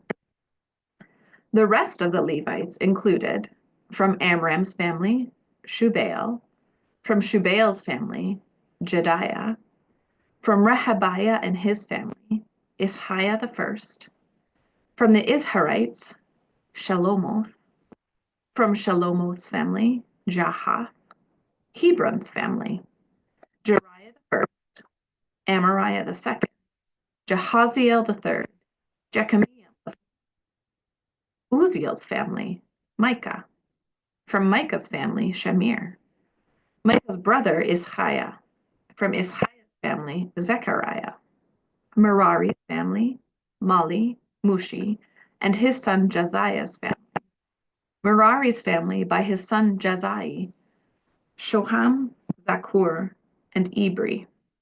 From Mali, Eleazar, who had no sons. From Kish and his family, Jerachmiel, and Mushi's family, Mahli, Eder, and Jeromoth. These were the Levites according to their households. Both the household head and his youngest brother cast lots, just as their relatives, Aaron's descendants, had done in the presence of King David, Zadok, Ahimelech, and the heads of the priestly and Levitical household. 1 Chronicles 25. David and the army of officers set apart Asaph's family, Heman and Jeduthun, service to prophesy, accompanied by lyres, harps, and cymbals. This is the list of those who performed this special service. From Asaph's family, Zakur, Joseph, Nethaniah, and Asarelah. Asaph's family was under Asaph's direction and prophesied by order of the king. From Jeduthun and his family, Gedaliah, Ezri, Jeshiah, Shemai, Hashabiah, and Mattathiah, 6 in all. They were under their father Jeduthun's direction, prophesying with the lyre and giving thanks and praise to the Lord. From Heman and his family, Bukiah, Mattaniah, Uziel, Shebuel, Jeremoth, Hananiah, Hanani, Eliathah, Gidalti, Romamti Itzer, Joshpekashah, Melothi, Hother, and Mahaziah. All these were the family of Heman, the king's seer, according to God's promise to honor him. God gave Heman 14 sons and 3 daughters. They were all under their father's direction when singing in the Lord's temple with cymbals, harps, and lyres to provide service in God's temple by order of the king. As for Asaph, Jeduthun, and Heman, the number of themselves and their relatives who were trained in singing to the Lord and who were all skillful was 288. They cast lots for their assigned duties, small as well as great, teacher and pupil alike. The first lot fell for Asaph to Joseph, the second to Gedaliah, his relatives and his family, 12. The third to Zakur, his family and his relatives, 12. The fourth to Ezri, his family and his relatives, 12. The fifth to Nethaniah, his family and his relatives, 12. The sixth to Bukiah, his family and his relatives, 12. The seventh to Jesarela, his family and his relatives, 12. The eighth to Jeshiah, his family and his relatives, 12. The ninth to Mattaniah, his family and his relatives, 12. The 10th to Shimei, his family and his relatives, 12. The 11th to Uziel, his family and his relatives, 12. The 12th to Hashabiah, his family and his relatives, 12. The 13th to Shubael, his family and his relatives, 12. The 14th to Mattathiah, his family and his relatives, 12. The 15th to Jeremoth, his family and his relatives, 12. The 16th to Hananiah, his family and his relatives, 12. The 17th to Joshbekashah, his family and his relatives, 12. The 18th to Hanani, his family and his relatives, 12. The 19th to Malothi, his family and his relatives, 12. The 21st to Hothir, his family and his relatives, 12. The 22nd to Gidalti, his family and his relatives, 12. The 23rd to Mahaziel, his family and his relatives, 12. And the 24th to Romamti Itzer, his family and his relatives, 12. Hi, I'm Merritt McGinley from Hyattsville Mennonite Church in Hyattsville, Maryland. Hi, I'm Phyllis Charles, also from Hyattsville Church in Maryland. Leanne Zook from Washington, D.C. Angela Weems. Timothy Kennel. And Cynthia Lapp, pastor at Hyattsville Mennonite Church. We are reading 1 Chronicles 26 through 27. Gatekeepers. The divisions of the gatekeepers from the Korahites. Meshelemiah, Korah's son, one of Abiasaph's family. Meshelemiah's family, Zechariah the oldest, Jediel the second, Zebediah the third, Jethniel the fourth, Elam the fifth, Jehohanan the sixth, Eliehoenai the seventh, Obed-Edom's family, Shemaiah the oldest, Jehozabad the second, Joah the third, Sacher the fourth, Nathanael the fifth, Amiel the sixth, Issachar the seventh, and Peluthai the eighth.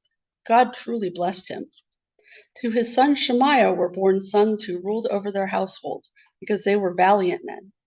Shemaiah's family, Othni, Raphael, Obed, Elzabad, and his relatives, Elihu and Samachiah, who were valiant men.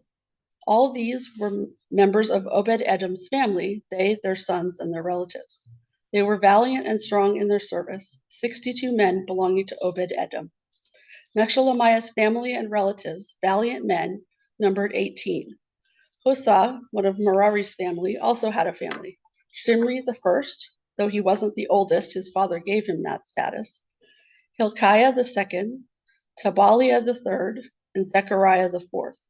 All of Hosa's family and relatives numbered 13. These were the divisions of the gatekeepers with their leaders, who were responsible to minister in the Lord's temple along with their relatives. They cast lots for each gate in the same way, whether their household was small or large. The lot for the east gate fell to Shelemiah. They then cast lots for his son Zechariah, a wise counselor, and his lot indicated the north gate. Obed-Edom was assigned the south gate, and his sons were assigned the storehouses. Hosa was assigned the west gate, that is, the chamber gate on the upper road.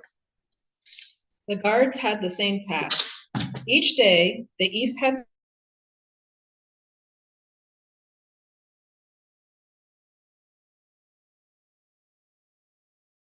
and the south four, with 2 at each. These were the divisions of the gatekeepers from Korah's family and Merari's family. Their fellow Levites were in charge of the treasuries of God's temple and the treasuries of the dedicated gifts from Ladan's family. The family of the Gershonites belonging to Ladan, and the heads of the households belonging to Ladan the Gershonite, Jehieli. Jehieli's family, Zetham and Joel, his brother, were in charge of the treasuries of the Lord's temple. From the Amronites, Izharites, Hebronites, and Uzzielites, Shebuel, a descendant of Gershom, Moses' son, was the chief officer in charge of the treasuries. His relatives through Eliezer included his son Rehabiah, his son Jeshiah, his son Joram, his son Zichri, and his son Shelomoth.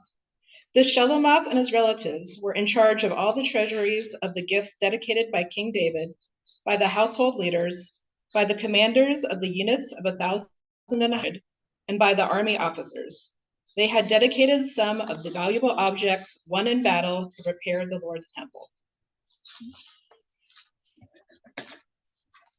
Everything that was dedicated by Samuel, the seer, as well as Saul, Kish's son, Abner, and Ner's son, and Joab, Jerubiah's son.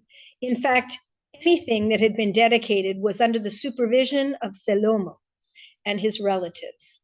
From the Izharites, Kenaiah and family had responsibilities over Israel outside the temple as officials and judges. From the Hebronites, Hashabiah and his relatives, 1,700 capable men were put in charge of Israel west of the Jordan, concerning all the Lord's affairs and the king's service. From the Hebronites, Jeruah was the head of the Hebronites according to the family records of their households. In the 40th year of David's rule, a search was made, and capable men were found among them in Jasur in Gilead. Jeruah's relatives, capable men, 2,700 heads of households, King David put them in charge of Reuben, Gad, and half the Manasseh concerning all of God's and the king's affairs. This is a list of the Israelites, the heads of households, the commanders of units of 1,100, and their officers. They served the king in every way their divisions required, and they were on duty for a month at a time through all the months of the year. Each division numbered 24,000. In charge of the first division for the first month was Jashobeam, Zabiel's son. The division numbered 24,000. He was a Perizzite and the head of his army officers for this first month. In charge of the division for the second month was Dodai, the Ahoite. His division numbered 24,000. The third army commander for the third month was Benaum, the chief priest Jehoiada's son.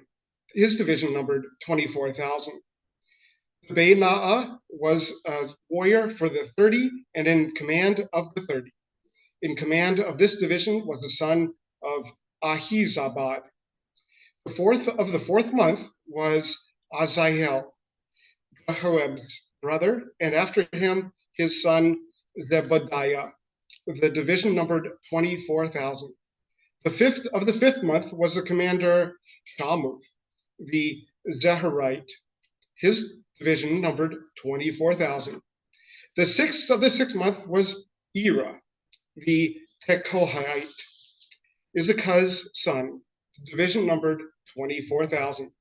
The seventh month was Hezlaz, the Pelahite, from Ephraim's family. His division numbered 24,000. For the eighth month was Debahachai, the Hushaite, from the Zerhites. His division numbered 24,000. For the ninth month was Abia, of Anatothor, from the Benjamites. His division numbered 24,000. For the 10th month was Maharai, the Netophaite, from the Zebharites. His division numbered 24,000. For the 11th month was Benaiah, the Pirathite, from Ephraim's family. His division numbered 24,000. For the 12th month was Heldai, the Netophaite, from Onilo. The division numbered 24,000. In charge of the tribes of Israel, for the Reubenites, the leader was Eleazar, Zichri's son. For the Simeonites, Shephatiah, Makkai's son. For the Levites, Hashabiah, Kemuel's son. For Aaron, Zadok. For Judah, Eliba, one of David's relatives. For Issachar, Omri, Michael's son. For Zebulon, Ishmael, Obadiah's son. For Naphtali, Jeremoth, Azriel's son. For the Ephraimites, Hoshea, Aziah's son. For half the tribe of Manasseh, Joel, Pedadiah's son. For half the tribe of Manasseh in Gilead, Iddo, Zechariah's son. For Benjamin, Jaasiel, Abner's son. For Dan, Azarel, Jeroham's son. These were the leaders of the tribes of Israel. But David didn't count those younger than 20 years of age because the Lord had promised to make Israel as numerous as the stars in the sky. Joab, Zeruiah's son, began to count them, but he never finished. Since Israel experienced wrath because of this, the number wasn't entered into the official records of King David.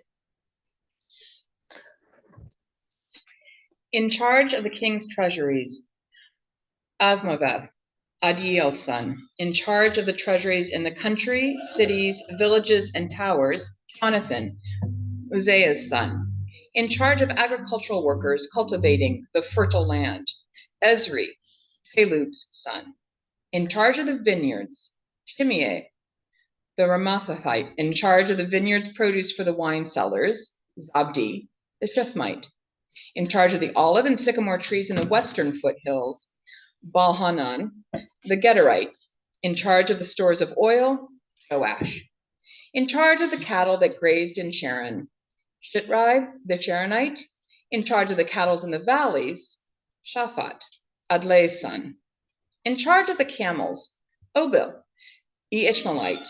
In charge of the female donkeys, Jediah, the Maharathnot. Let me say that again. In charge of the female donkeys, Jediah, the Maharathonite. In charge of the flocks of sheep and goats, Jaziz, the Hagrit. All these were stewards of King David's property. Jonathan, David's uncle, was a counselor, a man of understanding and a scribe. Jehiel, Hakmoni's son, took care of the king's sons. Ahithophel was the king's counselor, and Hushai, the Archite, was the king's political advisor. After Ahithophel came Benaiah, son of Jehoiada, and Abiathar. Joab was commander of the king's army. My name is Lawrence Bose, and I will be reading 1 Chronicles chapters 28 and 29. 1 Chronicles chapter 28. David assembled all of Israel's leaders in Jerusalem, the leaders of the tribes, the leaders of the divisions that served the king, the commanders of units of 1,000 and 100, the officials in charge of all the property and livestock of the king and his sons, as well as the officers, warriors, and all the valiant men. Then King David stood up and said, "Listen to me, my relatives and my people. I wanted to build a temple as the permanent home for the chest containing the Lord's covenant, our God's footrest. But when I prepared to build it, God said to me, 'You must not build a temple for my name, because you are a military man and you've shed blood. The Lord, the God of Israel, chose me from my whole household to become king over Israel forever. He chose Judah as leader, and within Judah's family, my household.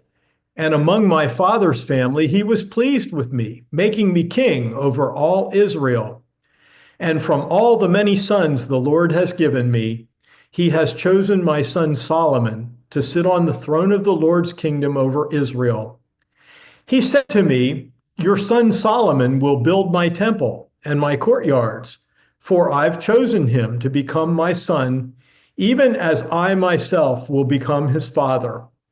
I'll establish his kingdom forever if he remains committed to keeping my commands and case laws, as he does now.' So now, in the presence of all the Lord's assembly, and with God as our witness, carefully observe all the commands of the Lord your God, so that you may hold on to this good land and pass it on to your children forever. As for you, Solomon, my son, acknowledge your father's God and serve him with enthusiastic devotion, because the Lord searches every mind and understands the motive behind every thought. If you seek him, he will be found by you. But if you abandon him, he will reject you forever. Now then, since the Lord has chosen you to build a temple for him as the sanctuary, work hard." Then David gave his son Solomon the plan for the entrance hall, its buildings, treasuries, upper and inner rooms, and the room for the cover. He provided all of the plans he had in mind for the courtyards of the Lord's temple, and for all its surrounding rooms where the treasures of God's temple and the dedicated gifts would be stored, for the divisions of the priests and Levites, for all their responsibilities within the Lord's temple, and for all the equipment used in its service, for the weight of all the gold equipment used for every kind of service, and the weight of all the silver equipment used for every kind of service, for the weight of the gold lampstands and their gold lamps, the weight of gold for each lampstand with its lamps, and for the weight of each silver lampstand and its lamps, depending on how each would be used, for the weight of gold for each table with the stacks of bread, and the silver for the silver tables, for the forks, bowls, and cups of pure gold, for the weight of each gold dish and the weight of each silver dish, for the weight of the incense altar made of refined gold, and for the construction of the chariot, with the gold-winged creatures spreading their wings and covering the chest containing the Lord's covenant. All of this the Lord made clear to David directly in a document, including the plan for all of the work. "Be strong and courageous," David said to his son Solomon. "Get to work. Don't be afraid or discouraged, because the Lord God, my God, is with you. He'll neither let you down nor leave you before all the work for the service of the Lord's temple is done. Here are the divisions of the priests and the Levites who will perform all the service of God's temple. For all this work, you will have willing and able workers with you to do it. The officials and all the people are ready to follow your instructions.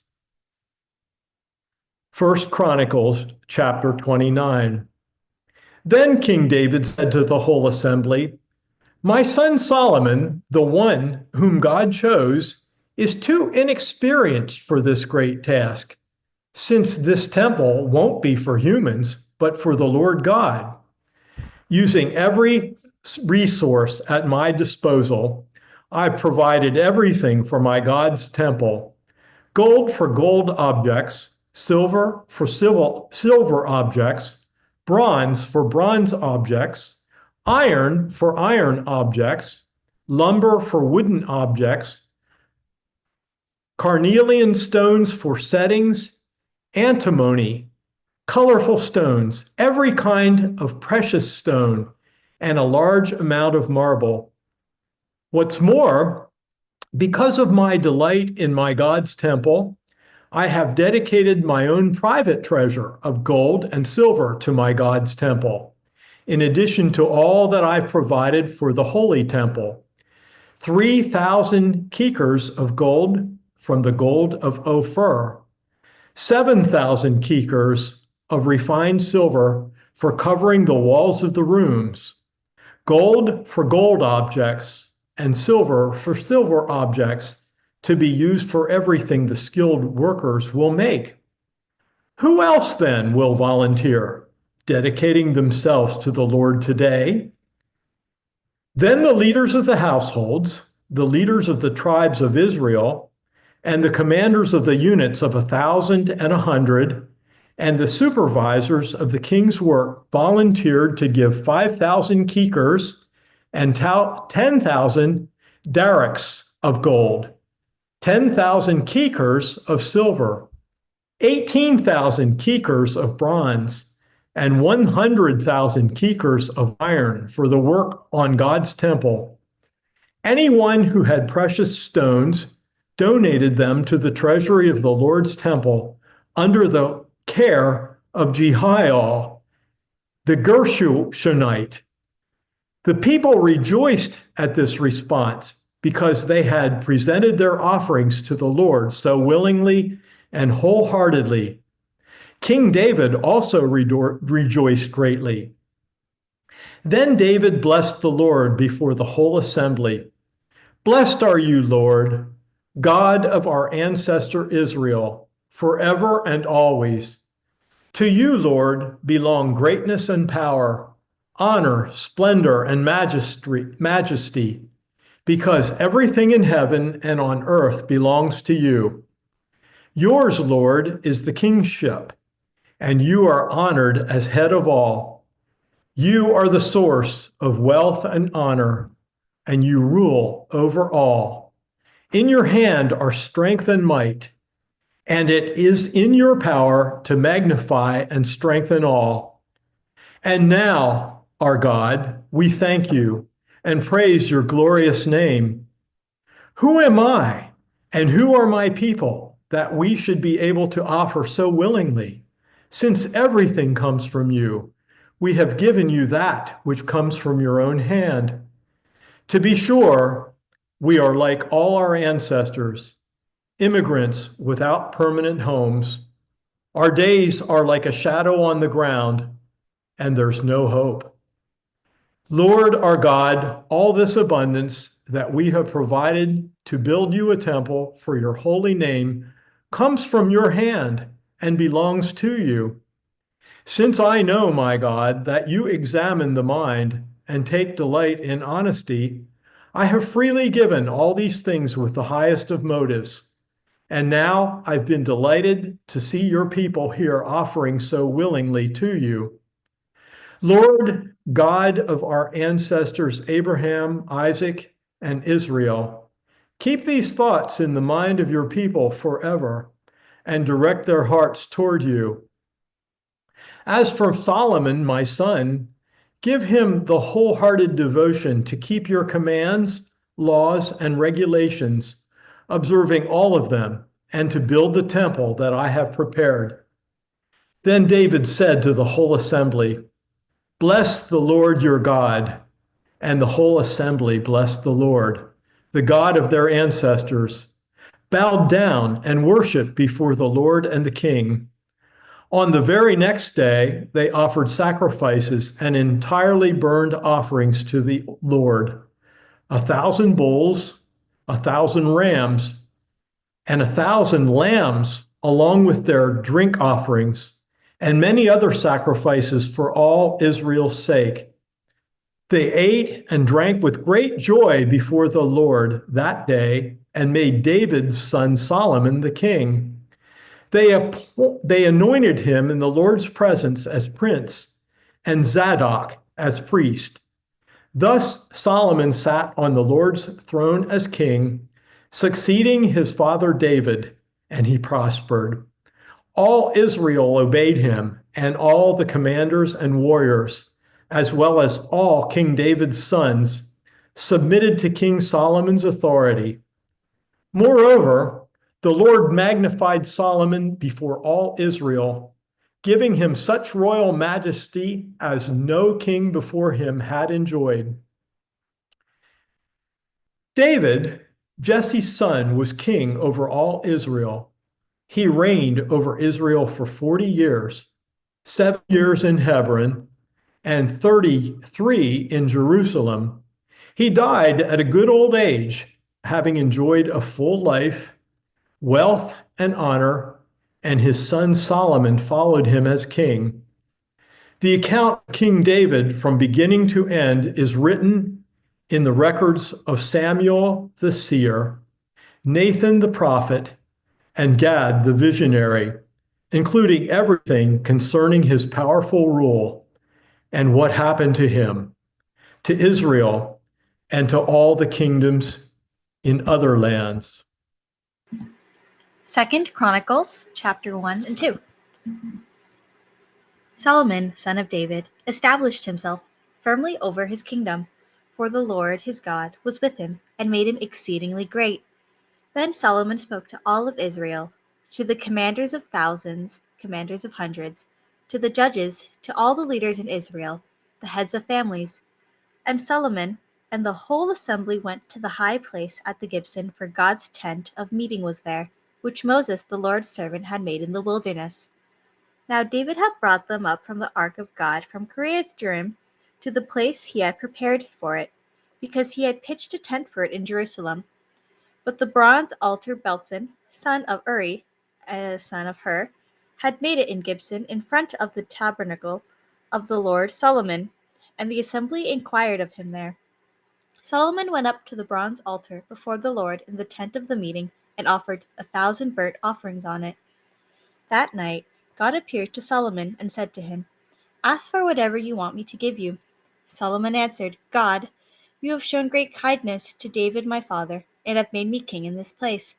Now, Lord God, let your promise to my father David be confirmed, for you have made me king over a people who are as numerous as the dust of the earth. Give me wisdom and knowledge, that I may lead this people, for who is able to govern this great people of yours?" God said to Solomon, "Since this is your heart's desire, and you have not asked for wealth, possessions, or honor, nor the death of your enemies, and since you have not asked for a long life, but for wisdom and knowledge to govern your people over whom I made you king, therefore wisdom and knowledge will be given to you. And I will also give you wealth, possessions, honor, such as no king who was before you had ever, and none after you will have." Then Solomon went to Jerusalem from the high place of Gibeon, from before the tent of meeting, and reigned over Israel. Solomon accumulated chariots, horses. He had 1,400 chariots and 12,000 horses, which he kept in chariot cities, and also with him in Jerusalem. The king made silver and gold as common in Jerusalem as stones, and the cedar plentiful as sycamore fig trees in the foothills. Solomon's horses were imported from Egypt and Kue. The royal merchants purchased them from Kue at the current price. They imported a chariot from Egypt for 600 shrieks of silver and a horse of 150. They also exported them to the king of Hades and of the Arameans. Solomon gave orders to build the temple in the name of the Lord and a royal palace for himself. He conscripted 70,000 men as carriers and 80,000 as stonecutters in the hills and 3,600 as foremen over them. Solomon sent his message to Hiram, king of Tyre. Send me cedar logs as you did my father David, when you sent him cedar to build the palace to live in.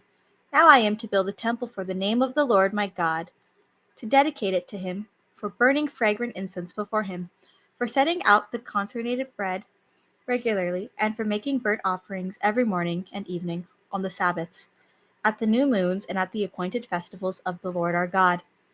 This is a lasting ordinance for Israel. The temple I am going to build will be great, because our God is greater than all other gods. But who is able to build a temple for him, since the heavens, even the highest heavens, cannot contain him? Who then am I to build a temple for him, except as a place to burn sacrifices before him? Send me, therefore, a man skilled to work in gold and silver, bronze and iron, and in purple, crimson, and blue yarn, and experienced in the art of engraving, to work with Judah, with Jerusalem, with my skilled workers whom my father David provided. Send me also cedar, juniper, and algum logs from Lebanon, for I know your servants are skilled in cutting timber there. My servants will work with yours to provide me with plenty of lumber, because the temple I build must be large and magnificent. I will give your servants, the woodsmen who cut the timber, 20,000 cores of ground wheat, 20,000 cores of barley, 20,000 baths of wine, and 20,000 baths of oil. Hiram, the king of Tyre, replied by letter to Solomon, because the Lord loves his people, he has made you their king. And Hiram added, Praise be to the Lord, the God of Israel, who made heaven and earth. He has given King David a wise son, endowed with intelligence and discernment, who will build a temple for the Lord and a palace for himself. I am sending you Huram-Abi, a man of great skill, whose mother was from Dan and whose father was from Tyre. He is trained to work in gold and silver, bronze and iron, stone and wood, and with purple and blue and crimson yarn, and fine linen. He is experienced in all kinds of engraving and can execute any design given to him. He will work with your skilled workers and with these of my lord David your father. Now let my lord send his servants to the wheat and barley and the olive oil and wine he promised, and we will cut all the logs from Lebanon that you need, and will float them as rafts by river down the sea to Joppa. You can take them up to Jerusalem. Solomon took a census of all the foreigners residing in Israel. After the census his father David had taken, and they were found to be 153,600. He assigned 70,000 of them to be carriers, and 80,000 of them to be stonecutters in the hills, with the 3,600 foremen over them to keep the people working. Els Durieux. 2 Chronicles chapter 3 to 5. Solomon builds the temple. Solomon began to build the Lord's temple in Jerusalem on Mount Moriah, where the Lord had appeared to his father David, on the place David had prepared at the threshing floor of Ornan the Jebusite. He began building in the 2nd month of the 4th year of his rule. Solomon laid the foundations for these structures in order to build the temple of God. The length, according to the old standard of measurements, was 90 feet, and the width 30 feet. Across the front of the temple was a porch as long as the temple was, and 30 feet wide and 30 feet high. He covered the inside walls with pure gold. He paneled the walls of the main room with pine, covered them with fine gold, and decorated them with palm trees and chains. He studded the room with precious stones for beauty. The gold was from Parvi. He covered the room, its beams, door frames, walls, and doors with gold, and carved images of winged creatures on the walls. Then he made the most holy place. It was as long as the temple was wide, 30 feet long and 30 feet wide. He covered it with 600 kickers of fine gold. The gold nails weighed 50 shekels. He also covered the upper room with gold. In the most holy place, he formed 2 statues of winged creatures and covered them with gold. Together, the wingspan of these creatures was 30 feet. One of the first creature's wings was 7.5 feet long and touched the temple wall, while the other wing was 7.5 feet long, touching the wing of the other creature. Similarly, one wing of the other creature was 7.5 feet long and touched the temple wall, while the other wing was 7.5 feet long and touched the other creature. The wings of these creatures extended 30 feet. They stood on their feet facing the main room. Then he made the curtain out of fine linen and violet, purple and crimson yarn, weaving winged creatures into it. Then he made 2 columns in front of the temple, 52.5 feet high, with 7.5 foot cap on top of each. Then he made chains like a necklace and placed them on the tops of the columns. He made 100 pomegranates and placed them into the chains. He set up the pillars in front of the sanctuary, one on the south, the other on the north. The one on the south he named Jachin, and the other on the north he named Boaz. Solomon's temple equipment. He also made a bronze altar, 30 feet long, 30 feet wide, and 15 feet high. Then he made a tank of cast metal, called the sea. It was circular in shape, 15 feet high, rim to rim, 7.5 feet high, and 45 feet in circumference. Under the rim were 2 rows of ox-like figures, completely encircling it. 10 every 18 inches, each cast in its mold. The sea rested on 12 oxen, while with their backs towards the center, 3 facing north, 3 facing west, 3 facing south, and 3 facing east. The sea was as thick as the width of a hand. Its rim was shaped like a cup or an open lily blossom. It could hold 3,000 baths. He also made 10 wash basins and put 5 on the south and 5 on the north. The items used for the entirely burned offerings were rinsed in these. The priests washed in the sea. He made 10 gold lampstands as prescribed and put them in the sanctuary, 5 on the south and 5 on the north. He also made 10 tables, and put them in the sanctuary, 5 on the south and 5 on the north, as well as 100 gold bowls. He made the courtyard of the priests and the great courtyard with doors covered with bronze for the courtyard. He placed the sea at the southeast corner. Huram made the pots, the shovels, and the bowls. So Huram finished all his work on God's temple for King Solomon. 2 columns, 2 circular capitals on top of the columns, 2 networks adorning the 2 circular capitals on top of the columns, 400 pomegranates for the 2 networks, with the 2 rows of pomegranates for each network that adorned the 2 circular capitals on top of the columns. 10 stands with 10 basins on them, 1 sea, 12 oxen beneath the sea, and the pots, the shovels, and the meat forks.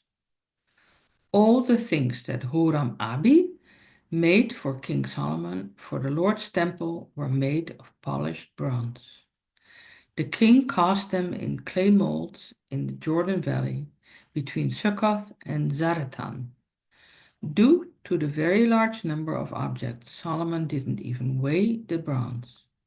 Solomon also made all the equipment for God's temple, the gold altar, the tables for the bread of presence, the lampstands with their lamps, all of pure gold, to burn the inner sanctuary as prescribed, the flowers, the lamps, and the thongs of pure gold, and the wick trimmers, bowls, ladles, and censers, pure gold.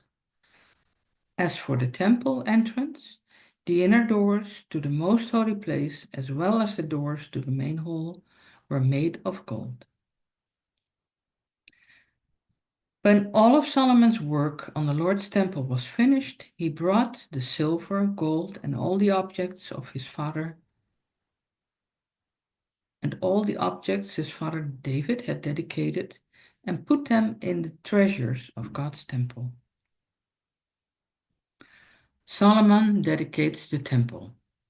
Then Solomon assembled Israel's elders, all the tribal leaders and the clan chieftains of Israel at Jerusalem, to bring up the chest containing the Lord's covenant from Zion, David's city.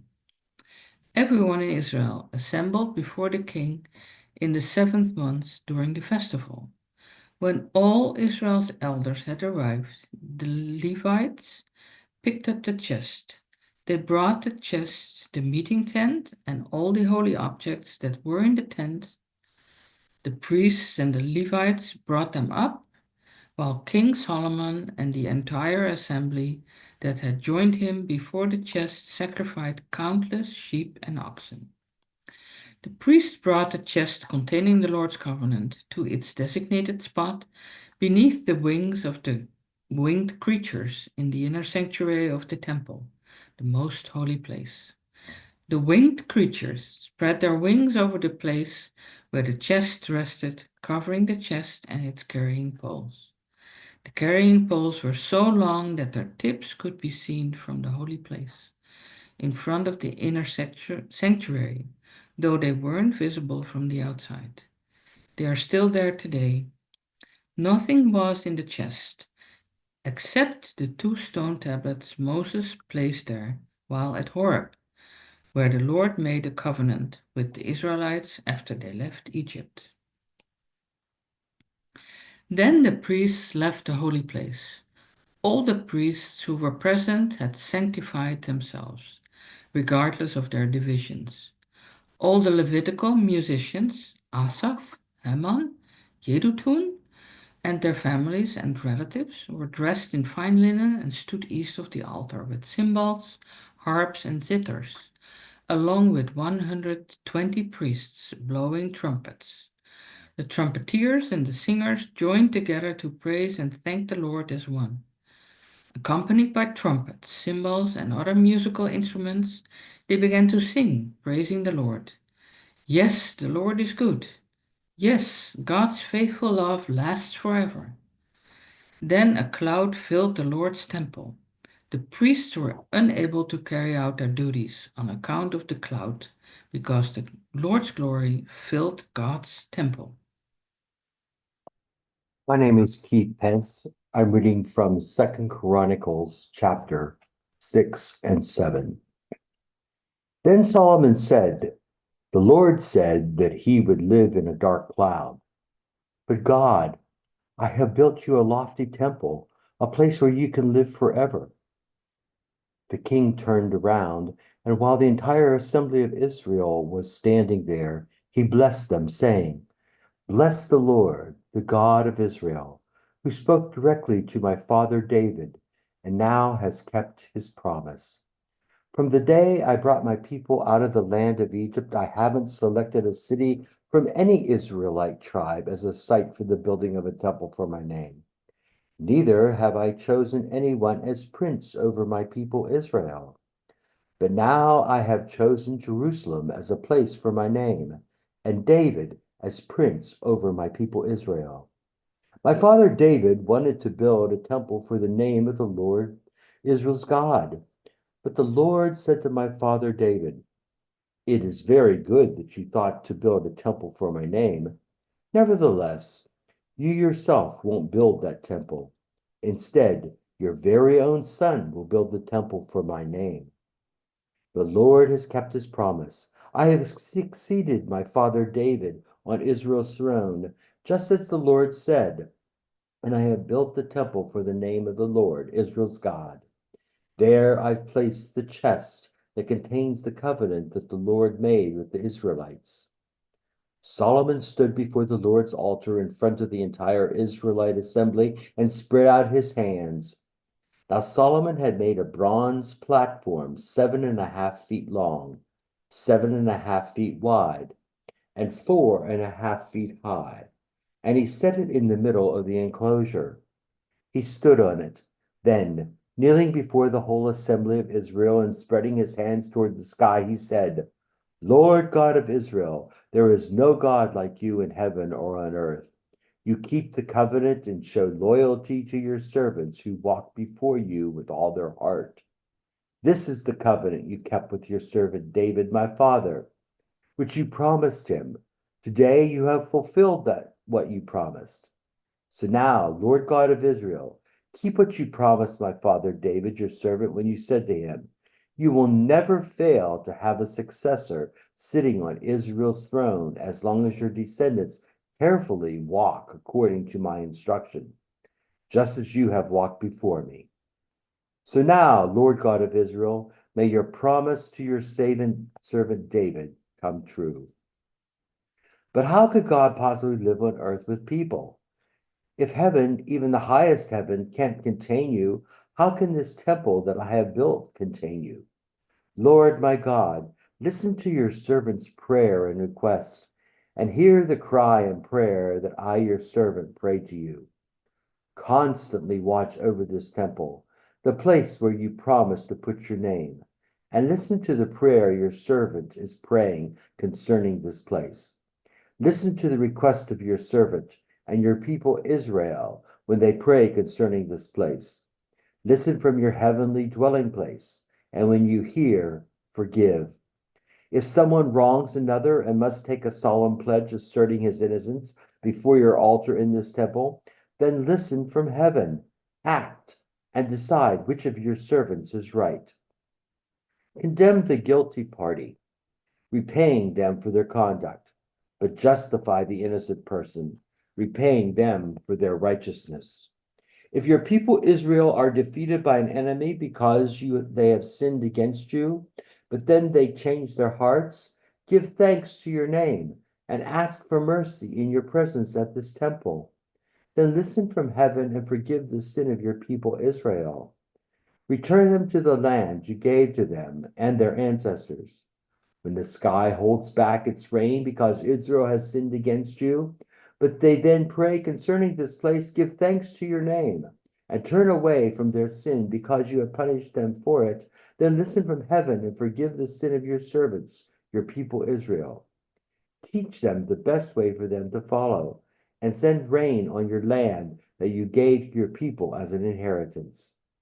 Whenever there is a famine or plague in the land, or whenever there is blight, mildew, locusts, or grasshoppers, or whenever someone's enemies attack them in their cities, or any plague or illness comes, whatever prayer or petition is made by any individual or by all of your people Israel, because people will recognize their own pain and suffering and spread out their hands toward this temple, then listen from heaven where you live. Forgive, act, and repay each person according to all their conduct, because you know their hearts. You alone know the human heart. Do this, and they may revere you by following your ways all the days they live on the fertile land that you gave to our ancestors. Listen also to the foreigner who isn't from your people Israel, but who comes from a distant country because of your great reputation, your great power, and your outstretched arm.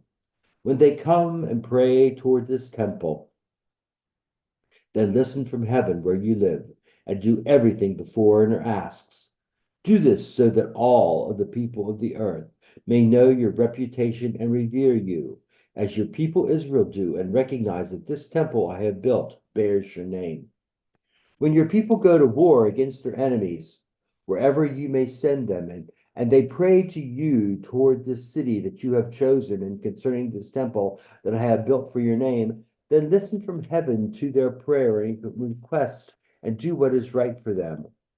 when they sin against you, for there is no one who doesn't sin, and you become angry with them and hand them over to an enemy who takes them away as prisoners to enemy territory, whether distant or nearby, if they change their heart in whatever land they are held captive, turning back and begging for your mercy, saying, we have sinned, we have done wrong, and we have acted wickedly. And if they return to you with all their heart and all their being in the enemy territory where they've been taken captive, and pray concerning their land which you gave to their ancestors, concerning the city you have chosen, and concerning this temple I have built for your name, then listen to their prayers and requests from your heavenly dwelling place. Do what is right for them, and forgive your people who have sinned against you. Now, my God, may your eyes be open and your ears attentive to the prayers of this place. And now go, Lord God, to your resting place, you and your mighty chest. May your priests, Lord God, be clothed with salvation. May those loyal to you rejoice in what is good. Lord God, don't reject your anointed one. Remember your faithful loyalty to your servant David. As soon as Solomon finished praying, fire came down from heaven and consumed the entirely burned offering and the sacrifices, while the Lord's glory filled the temple. The priests were unable to enter the Lord's temple because the Lord's glory had filled the Lord's temple. All the Israelites were watching when the fire fell. As the Lord's glory filled the temple, they knelt down on the pavement with their faces to the ground, worshiping and giving thanks to the Lord, saying, yes, God is good. Yes, God's faithful love lasts forever. Then the king and all the people sacrificed to the Lord. King Solomon sacrificed 22,000 oxen and 120,000 sheep when the king and all the people dedicated God's temple. The priests stood at their posts, as did the Levites with the Lord's musical instruments, which King David had made for giving thanks to the Lord, saying, yes, God's faithful love lasts forever, and which David had used when he gave praise. Across from them, the priests were blowing trumpets while all Israel was standing. Solomon also dedicated the middle of the courtyard in front of the Lord's temple. He had to offer the entirely burned offerings and the fat of the well-being sacrifices there, because the bronze altar Solomon had made was too small to contain the entirely burned offerings, the grain offerings, and the pieces of fat. At that time, Solomon, together with all Israel, celebrated the festival for 7 days. It was a very large assembly that came from Lebanon to the border of Egypt. On the 8th day, there was a gathering. They had dedicated the altar for 7 days and celebrated the festival for another 7 days. On the 23rd day of the 7th month, Solomon dismissed the people to their tents, happy and content because of the goodness the Lord had shown to David, to Solomon, and to his people Israel. In this way, Solomon finished the Lord's temple and the royal palace. He successfully accomplished everything he intended for the Lord's temple and his own palace. Then the Lord appeared to Solomon at night and said to him, I have heard your prayer and have chosen this place as my house of sacrifice.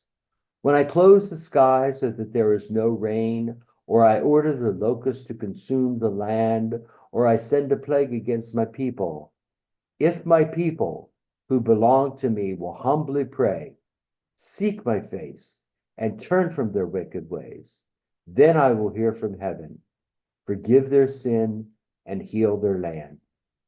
From now on, my eyes will be open and my ears will pay attention to the prayers offered in this place, because I have chosen this temple and declared it holy so that my name may be there forever. My eyes and my heart will always be there. As for you, if you will walk before me just as your father David did, doing all that I have commanded you, and keeping my regulations and case laws, then I will establish your royal throne, just as I promised your father David. You will never fail to have a successor ruling in Israel.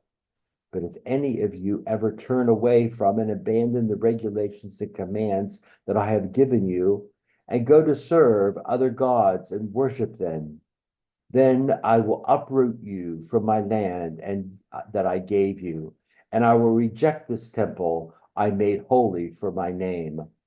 I will make it a joke, insulted by everyone. Everyone who passes by this temple, so lofty now, will be shocked and will wonder, why has the Lord done such a thing to this land and the temple? The answer will come, because they abandoned the Lord, the God of their ancestors who brought them out of Egypt. They embraced other gods, worshiping and serving them. This is why God brought all this disaster on them. I am Mishra Milap, and I am reading 2 Chronicles chapter 8 and chapter 9. Suleman को यहोवा के भवन और अपने भवन के बनाने में 20 वर्ष लगे। तब जो नगर हुराम ने सुलेमान को दिए थे, उन्हें सुलेमान ने दृढ़ करके उनमें इस्राएलियों को बसाया। तब सुलेमान सोबा के हमात को जाकर उस पर जयवंत हुआ। उसने तदमोर को जो जंगल में है और हमात के सब भंडार नगरों को दृढ़ किया। फिर उसने ऊपर वाले और नीचे वाले दोनों बेथरोन को शहर बना और फाटकों और बड़ों से दृढ़ किया। उसने बालात को और सुलेमान के जितने भंडार नगर थे और उसके रथों और सवारों के जितने नगर थे उनको, और जो कुछ सुलेमान ने यरूशलेम, लेबनोन और अपने राज्य के सब देश में बनाना चाहा, उन सब को बनाया।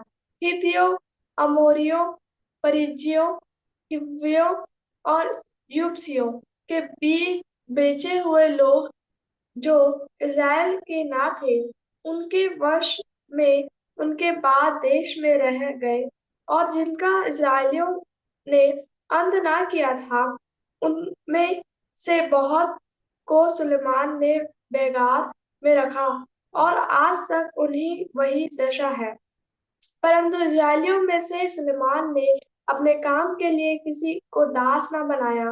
वे तो योद्धा और उसके हाकिम, उसके सरदार और उसके रथों और सवारों के प्रधान हुए। सुलेमान के सरदारों के प्रधान, जो प्रजा के लोगों पर प्रभुता करने वाले थे, वे 250 थे। फिर सुलेमान फिरौन की बेटी और दाऊदपुर में से उस भवन में ले आया जो उसने उसके लिए बनाया था, क्योंकि उसने कहा, जिस जिस स्थान में यहोवा का संदूक आया है वह पवित्र है। इसलिए मेरी रानी इज़राइल के राजा दाऊद के भवन में ना रहने पाएगी। तब सुलेमान ने यहोवा की उस वेदी पर जो उसने ओसारे के लोग आगे बनाई थी, यहोवा को होम बलि चढ़ाई। वह मूसा की आज्ञा और प्रतिदिन के नियम के अनुसार, अर्थात विश्राम और नए चांद और प्रतिवर्ष 3 बार ठहराए हुए पर्वों, अर्थात अख़मीरी रोटी के पर्व और सप्ताहों के पर्व और झोपड़ियों के पर्व में बलि चढ़ाया करता था। उसने अपने पिता दाऊद के नियम के अनुसार याजकों के सेवा कार्यों के लिए उनके दल ठहराए और लेवियों को उनके कामों पर ठहराया कि हर एक दिन के प्रयोजन के अनुसार वे यहोवा की स्तुति और याजकों के सामने सेवा टहल किया करे, और एक एक फाटक के पास द्वारपालों को दल दल करके ठहरा दिया, क्योंकि परमेश्वर के भक्त दाऊद ने ऐसी आज्ञा दी थी। राजा ने भंडार या किसी और बात के संबंध में याजकों और लेवियों को जो जो आज्ञा दी थी, उन्होंने उसे ना टाला। सुलेमान का सब काम जो उसने यहोवा के भवन की नींव डालने से लेकर उसके पूरा करने तक किया, वह ठीक हुआ। इस प्रकार यहोवा का भवन पूरा हुआ। तब सुलेमान एस्योर नेगेबेर और एलोत को गया, जो एदोम के देश में समुद्र के किनारे स्थित है। हुराम ने उसके पास अपने जहाजियों के द्वारा जहाज और समुद्र के जानकार मल्लाह भेज दिए और उसने सुलेमान के जहाजियों के संग ओपीर को जाकर वहां से 450 इक्कार सोना राजा सुलेमान को ला दिया। जब शिबा की रानी ने सुलेमान की कृति सुनी तब वह कठिन कठिन प्रश्नों से उसकी परीक्षा करने के लिए यरूशलेम को चली। वह बहुत भारी दर और मसालों और बहुत सोने और मणि से लदे ऊंट साथ लिए हुए आई और सुलेमान के पास पहुंचकर उससे अपने मन की सब बातों के विषय बातें की। सुलेमान ने उसके सब प्रश्नों का उत्तर दिया। कोई बात सुलेमान की बुद्धि से ऐसी बाहर न रही कि वह उसे ना बता सके। जब शिबा की रानी ने सुलेमान की बुद्धिमानी और उसका बनाया हुआ भवन और उसकी मेज पर का भोजन देखा और उसके कर्मचारी किस रीति बैठते और उसके टहलुए किस रीति खड़े रहते और कैसे कैसे कपड़े पहने रहते हैं और उसके पिलाने वाले कैसे हैं और वे कैसे कपड़े पहने हैं और वह कैसी चढ़ाई है जिससे वह यहोवा के भवन को जाया करता है। जब उसने यह सब देखा तब वह चकित हो गई। तब उसने राजा से कहा, मैंने तेरे कामों और बुद्धिमानी की जो कीर्ति अपने देश में सुनी वह सच ही है, परंतु जब तक मैंने अपने आप ही आकर अपनी आंखों से यह ना देखा तब तक मैं ना उनकी प्रतीति ना की। परंतु तेरी बुद्धि की आधी पढ़ाई भी मुझे ना बताई गई। तू उस कृति से बढ़कर है जो मैंने सुनी थी। धन्य है तेरे जन, धन्य है तेरे ये सेवक जो नित्य तेरे सन्मुख उपस्थित रहकर तेरी बुद्धि की बातें सुनते हैं। धन्य है तेरा परमेश्वर यहोवा जो तुझसे ऐसा प्रसन्न हुआ कि तुझे अपनी राजगद्दी पर इसलिए विराजमान किया कि तू अपने परमेश्वर यहोवा की ओर से राज्य करे। तेरा परमेश्वर जो इस्राएल से प्रेम करके उन्हें सदा के लिए स्थिर करना चाहता था, इसी कारण उसने तुझे न्याय और धर्म करने को उनका राजा बना दिया। उसे राजा को 120 इक्कार सोना, बहुत सा सुगंध द्रव्य और मणि दिए, जैसे सुगंध द्रव्य शिबा की रानी ने राजा सुलेमान को दिए वैसे देखने में नहीं आए। फिर हुराम और सुलेमान दोनों के जहाजी जो ओपीर से सोना लाते थे वे चंदन की लकड़ियां और मणि भी लाते थे। राजा ने चंदन की लकड़ी से यहोवा के भवन और राजभवन के लिए चबूतरे और गायकों के लिए वीणाएं और सारंगियां मंगवाई। ऐसी वस्तुएं उससे पहले यहूदा देश में ना देख पड़ी थी। फिर शिबा की रानी ने जो कुछ चाहा वह राजा सुलेमान ने उसको उसकी इच्छा के अनुसार दिया। यह उससे अधिक था जो वह राजा के पास ले आई थी। तब वह अपने जनों समेत अपने देश को लौट गई। जो सोना प्रति वर्ष सुलेमान के पास पहुंचा था उसका तौल 666 किकार था। यह उससे अधिक था जो सौदागर और व्यापारी लाते थे और अरब देश के सब राजा और देश के अधिपति सुलेमान के पास सोना चांदी लाते थे। राजा सुलेमान ने सोना गढ़ाकर जो 100 बड़ी बड़ी डालें बनवाई। एक एक डाल में 600 शेकेल गढ़ा हुआ सोना लगा। फिर उसने सोना गढ़ाकर 300 छोटी डालें भी बनवाई। एक एक छोटी डाल में 300 शेकेल सोना लगा और राजा ने उनको लबनोनी वन नामक भवन में रख दिया। राजा ने हाथी दांत का एक बड़ा सिंहासन भी बनाया और चोखे सोने से मढ़ाया। उस सिंहासन में 6 सीढ़ियां और सोने का एक पावदान था। यह सब सिंहासन से जुड़े थे और बैठने के स्थान के दोनों ओर टेक लगी थी और दोनों टेकों के पास एक एक सिंह खड़ा हुआ बना था।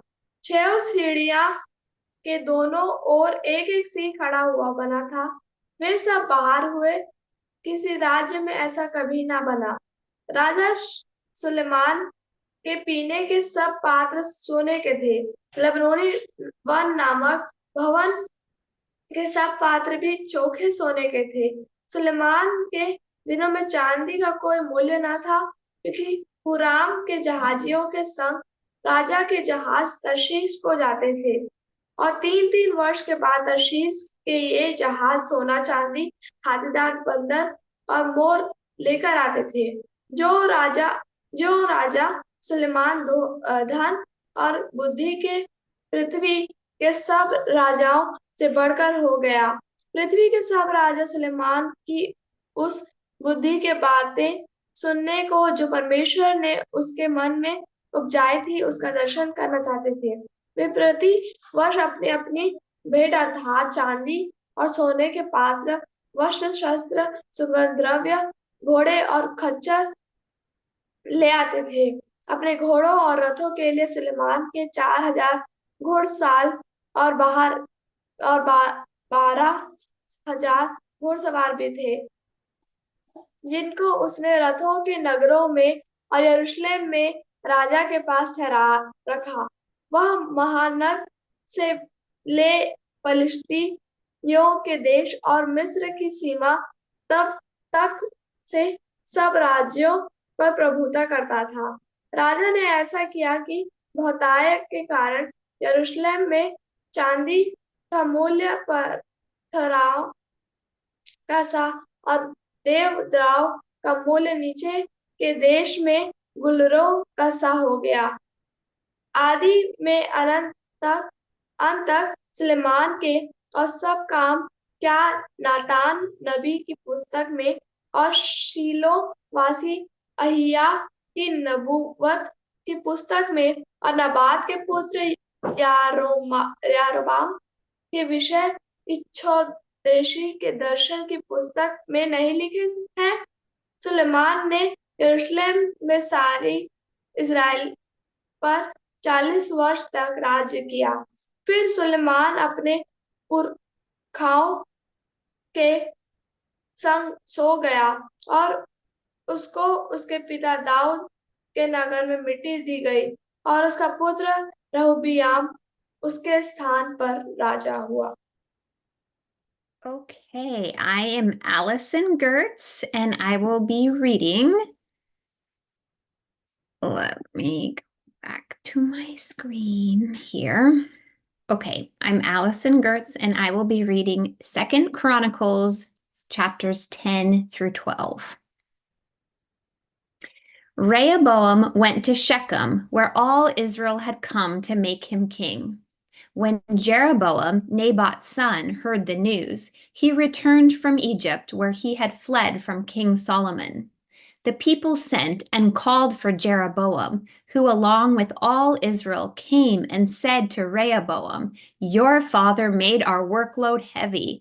If you will lessen the demands your father made of us and lighten the heavy workload he demanded from us, then we will serve you." He answered them, "Come back in 3 days." So the people left.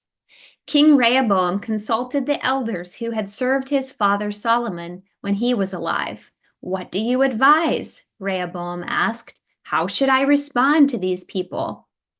"If you are kind to these people and try to please them by speaking gently with them," they replied, "they will be your servants forever." But Rehoboam ignored the advice the elders gave him and instead sought the counsel of the young advisors who had grown up with him and now served him. "What do you advise?" he asked them. "How should we respond to these people who said to me, 'Lighten the workload your father demanded from us'?" The young people who had grown up with Rehoboam said to him, "This people said to you, 'Your father made our workload heavy, lighten it for us.' Now this is what you should say to them. 'My baby finger is thicker than my father's waist. So if my father made your workload heavy, I'll make it even heavier. If my father disciplined you with whips, I'll do it with scorpions.'"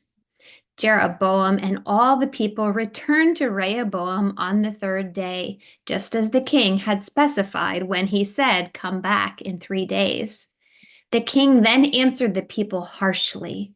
He ignored the elders' advice and instead followed the young people's advice. He said, "My father made your workload heavy, but I'll make it even heavier. My father disciplined you with whips, but I'll do it with scorpions." The king didn't listen to the people because this turn of events came from God, so the Lord might keep his promise concerning Jeroboam, Naboth's son, which God delivered through Ahijah from Shiloh. When all Israel saw that the king wouldn't listen to them, the people answered the king, "Why should we care about David? We have no stake in Jesse's son. Go back to your homes, Israel. You better look after your own house now, David." Then all Israel went back to their homes, and Rehoboam ruled over only the Israelites who lived in the cities of Judah. When King Rehoboam sent Hadoram to them, he was the leader of the work gang, the Israelites stoned him to death. King Rehoboam quickly got into his chariot and fled to Jerusalem. And so Israel has been in rebellion against David's dynasty to this day. When Rehoboam arrived at Jerusalem, he assembled the house of Judah and Benjamin, 180,000 select warriors to fight against Israel and to restore the kingdom to Rehoboam. But the Lord's word came to Shemaiah, the man of God. "Tell Judah's king Rehoboam, Solomon's son, and all Israel in Judah and Benjamin, this is what the Lord says. Don't make war against your relatives. Go home, every one of you, because this is my plan." When they heard the Lord's words, they abandoned their attack against Jeroboam. Rehoboam lived in Jerusalem, but he built cities for Judah's defense in Bethlehem, Etam, Tekoa, Bethsur, Soko, Adullam, Goth, Marisha, Zip, Adaraim, Lachish, Uzziah, Zorah, Ijulan, and Hebron. These were the fortified cities in Judah and Benjamin. He made the fortifications stronger, placed commanders in them, and supplied them with food, oil, and wine. He also stored shields and spears in each of the cities, making them very strong. This is how Judah and Benjamin remained under his control. The priests and the Levites from every region throughout all Israel sided with Rehoboam. The Levites left their pastures and property to come to Judah and Jerusalem because Jeroboam and his sons had refused to let them serve as the Lord's priests, having appointed his own priests for the shrines and the goat and calf idols he had made. People from every tribe of Israel who had made up their minds to seek the Lord, Israel's God, came to Jerusalem to sacrifice to the Lord, the God of their ancestors. They strengthened the kingdom of Judah and supported Rehoboam, Solomon's son, for 3 years by following the way of David and Solomon those 3 years. Rehoboam married Mahalath, daughter of Jeremoth, David's son, and Abihail, daughter of Eliab, Jesse's son. The sons she bore to him were Jeush, Shemariah, and Zaham. Later he married Maacah, Absalom's daughter, who bore him Abijah, Attai, Zizah, and Selomith. Rehoboam loved Absalom's daughter Maacah more than all his wives and secondary wives. In all, he had 18 wives and 60 secondary wives, 28 sons and 60 daughters. Rehoboam named Abijah, Maacah's son, as his successor in order to make him king. He wisely placed some of his sons in every region of Judah and Benjamin, in every fortified city, and gave them plenty of food and sought many wives for them. But as soon as Rehoboam had secured his royal power, he, along with all Israel, abandoned the Lord's instruction. Egypt's king Shishak attacked Jerusalem in the 5th year of King Rehoboam because Israel had been unfaithful to the Lord. Accompanying Shishak from Egypt were 1,200 chariots, 60,000 horses, and countless Libyan, Sukkite, and Cushite warriors. He captured the fortified cities of Judah and came toward Jerusalem. Then the prophet Shemaiah went to Rehoboam and the leaders of Judah who had gathered at Jerusalem because of Shishak and told them, "This is what the Lord says. Since you have abandoned me, now I am abandoning you to Shishak's power." Then the leaders of Israel and the king submitted. "The Lord is right," they said. When the Lord saw that they had submitted, the Lord's word came to Shemaiah. "Since they have submitted, I won't destroy them. I will deliver them in a little while, and I won't use Shishak to pour out my anger against Jerusalem.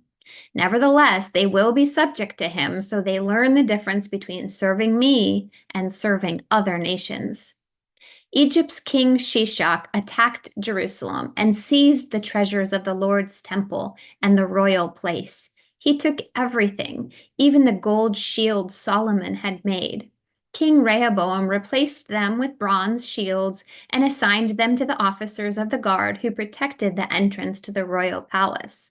Whenever the king entered the Lord's temple, the guards would carry the shields and then return them to the guard room. When Rehoboam submitted, the Lord was no longer angry with him, and total destruction was avoided. There were, after all, some good things still in Judah. So King Rehoboam was securely established in Jerusalem. Rehoboam was 41 years old when he became king, and he ruled 17 years in Jerusalem, the city the Lord had chosen from all the tribes of Israel to put his name. His mother's name was Naamah from Ammon.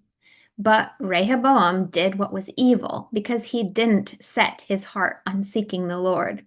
The deeds of Rehoboam from beginning to end, aren't they written in the records in the prophet Shemaiah and the seer Iddo, including the genealogical records? There was continual warfare between Rehoboam and Jeroboam. Rehoboam lay down with his ancestors and was buried in David's city. His son Abijah succeeded him as king. Abijah became king over Judah in the 18th year of King Jeroboam. He ruled for 3 years in Jerusalem. His mother's name was Micaiah. She was Uriel's daughter from Gibeah. When war broke out between Abijah and Jeroboam, Abijah went to fight with an army of 400,000 select troops against Jeroboam's select forces numbering 800,000, who were arrayed in battle formation. Abijah stood at the height of Mount Zemaraim in Ephraim's highlands and said, "Listen to me, Jeroboam and all Israel. Surely you know that the Lord, Israel's God, made an unbreakable covenant with David and his descendants, that they would rule Israel forever. It was Jeroboam, Nebat's son, the servant of Solomon, David's son, who rebelled against his master. When some useless, worthless people joined his cause, they overpowered Rehoboam, Solomon's son, who was too young and timid to resist them. And now, do you intend to challenge the Lord's royal rule entrusted to David's descendant? You may have a numerical advantage, as well as the gold calves Jeroboam made for you as gods, But you've banished the Lord's priests, Aaron's sons, along with the Levites, so that you could appoint your own priest as other countries do. Now, anyone who shows up with a young bull and 7 rams can become a priest of those phony gods. But us? The Lord is our God. We haven't abandoned him. Aaron's descendants serve as the Lord's priest, assisted in the work by the Levites. Every morning and every evening, they offer entirely burned offerings and fragrant incense to the Lord, and set out bread in stacks upon clean tables. At night, they light the lamps in the gold lampstand. Yes, while you are abandoning the Lord our God, we are doing what he requires. Listen, God is on our side, at our head, along with his priests, who are ready to sound the battle trumpet against you. So, Israelites, don't fight against the Lord, the God of your ancestors, for you won't succeed. Meanwhile, Jeroboam had sent troops ahead around them for an ambush so that the main force was in front of Judah while the ambush was behind. When Judah looked around and suddenly realized that they were surrounded, they cried to the Lord while the priests sounded the trumpets and raised the battle cry. When they raised the battle cry, God defeated Jeroboam and all Israel before Abijah and Judah. So the Israelites fled before Judah, and God gave Judah the victory. Abijah and his people struck them severely. 500,000 select warriors were killed. Israel was subdued. Israel was subdued on that occasion, and Judah succeeded because they relied on the Lord, the God of their ancestors. Abijah pursued Jeroboam and took these cities away from him: Bethel, Jeshanah, and Ephron, along with their villages. Jeroboam failed to regain power during the time of Abijah. The Lord finally struck him down, and he died. Abijah, however, grew strong. He married 14 wives, had 22 sons, and 16 daughters. The rest of Abijah's deeds, what he did and what he said, are written in the account of the prophet Iddo.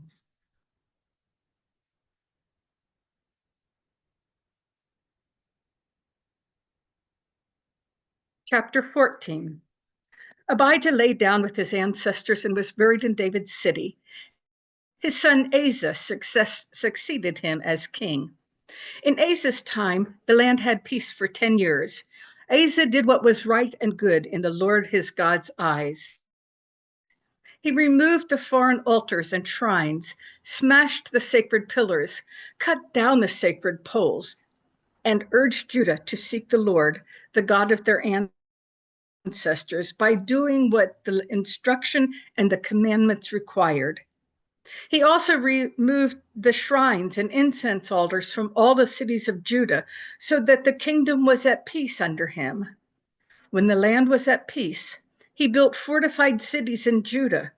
There was no war in those years because the Lord had given him rest. Let's build up these cities, Asa told Judah.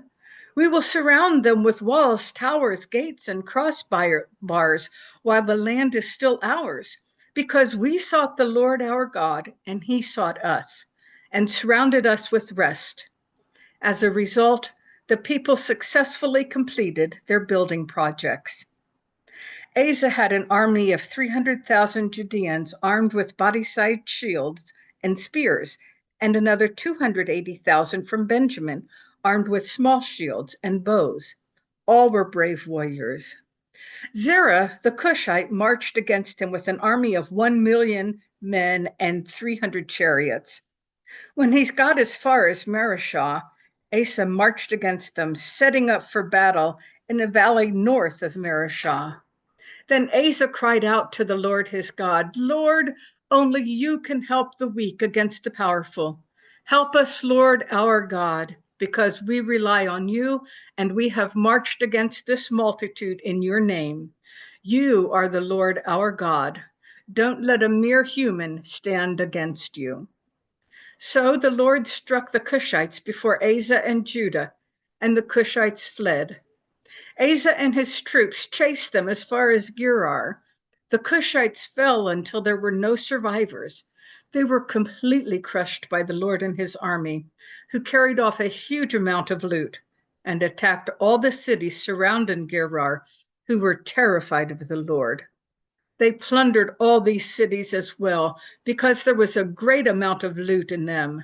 They also attacked the herdsmen's camps, taking many sheep and camels before returning to Jerusalem.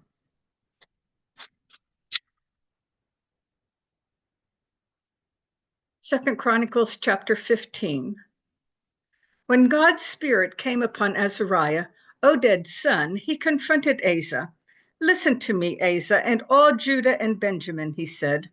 "The Lord is with you as long as you are with him. If you seek him, he will be found by you. But if you abandon him, he will abandon you." For a long time, Israel was back up, verse 3. For a long time, Israel was without the true God, without a priest to teach them, and without the instruction. But in their time of trouble, they turned to the Lord, Israel's God. They sought him and found him. At that time, it wasn't safe to travel because great turmoil affected all the inhabitants of the area. Nation was crushed by nation and city by city, as God troubled them with every kind of problem. But as for you, be brave and don't lose heart, because your work will be rewarded. As soon as Asa heard these words and the prophecy of Azariah, Oded's son, he felt brave and removed the detestable idols from all of Judah and Benjamin, as well as from the cities he had captured in Ephraim's highlands, and repaired the Lord's altar that stood before the Lord's entrance hall. Then Asa gathered all Judah and Benjamin, along with those who were living among them as immigrants from Ephraim, Manasseh, and Simeon, because many people from Israel had joined up with him when they saw that the Lord his God was with him. They gathered in Jerusalem in the 3rd month of the 15th year of Asa's rule. On that day, they sacrificed to the Lord part of the loot they had taken, 700 oxen and 7,000 sheep. They made a covenant to seek the Lord, the God of their ancestors, with all their heart and their being. They agreed that anyone who refused to seek the Lord, Israel's God, would be put to death, whether young or old, male or female. They swore this to the Lord with a loud voice, shouts of joy, and blasts from trumpets and horns. All Judah was delighted with the solemn pledge because they had sworn it with all their hearts. When they enthusiastically sought God, he was found by them, and the Lord gave them peace on every side. Asa, the king, even removed his grandmother, Maacah, from the position of queen mother because she had made an image of Asherah. Asa cut down her image, pulverized it, and burned it in the Kidron Valley. Although the shrines weren't removed from Israel, Asa nevertheless remained committed with all his heart throughout his life. He brought into God's temple the various silver and gold objects that he and his father had dedicated.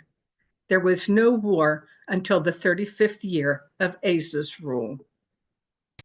Hello, I am Mary Albrecht, and I am going to be reading 2 chapters from 2nd Chronicles, the entire chapters, chapter 16 and 17, beginning with chapter 16 in the Common English Bible. In the 36th year of Asa's rule, Israel's king Baasha attacked Judah and fortified Ramah to prevent Judah's king Asa from moving into that area. Asa took silver and gold from the treasuries of the Lord's temple and the royal palace and sent them to Aram's king Ben-Hadad, who ruled in Damascus, with the following message: "Let's make a covenant similar to the one between our fathers. Since I have already sent you silver and gold, break your covenant with Israel's king Baasha so that he will leave me alone." Ben-Hadad agreed with King Asa and sent his army commanders against the cities of Israel, attacking Ajon, Dan, Abelmaim, and all the store cities of Naphtali. As soon as Baasha learned of this, he stopped building Ramah and abandoned his work. Then King Asa had all Judah carry away the stone and the timber that Baasha was using to build Ramah, and King Asa used it to build Geba and Mizpah. At that time, Hanani the seer came to Judah's king Asa and said to him, "Because you relied on Aram's king and not on the Lord your God, the army of Aram's king has slipped out of your grasp. Weren't the Cushites and the Libyans a vast army with chariots and horsemen to spare? Still, when you relied on the Lord, he delivered them into your power. Because the Lord's eyes scan the whole world to strengthen those who are committed to him with all their hearts. Your foolishness means that you will have war on your hands from now on." Asa was angry with the seer. Asa was so mad he threw Hanani in jail and took his anger out on some of the people. The rest of Asa's deeds, from the beginning to the end, are written in the official records of Israel's and Judah's kings. In the 39th year of his rule, Asa developed a severe foot disease, but even in his illness, he refused to seek the Lord and consulted doctors instead. In the 41st year of his rule, Asa lay down with his ancestors. He was buried in the tomb he had prepared for himself in David's city, and was laid on a bed filled with sweet spices and various kinds of perfume, with a huge fire made in his honor. Now moving to chapter 17. And these have some long names in them. I hope I do them justice. Asa's son, Jehoshaphat, succeeded him as king. Jehoshaphat strengthened his position against Israel by stationing troops in the fortified cities of Judah and placing soldiers throughout the land of Judah and in the cities of Ephraim that his father Asa had captured. The Lord was with Jehoshaphat because he followed the earlier ways of his father by not seeking Baal. Instead, he sought the God of his father, and unlike Israel, he followed God's commandments. The Lord gave him firm control over the kingdom, and all Judah brought Jehoshaphat tribute, so that he had abundant riches and honor. Jehoshaphat took pride in the Lord's ways and again removed the shrines and the sacred poles from Judah.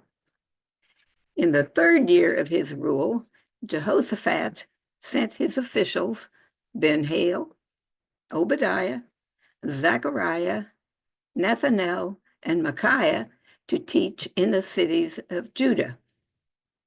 They were accompanied by the Levites, Shemaiah, Nethaniah, Zebediah, Asahel, Shemiramoth, Jehonathan, Adonai, Tobijah, and Tobijah Adonai, and by the priests Elishama and Jehoram.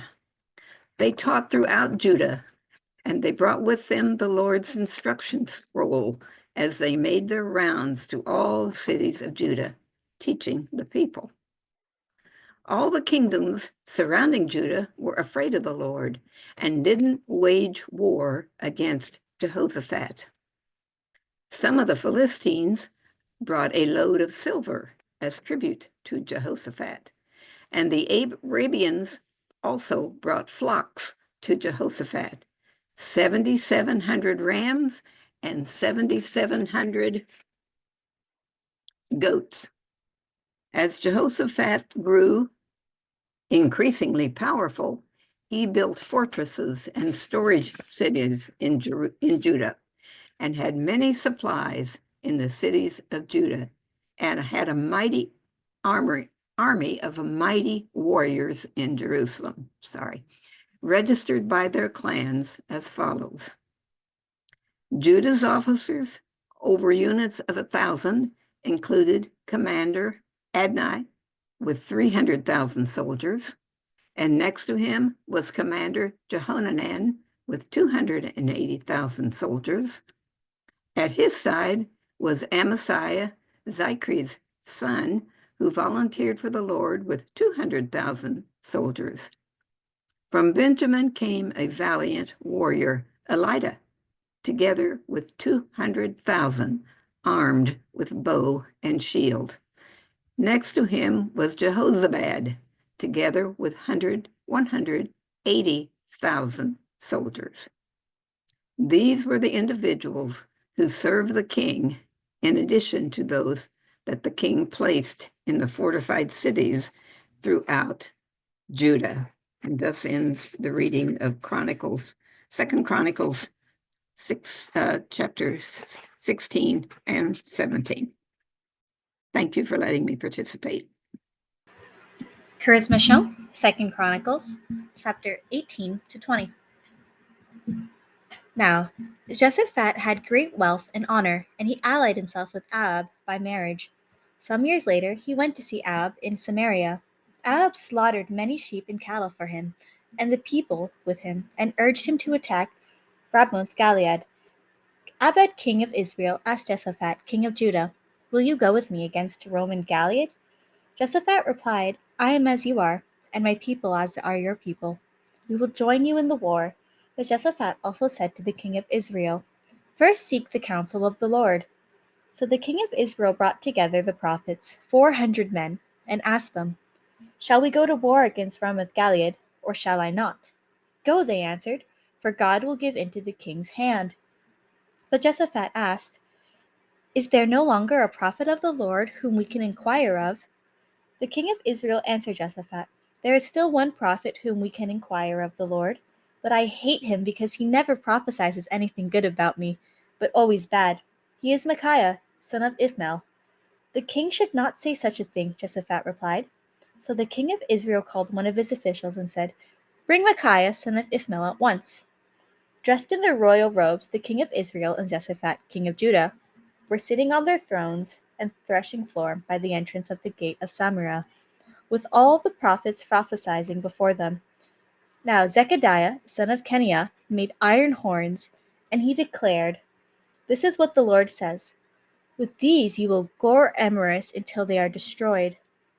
All the other prophets were prophesying the same thing. "Attack Ramoth Gilead and be victorious," they said, "for the Lord will give in to the king's hand." The messenger who had gone to summon Micaiah said to him, "Look, the other prophets, without exception, are predicting success for the king. Let your word agree with theirs, and speak favorably." But Micaiah said, "As surely as the Lord lives, I can tell him only what my God says." When he arrived, the king asked him, "Micaiah, shall we go to war against Ramoth Gilead, or shall I not?" "Attack and be victorious," he answered, "for they will give into your hand." The king said to him, "How many times must I make you swear to tell me nothing but the truth in the name of the Lord?"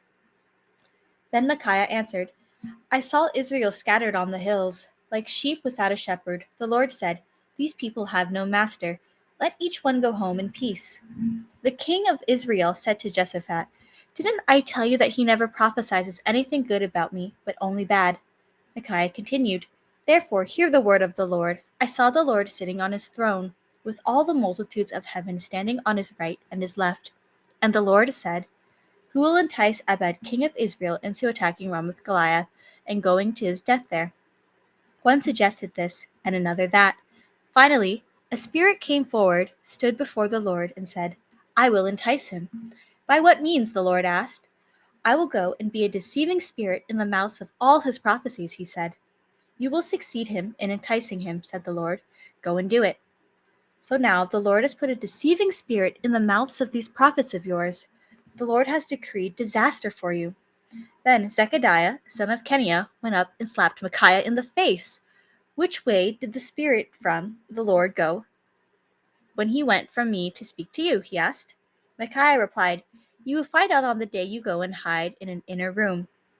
Then the king of Israel ordered, "Take Micaiah and and send him back to Ammon, the ruler of the city, and to Joash the king's son, and say, This is what the king says.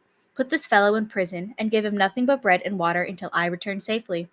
Micaiah declared, If you ever return safely, the Lord has not spoken through me. Then he added, Mark my words, all you people. So the king of Israel and Jehoshaphat, king of Judah, went up to Ramoth Gilead.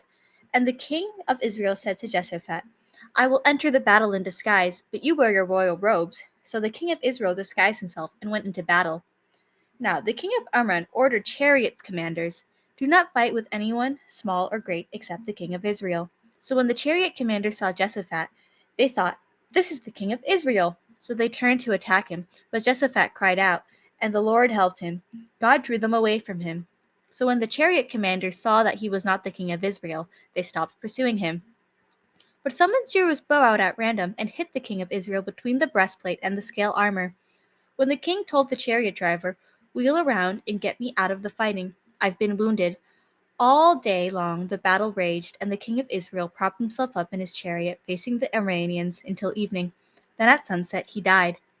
When Jehoshaphat, the king of Judah, returned safely to his place in Jerusalem, Jehu, the seer of the son of Hananiah, went out to meet him and said to the king, Should you help the wicked and love those who hate the Lord? Because of this, the wrath of the Lord is on you. There is, however, some good in you, for you have rid the land of Asherah poles and have set your heart on seeking God. Jehoshaphat lived in Jerusalem, and he went out again among the people from Beersheba to the country hill of Ephraim, and turned them back to the Lord, the God of their ancestors. He anointed judges in the land, in each of the fortified cities of Judah. He told them, Consider carefully what you do, because you are not judging for mere mortals, but the Lord who is with you whenever you give a verdict.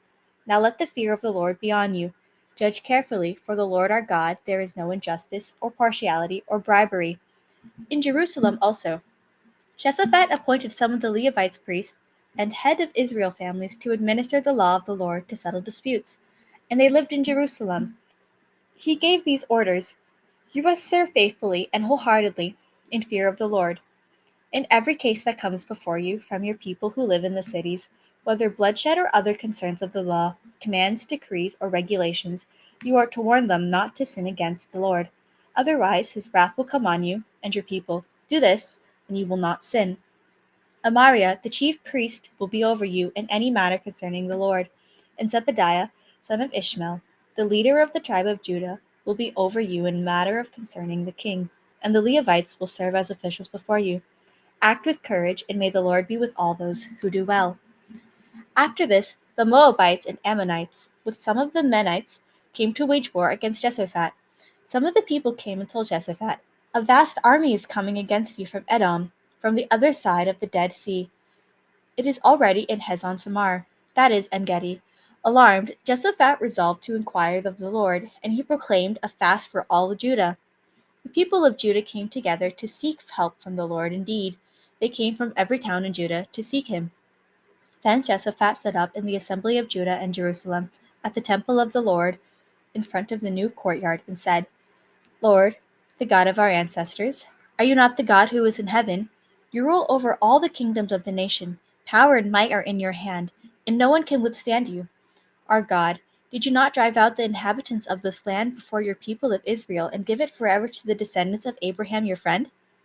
They have lived in it and built in a sanctuary of your name, saying, If calamity comes upon us, whether the sword of judgment or plague of famine, we will stand in your presence before this temple that bears your name, and will cry out to you in distress, and you will hear us and save us. But now there are men from Ammon, Moab, and Mount Seir, whose territory you would not allow Israel to invade when they came from Egypt. So they turned away from them and did not destroy them. See how they are repaying us by coming to drive us out of the possession you gave us as inheritance. Our God, will you not judge them? For we have no power to face this vast army that is attacking us. We do not know what to do, but our eyes are on you. All the men of Judah, with their wives and children and little ones, stood there before the Lord. Then the Spirit of the Lord came on to Jezel, son of Zechariah, the son of Beniah, the son of Jel, the son of Mattanan, a Levite, a descendant of Ashva, and he stood in the assembly. He said, Listen, King Jehoshaphat, all those who live in Judah and Jerusalem. This is what the Lord says to you. Do not be afraid or discouraged because of this vast army, for the battle is not yours, but God's. Tomorrow, march down against them. They will be climbing up by the pass of Ziz. You will find them at the march at the end of the gorge in the desert of Jeruel. You will not have to fight this battle. Take up your positions, stand firm, and see the deliverance the Lord will give you. Judah and Jerusalem, do not be afraid, do not be discouraged. Go out to face them tomorrow, and the Lord will be with you. Jehoshaphat bowed down with his face to the ground, and all the people of Judah and Jerusalem fell down to worship before the Lord. Then some Levites from Calvaries and Cultites stood up and praised the Lord, the God of Israel, with a very loud voice. Early in the morning they left for the desert of Tekoa. As they set out, Jehoshaphat stood and said, Listen to me, Judah and people of Jerusalem. Have faith in the Lord your God, and you will be upheld. Have faith in his prophets, and you will be successful. After consulting the Lord, Jehoshaphat appointed men to sing to the Lord and praise him for the splendor of his holiness as they went out and head of the army, saying, Give thanks to the Lord, his love endures forever. As they began to sing and praise the Lord, set ambushes against the men of Ammon and Moab and Mount Seir, who were invading Judah, and they were defeated. The Ammonites and Moabites rose against the men from Mount Seir to destroy and annihilate them. After they finished slaughtering the men from Seir, they helped to destroy one another. When the men of Judah came to the place that overlooks the desert and looked towards the vast army, they saw only dead bodies lying on the ground. No one had escaped. So Jehoshaphat and his men went carrying off their plunder, and they found among them a great amount of equipment and clothing, and also articles of value, more than they could take away. There was so much plunder that it took 3 days to collect it. On the fourth day they assembled in the valley of Becherah, where they praised the Lord. This is why they call the valley of Becherah to this day. Then, led by Jehoshaphat, all the men of Judah and Jerusalem returned joyfully to Jerusalem, for the Lord had given them cause to rejoice over their enemies. They entered Jerusalem and went to the temple of the Lord, with harps and lyres and trumpets. The fear of God came on all the surrounding kingdoms when they heard how the Lord had fought against the enemies of Israel. And the kingdom of Jehoshaphat was at peace, for his God had given him rest on every side. So Jehoshaphat reigned over Judah. He was 35 years old when he became king of Judah, and he reigned in Jerusalem 25 years. His mother's name was Abijah, the daughter of Shehiel. He followed the ways of his father Asa, and did not stray from them. He did what was right in the eyes of the Lord. His high places, however, were not removed, and the people still had not set their hearts on God of their ancestors. The other events of Jehoshaphat's reign from beginning to end are written in the annals of Juju the son of Huni, which are recorded in the book of King of Israel. Later, Jehoshaphat king of Judah made an alliance with Ahaziah king of Israel, whose ways were wicked. He agreed with him to construct a fleet of trading ships. After these were built at Ezon-Geber, Elzir, the son of Duvet and Mushrin, prophesied against Jehoshaphat, saying, Because you have made an alliance with Ahaziah, the Lord will destroy what you have made. The ships were wrecked and were not able to be set sail to trade. My name is Karen Schellenberg, and I'm going to be reading 2 Chronicles chapter 21 and 22. Jehoshaphat died and was buried with his ancestors in David's city. His son Jehoram succeeded him as king.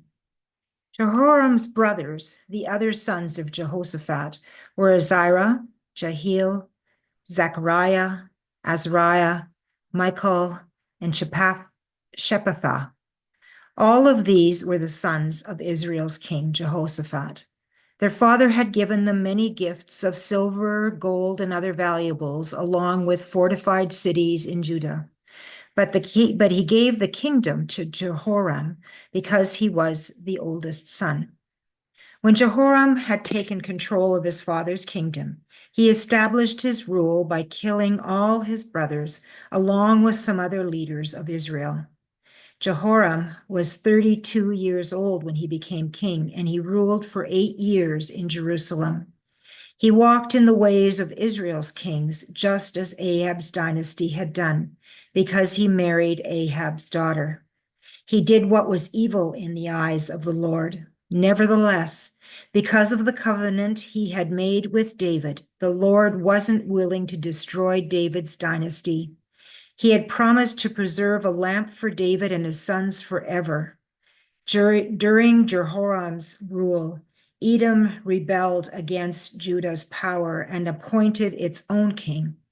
Jehoram, along with his chariots, crossed over to Zair. The Edomites who had surrounded him attacked at night, defeating him and his chariot officers. So Edom has been independent of Judah to this day. Libnah rebelled against Jehoram's rule at the same time because he had abandoned the Lord, the God of his ancestors. And as if that wasn't enough, Jehoram constructed shrines throughout Judah's highlands, encouraged Jerusalem's citizens to be unfaithful, and led Judah astray. A letter from the prophet Elijah came to Jehoram that read, "This is what the Lord, the God of your ancestor David says. Because you haven't walked in the ways of your father Jehoshaphat or the ways of Judah King Asa, but have walked in the ways of Israel's kings and have encouraged Judah and Jerusalem citizens to be unfaithful, just as the house of Ahab did, and because you have even murdered your own brothers, your father's family, who were better than you, the Lord will now strike your family, your children, your wives, and all of your possessions with a heavy blow, and you yourself will become deathly ill with a chronic disease that will cause your intestines to fall out." Then the Lord made the Philistines and the Arabs who lived near the Cushites angry with Jehoram. They attacked Judah, broke down his defenses, and hauled off all the goods that were found in the royal palace, along with the king's children and wives. Only Jehoaz, Jehoram's youngest son, was spared. After all this, the Lord struck Jehoram with an incurable intestinal disease. For almost 2 years, he grew steadily worse until 2 days before his death, when his intestines fell out, causing him to die in horrible pain. His people didn't make a fire in his honor, as they had done for his ancestors. He was 32 years old when he became king, and he ruled for 8 years in Jerusalem, and no one was sorry when he died. He was buried in David's city, but not in the royal cemeteries. The inhabitants of Jerusalem made his youngest son, Azariah, succeed him as king because the raiding party had invaded the camp with the Arabs and they had killed all the elder sons. So Uzziah, Jeroham's son, became king of Judah. Uzziah was 22 years old when he became king, and he ruled for 1 year in Jerusalem. His mother's name was Athaliah, and she was the granddaughter of Omri. Uzziah walked in the ways of Ahab's dynasty, encouraged in this wickedness by his mother. He did what was evil in the Lord's eyes, just as Ahab's dynasty had done, because after his father's death, they gave him advice that led to his downfall. Uzziah was following their advice when he went with Israel's king Joram, Ahab's son, to fight against Aram's king Hazael at Ramoth Gilead, where Arameans wounded Joram. Joram returned to Jezreel to recover from the wounds he suffered at Ramah in his battle with Aram's king Hazael. Then Judah's king Hazael, Jeroham's son, went down to visit Joram, Ahab's son, at Jezreel because he had been wounded. But God used this visit to Joram to bring about Uzziah's downfall. After his arrival, Uzziah went with Joram to meet Jehu, Nimshi's son, whom the Lord had anointed to destroy Ahab's dynasty. While Jehu was executing judgment on Ahab's dynasty, he discovered the princes of Judah, Uzziah's nephews, serving Uzziah, and Jehu killed them. Jehu went looking for Uzziah, who was captured while hiding in Samaria. He was then brought to Jehu and executed. He was given a decent burial, however, because people said he was the grandson of Jehoshaphat, who sought the Lord with all his heart. There were now no members of Uzziah's dynasty strong enough to rule the kingdom. When Alethea, Uzziah's mother, learned of her son's death, she immediately destroyed the entire royal family of Judah's dynasty. But Jehoshaphat, the king's daughter, secretly took Uzziah's son Joash from the rest of the royal children who were about to be murdered and hid him in a bedroom along with his nurse. In this way, Jehoshaphat, the daughter of King Jeroham, the wife of the priest Jedediah, and the sister of Uzziah, hid Joash from Alethea so she couldn't murder him. He remained hidden with them in God's temple for 6 years while Alethea ruled the country. The word of God. Thanks be to God. My name is Joan Daggett, and I'll be reading from 2 Chronicles chapters 23 and 24.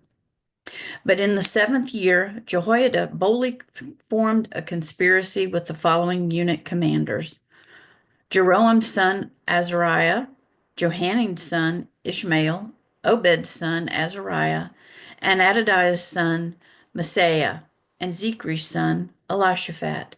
They went throughout Judea, recruiting the Levites from all the cities of Judah, as well as the family heads of Israel, who then came to Jerusalem. The entire assembly made a covenant with the king in God's temple. Jehoiada said, "Look, here is the king's son. He must be king, just as the Lord promised about David's descendants. This is what you must do. A third of you priests and Levites coming on Sabbath duty will guard the gates. Another third will be at the royal palace, and another third will be at the foundation gate. Meanwhile, all the people will be in the courtyards of the Lord's temple. Don't enter the Lord's temple because only the priests or Levites on duty can do that. They are allowed to enter because they are holy, but the rest of the people must follow the Lord's requirements. The Levites must surround the king, each with his weapons drawn. Whoever comes near your ranks must be killed. Stay near the king wherever he goes." The Levites and all Judah did everything that the priest Jehoiada ordered. They each took charge of those men reporting for duty on the Sabbath, as well as those going off duty, since Jehoiada hadn't released any divisions from duty. Then the priest Jehoiada gave the unit commanders King David's spears and large and small shields that were kept in God's temple. He positioned all the people, each with their weapons drawn, near the altar and the temple, stretching from the south side of the temple to the north side, so as to protect the king. Then they brought out the king's son, crowned him, gave him the royal law, and made him king. Jehoiada and his sons anointed him as everyone cried out, "Long live the king." When Alethea heard the noise made by the people running and cheering the king, she went to the people at the Lord's temple and saw the king standing by the royal pillar at the entrance, with commanders and trumpeters beside the king. All the people of the land were rejoicing and blowing trumpets, and singers accompanied by musical instruments were leading the praise. Athaliah ripped her clothes and screamed, "Treason! Treason!" Then the priest Jehoiada brought out the unit commanders who were in charge of the army. "Take her out under guard," he told them, "and kill anyone who follows her." This was because the priest had said, "She must not be executed in the Lord's temple." They arrested her when she reached the entrance of the horse gate at the royal palace. She was executed there. Jehoiada then made a covenant between himself, all the people, and the king, that they would be the Lord's people. Then all the people went to Baal's temple and tore it down, smashing its altars and images into pieces. They executed Baal's priest Mattan in front of the altars. Jehoiada appointed the priests and Levites in charge of the Lord's temple, and then appointed the divisions of the priests and Levites that David had assigned to the Lord's temple, to offer entirely burned sacrifices to the Lord, as written in the instructions from Moses, with rejoicing and singing, just as David had ordered. He posted guards at the gate of the Lord's temple so that no one who was unclean in any way could enter. Then he took the unit commanders, the officials, the rulers of the people, and all the people of the land, and they led the king down from the Lord's temple, processing through the upper gate to the palace where the king sat on the royal throne. All the people of the land rejoiced, and the city was at peace now that Athaliah had been executed at the palace. Jehoash was 7 years old when he became king, and he ruled for 40 years in Jerusalem. His mother's name was Zibiah, and she was from Beersheba. Jehoash did what was right in the Lord's eyes as long as Jehoiada the priest was alive. Jehoiada had him marry 2 wives, and Joash fathered sons and daughters. Sometime later, Jehoash wanted to renovate the Lord's temple. He gathered the priests and the Levites and said, "Go to the cities of Judah and collect the annual tax of silver due from all Israel for the upkeep of God's temple. Do it right away." But the Levites procrastinated. So the king summoned the chief priest Jehoiada and asked him, "Why haven't you required the Levites to bring in from Judah and Jerusalem the tax imposed by the Lord's servant Moses and the Israelite assembly for the covenant tent?" Now wicked Athaliah and her followers had broken into God's temple and used all the holy objects of the Lord's temple in their worship of the Baals. So at the king's command, a box was made and placed outside the gate of the Lord's temple. Then a proclamation was issued throughout Judah and Jerusalem, requiring the people to bring to the Lord the tax that God's servant Moses had imposed on Israel in the wilderness. This so pleased all the leaders and all the people that they gladly dropped their money into the box until it was full. Whenever the box was brought by the Levites to the royal accountants, as soon as they saw that a large amount of money was in the box, the royal scribe and the representative of the high priest would come, empty the box, and return it to its place. This took place day after day, and a large amount of money was collected. The king and Jehoiada would give it to those in charge of the work on the Lord's temple, who in turn hired masons and carpenters to renovate the Lord's temple, as well as metal workers for the iron and bronze to repair the Lord's temple.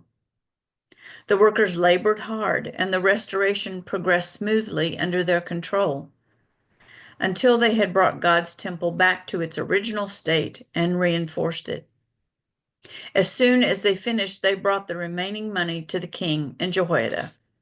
They used it to make equipment for the Lord's temple, including what was used for the service and the entirely burned offerings, pans and other objects made of gold and silver.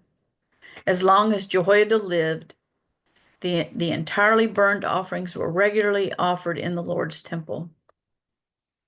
Jehoiada grew old, and when he reached the age of 130, he died. He was buried among the kings in David's city because of his exemplary service to Israel, God, and God's temple. After Jehoiada's death, however, the leaders of Judah came and bowed before the king, and the king listened to them. They abandoned the temple of the Lord, their ancestors' God, and worshiped sacred poles and idols. Anger came upon Judah and Jerusalem as a consequence of their sin. And though God sent prophets to them to bring them back to the Lord and to warn them, they refused to listen. Then the Spirit of God enwrapped Zechariah, the son of the priest Jehoiada. Standing before the people, he told them, "This is what God says. Why do you defy the Lord's commands and keep yourselves from prospering? Because you have abandoned the Lord, he has abandoned you." But the people plotted against Zechariah, and at the king's command stoned him to death in the courtyard of the Lord's temple. King Jehoash failed to remember the loyalty that Jehoiada, Zechariah's father, had shown to him, and murdered Jehoiada's son, who cried out as he lay dying, "May the Lord see and seek vengeance."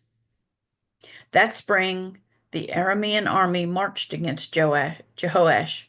They attacked Judah and Jerusalem, destroyed all the people's leaders, and sent all the loot to the king of Damascus. Although the Aramean forces were relatively small, the Lord handed over to them a very large army, because the people of Judah had abandoned the Lord, their ancestors' God. Jehoash was justly punished. The Arameans left him badly wounded, but his own officials plotted against him for murdering the son of the priest Jehoiada. So they killed him in his bed. He died and was buried in David's city, but not the royal cemetery. Those who plotted against him were the Ammonite Zabad, Shemith's son, and the Moabite Jehozabad, Shimrith's son. The list of Jehoash's sons, the many prophecies against him, and the account of his restoration of God's temple are written in the comments on the records of kings. His son Amaziah succeeded him as king. Mi nombre es Melissa y voy a leer Segunda de Crónicas, capítulos 25 y 26. Amasías tenía 25 años cuando comenzó a gobernar. La capital de su reino fue Jerusalén y su reinado duró 29 años. Su madre era de Jerusalén y se llamaba Joadán. Amasías obedeció a Dios aunque no lo hizo con sinceridad. Cuando Amasías llegó a ser un rey muy poderoso, mató a todos los que habían asesinado a su padre, pero no mató a los hijos de los asesinos, sino que obedeció a la ley de Moisés que dice: los padres no deben morir por culpa de sus hijos, ni los hijos deben morir por la culpa de sus padres. Cada persona debe morir por su propio pecado. Amasías planeaba atacar a los habitantes de Edom, por lo que mandó llamar a todos los hombres mayores de 20 años que pertenecían a las tribus de Judá y de Benjamín. Los organizó de acuerdo a sus familias y los puso bajo las órdenes de los jefes del ejército. Eligió un total de 300,000 de los mejores soldados, muy hábiles en el uso de lanzas y escudos. Además, contrató a 100,000 valientes soldados del reino de Israel, que pertenecían a la tribu de Efraín, y les pagó 3,300 kilos de plata. Sin embargo, un profeta le trajo este mensaje al rey: Dios no te ayudará si usas a esos soldados de Israel. Dios es el que concede la victoria o castiga con la derrota. Si tú insistes en reforzar tu ejército con la ayuda de ellos, Dios hará que tus enemigos te derroten. Pero Amasías le respondió: si les pido que se vayan, no recuperaré los 3,300 kilos de plata que les di. Y el profeta le aseguró: Dios te dará mucho más que eso. Entonces Amasías mandó de regreso a los soldados de la tribu de Efraín. Ellos se enojaron muchísimo y en su camino de regreso invadieron las ciudades de Judá, desde Samaria hasta Bet-Orón. Mataron como a 3,000 personas y se llevaron todas sus pertenencias. Luego regresaron a sus casas. Mientras tanto, Amasías se llenó de valor y, acompañado de su ejército, fue al Valle de la Sal y mató a 10,000 hombres de Edom. A otros 10,000 se los llevaron presos a la cima de una roca alta, y desde ahí los echaron abajo. Todos murieron estrellados contra el suelo. Luego Amasías regresó a Jerusalén, y como se llevó consigo varias imágenes de dioses falsos, comenzó a adorarlos y a quemar incienso en su honor. Dios se enojó mucho con Amasías y envió un profeta con este mensaje para él: ¿cómo es posible que ahora adores a dioses que no pueden vencerte a ti cuando atacaste al pueblo que los adoraba? Todavía estaba hablando el profeta cuando el rey lo interrumpió diciendo: no necesito de tus consejos, cállate o muere. Por último, el profeta le dijo: a pesar de lo que has hecho, no quieres escucharme. No hay duda de que Dios te ha abandonado y de que va a destruirte. Después de consultar a sus consejeros, Amasías le envió un mensaje a Joás, rey de Israel, en el que le declaraba la guerra. Joás le contestó a Amasías: una vez un pequeño arbusto le mandó a decir a un gran árbol: dale tu hija a mi hijo para que sea su esposa. Pero una fiera del Líbano pasó y aplastó el arbusto. No hay duda de que has vencido a Edom y que te hace que te sientas orgulloso. Mejor alégrate en tu triunfo y quédate tranquilo en tu casa. No provoques un desastre ni para ti ni para Judá.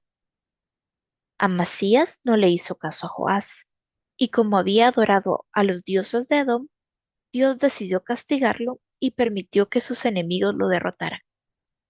El rey Joás no tuvo más remedio que enfrentarse a Amasías en Bet-Semes, que está en el territorio de Judá, y los soldados de Joás derrotaron a los de Amasías, quienes huyeron a sus casas. Luego de capturar a Amasías, Joás fue a Jerusalén y ahí derribó a 180 metros de la muralla de la ciudad, desde el portón de Efraín hasta el portón de la esquina.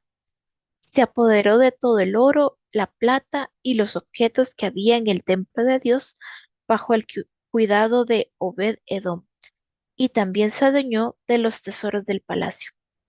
Luego tomó varios prisioneros y regresó a Samaria. Amasías, rey de Judá, vivió 15 años más que Joás, rey de Israel. Todo lo que hizo Amasías está escrito en el libro de la historia de los reyes de Judá.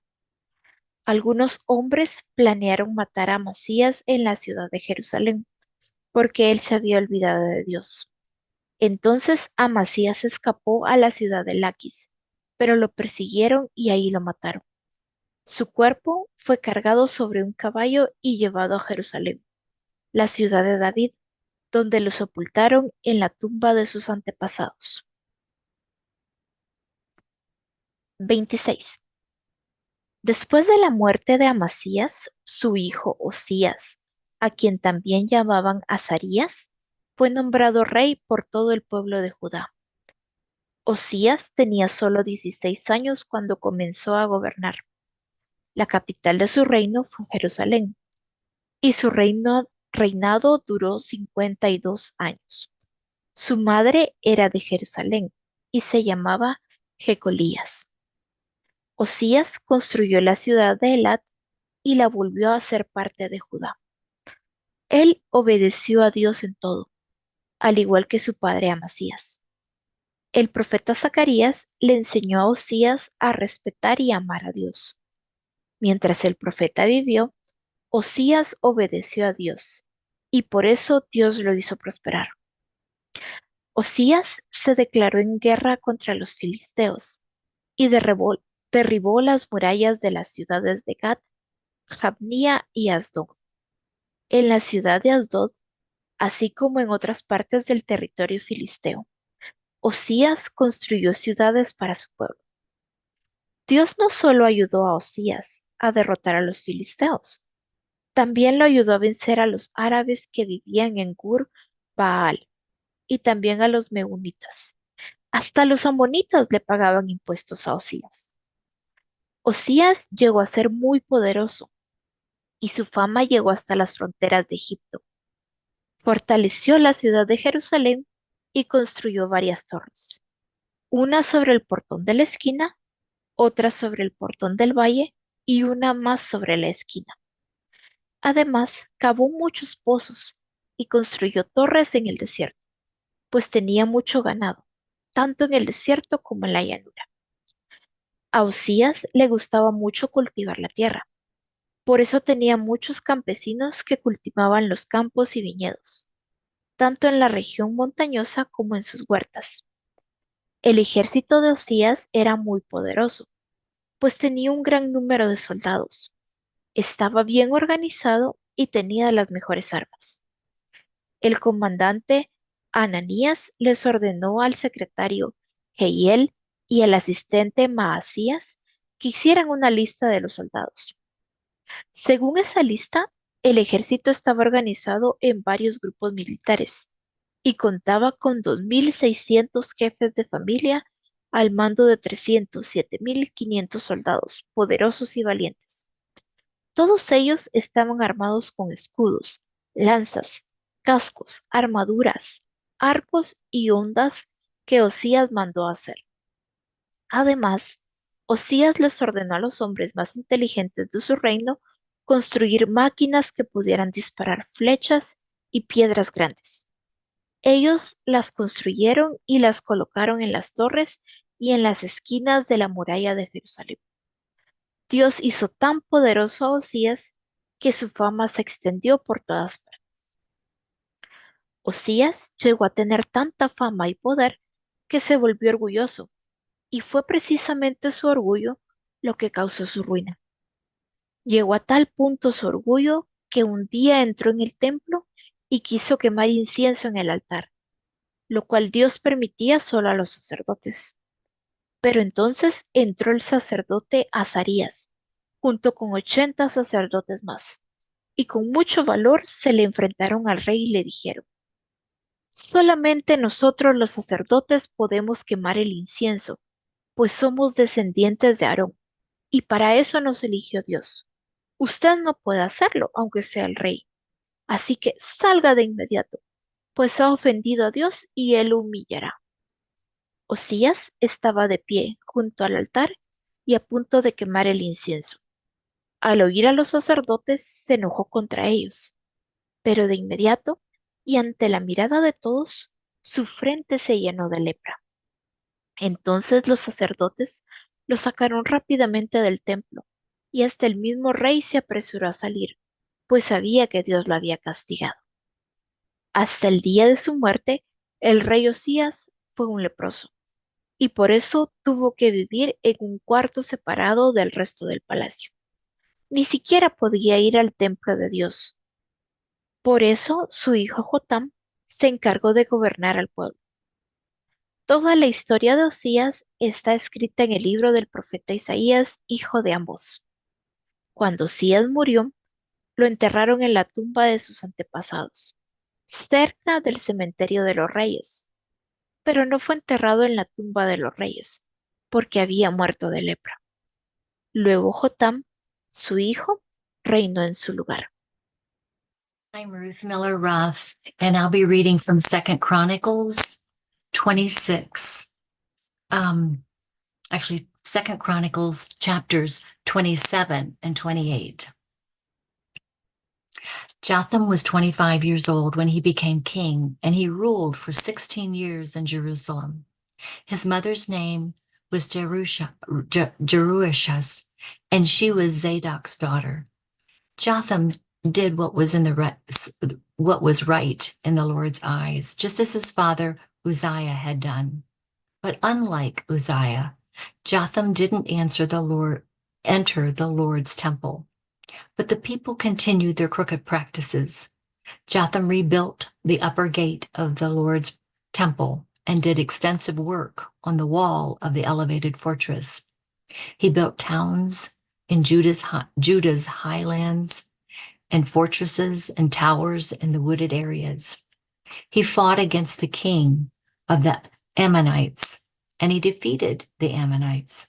They paid him 100 kikars of silver, 10,000 cores of wheat, and 10,000 cores of barley that year, and for the next 2 years. Jotham was securely established because he maintained a faithful life before the Lord his God. The rest of Jotham's deeds, including all his wars and accomplishments, are written in the official records of Israel's and Judah's kings. He was 25 years old when he became king, and he ruled for 16 years in Jerusalem. Jotham lay down with his ancestors and was buried in David's city. His son Ahaz succeeded him as king. Chapter 28. Ahaz was 20 years old when he became king, and he ruled for 16 years in Jerusalem. He didn't do what was right in the Lord's eyes, unlike his ancestor David. Instead, he walked in the ways of Israel's kings, making images of the Baals and burning incense of the Ben-Hinnom valley, and he even burned his own sons alive, imitating the detestable practices of the nations the Lord had driven out before the Israelites. He also sacrificed and burned incense at the shrines on every hill and beneath every shady tree. So the Lord his God handed him over to Aram's king, who defeated him and carried off many prisoners, bringing them to Damascus. Ahaz was also handed over to Israel's king, who defeated him with a severe beating. In Judah, Pekah, Remaliah's son, killed 120,000 warriors in the course of a single day because they had abandoned the Lord, God of their ancestors. An Ephraimite warrior named Zechri killed the king's son, Maaseiah, the palace administrator of Azrikam, and Elkanah, the king's second in command. The Israelites took captive 200,000 women, boys, and girls from their Judah relatives and seized enormous amounts of plunder, which they took back to Samaria.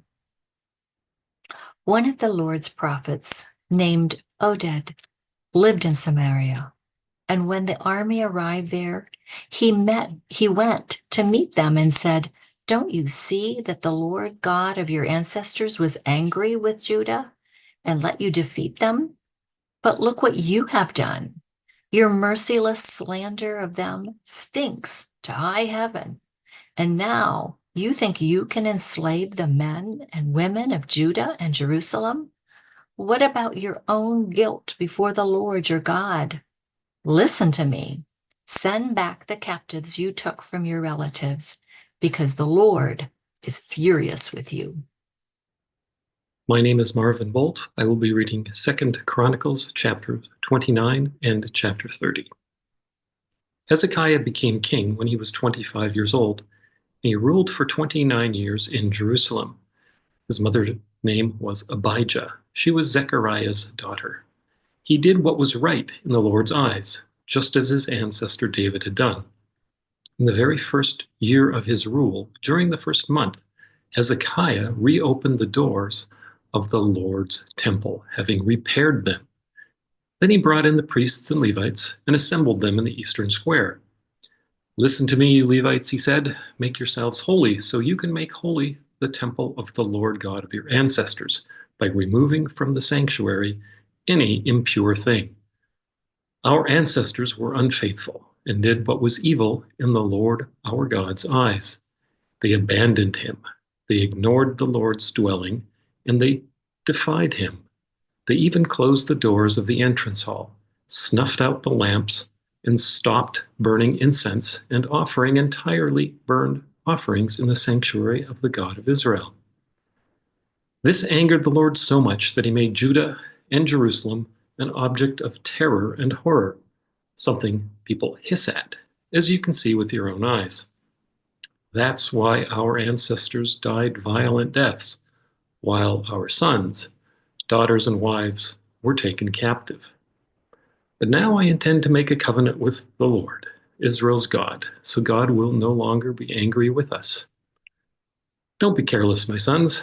The Lord has chosen you to stand in his presence to serve him, so that you can be his servants and burn incense to him."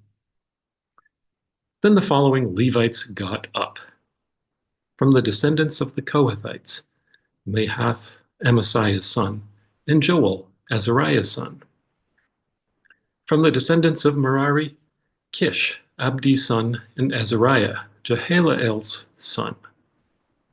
From the Gershonites, Joah, Zimmah's son, and Eden, Joah's son.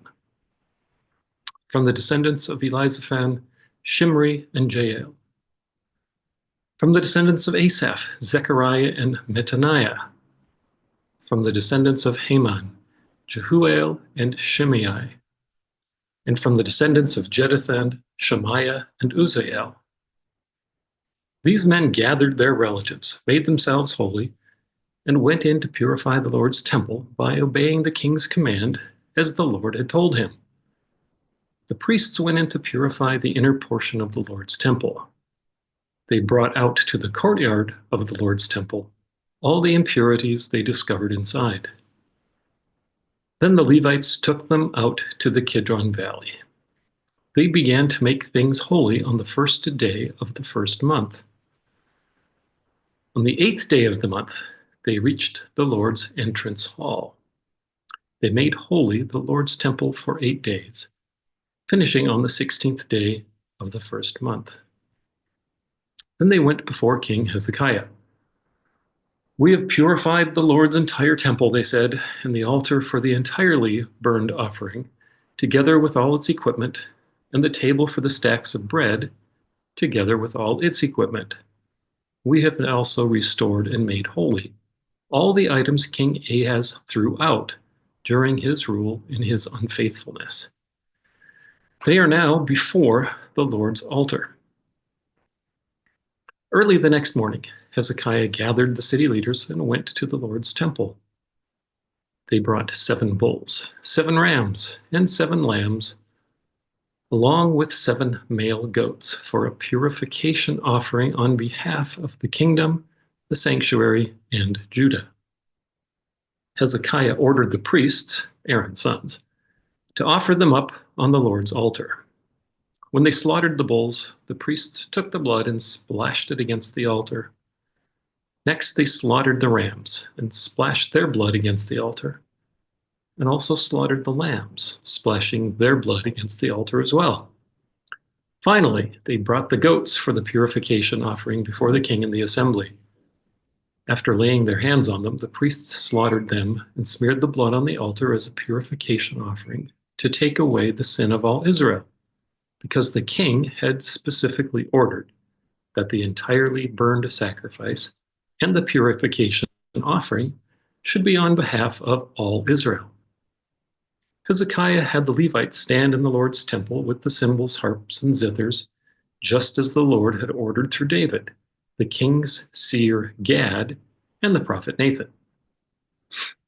While the Levites took their places, holding David's instruments and the priests their trumpets, Hezekiah ordered the entirely burned offering to be offered up on the altar. As they began to offer the entirely burned offering, the Lord's song also began, accompanied by the trumpets and the other instruments of Israel's King David. The whole congregation worshiped with singing choirs and blaring trumpets until the end of the entirely burned offering. After the entirely burned offering was complete, the king and all who were with him bowed down in worship. Then King Hezekiah and the leaders ordered the Levites to praise the Lord by using the words of David and the seer Asaph. They did so joyfully.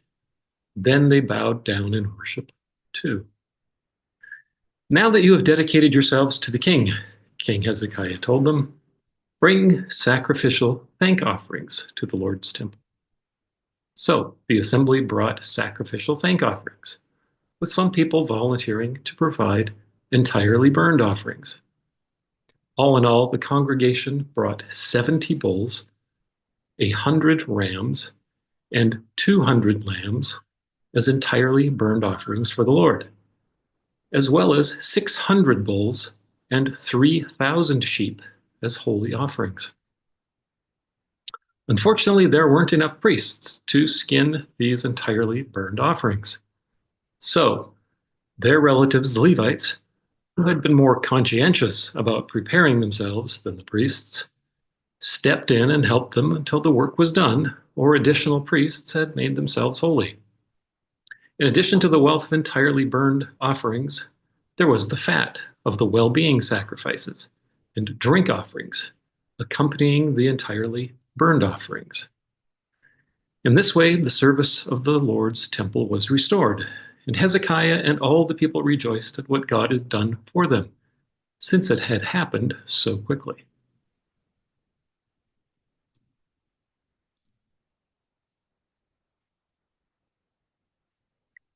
Marvin Bolt, 2 Chronicles 30. Then Hezekiah sent word to all Israel and to Judah, and wrote letters to Ephraim and Manasseh as well, inviting them to the Lord's temple in Jerusalem to celebrate the Passover of the Lord God of Israel. The king, his officials, and the entire Jerusalem congregation had decided to celebrate Passover in the second month. They had been unable to celebrate it at the usual time because the priests had failed to make themselves holy in sufficient numbers, and the people hadn't gathered at Jerusalem. Since the plan seemed good to the king and the entire congregation, they made arrangements to circulate an announcement throughout all Israel, from Beersheba to Dan, to come to Jerusalem to celebrate the Passover of the Lord God of Israel, because they hadn't kept it as written. Under the authority of the king, runners took letters from the king and his officials throughout all Israel and Judah, which read, "People of Israel, return to the Lord, the God of Abram, Isaac, and Israel, so that he may return to those of you who remain, who have escaped capture by the Assyrian kings. Don't be like your ancestors and relatives, who were unfaithful to the Lord, the God of their ancestors, so that he made them an object of horror, as you can see for yourselves. Don't be stubborn like your ancestors. Surrender to the Lord. Come to God's sanctuary, which he has made holy forever, and serve the Lord your God, so that he won't be angry with you any longer. When you return to the Lord, your relatives and your children will receive mercy from their captors and be allowed to return to this land. The Lord your God is merciful and compassionate. He won't withdraw his presence from you if you return to him." So the runners went from town to town in Ephraim and Manasseh all the way down to Zebulun. But they were laughed at and made fun of. Even so, some people from Asher, Manasseh, and Zebulun were submissive and came to Jerusalem. Moreover, God's power was at work in Judah, unifying them to do what the king and his officials had ordered by the Lord's command. A huge crowd gathered in Jerusalem to celebrate the festival of unleavened bread in the second month. A very large congregation gathered. First, they removed the altars in Jerusalem and hauled off the incense altars and dumped them in the Kidron Valley. They slaughtered the Passover lambs on the 14th day of the second month. Ashamed of themselves, the priests and the Levites made themselves holy and brought entirely burned offerings to the Lord's temple. They now took their places as laid out in the instruction from Moses, the man of God. And the priests splashed the blood they received from the Levites against the altar. Since many in the congregation hadn't made themselves holy, the Levites slaughtered the Passover lambs, making them holy to the Lord for all who weren't ceremonially clean. This included most of those who had come from Ephraim, Manasseh, Issachar, and Zebulun, people who hadn't purified themselves and so hadn't eaten the Passover meal in the prescribed way. But Hezekiah prayed for them. May the good Lord forgive everyone who has decided to seek the true God, the Lord, the God of their ancestors, even though they aren't ceremonially clean by sanctuary standards. The Lord heard Hezekiah and healed the people. So the Israelites in Jerusalem joyfully celebrated the festival of unleavened bread for 7 days, with the Levites and the priests praising the Lord every day, accompanied by the Lord's mighty instruments. Hezekiah congratulated all of the Levites who had performed so skillfully for the Lord. They feasted throughout the 7 days of the festival, sacrificing well-being offerings and praising the Lord, the God of their ancestors. Then the whole congregation agreed to celebrate another 7 days, which they joyfully did. Judah's king Hezekiah contributed 1,000 bulls and 7,000 sheep for the congregation, while the officials provided another 1,000 bulls and 10,000 sheep, and great numbers of priests made themselves holy. Then the whole congregation of Judah rejoiced, as did the priests and the Levites, the whole congregation from Israel, the immigrants who had come from the land of Israel, and those who lived in Judah. There was great joy in Jerusalem. Nothing like this had taken place in Jerusalem since the days of Israel's King Solomon, David's son. Then the Levitical priests blessed the people and their voice was heard when their prayer reached God's holy dwelling in heaven.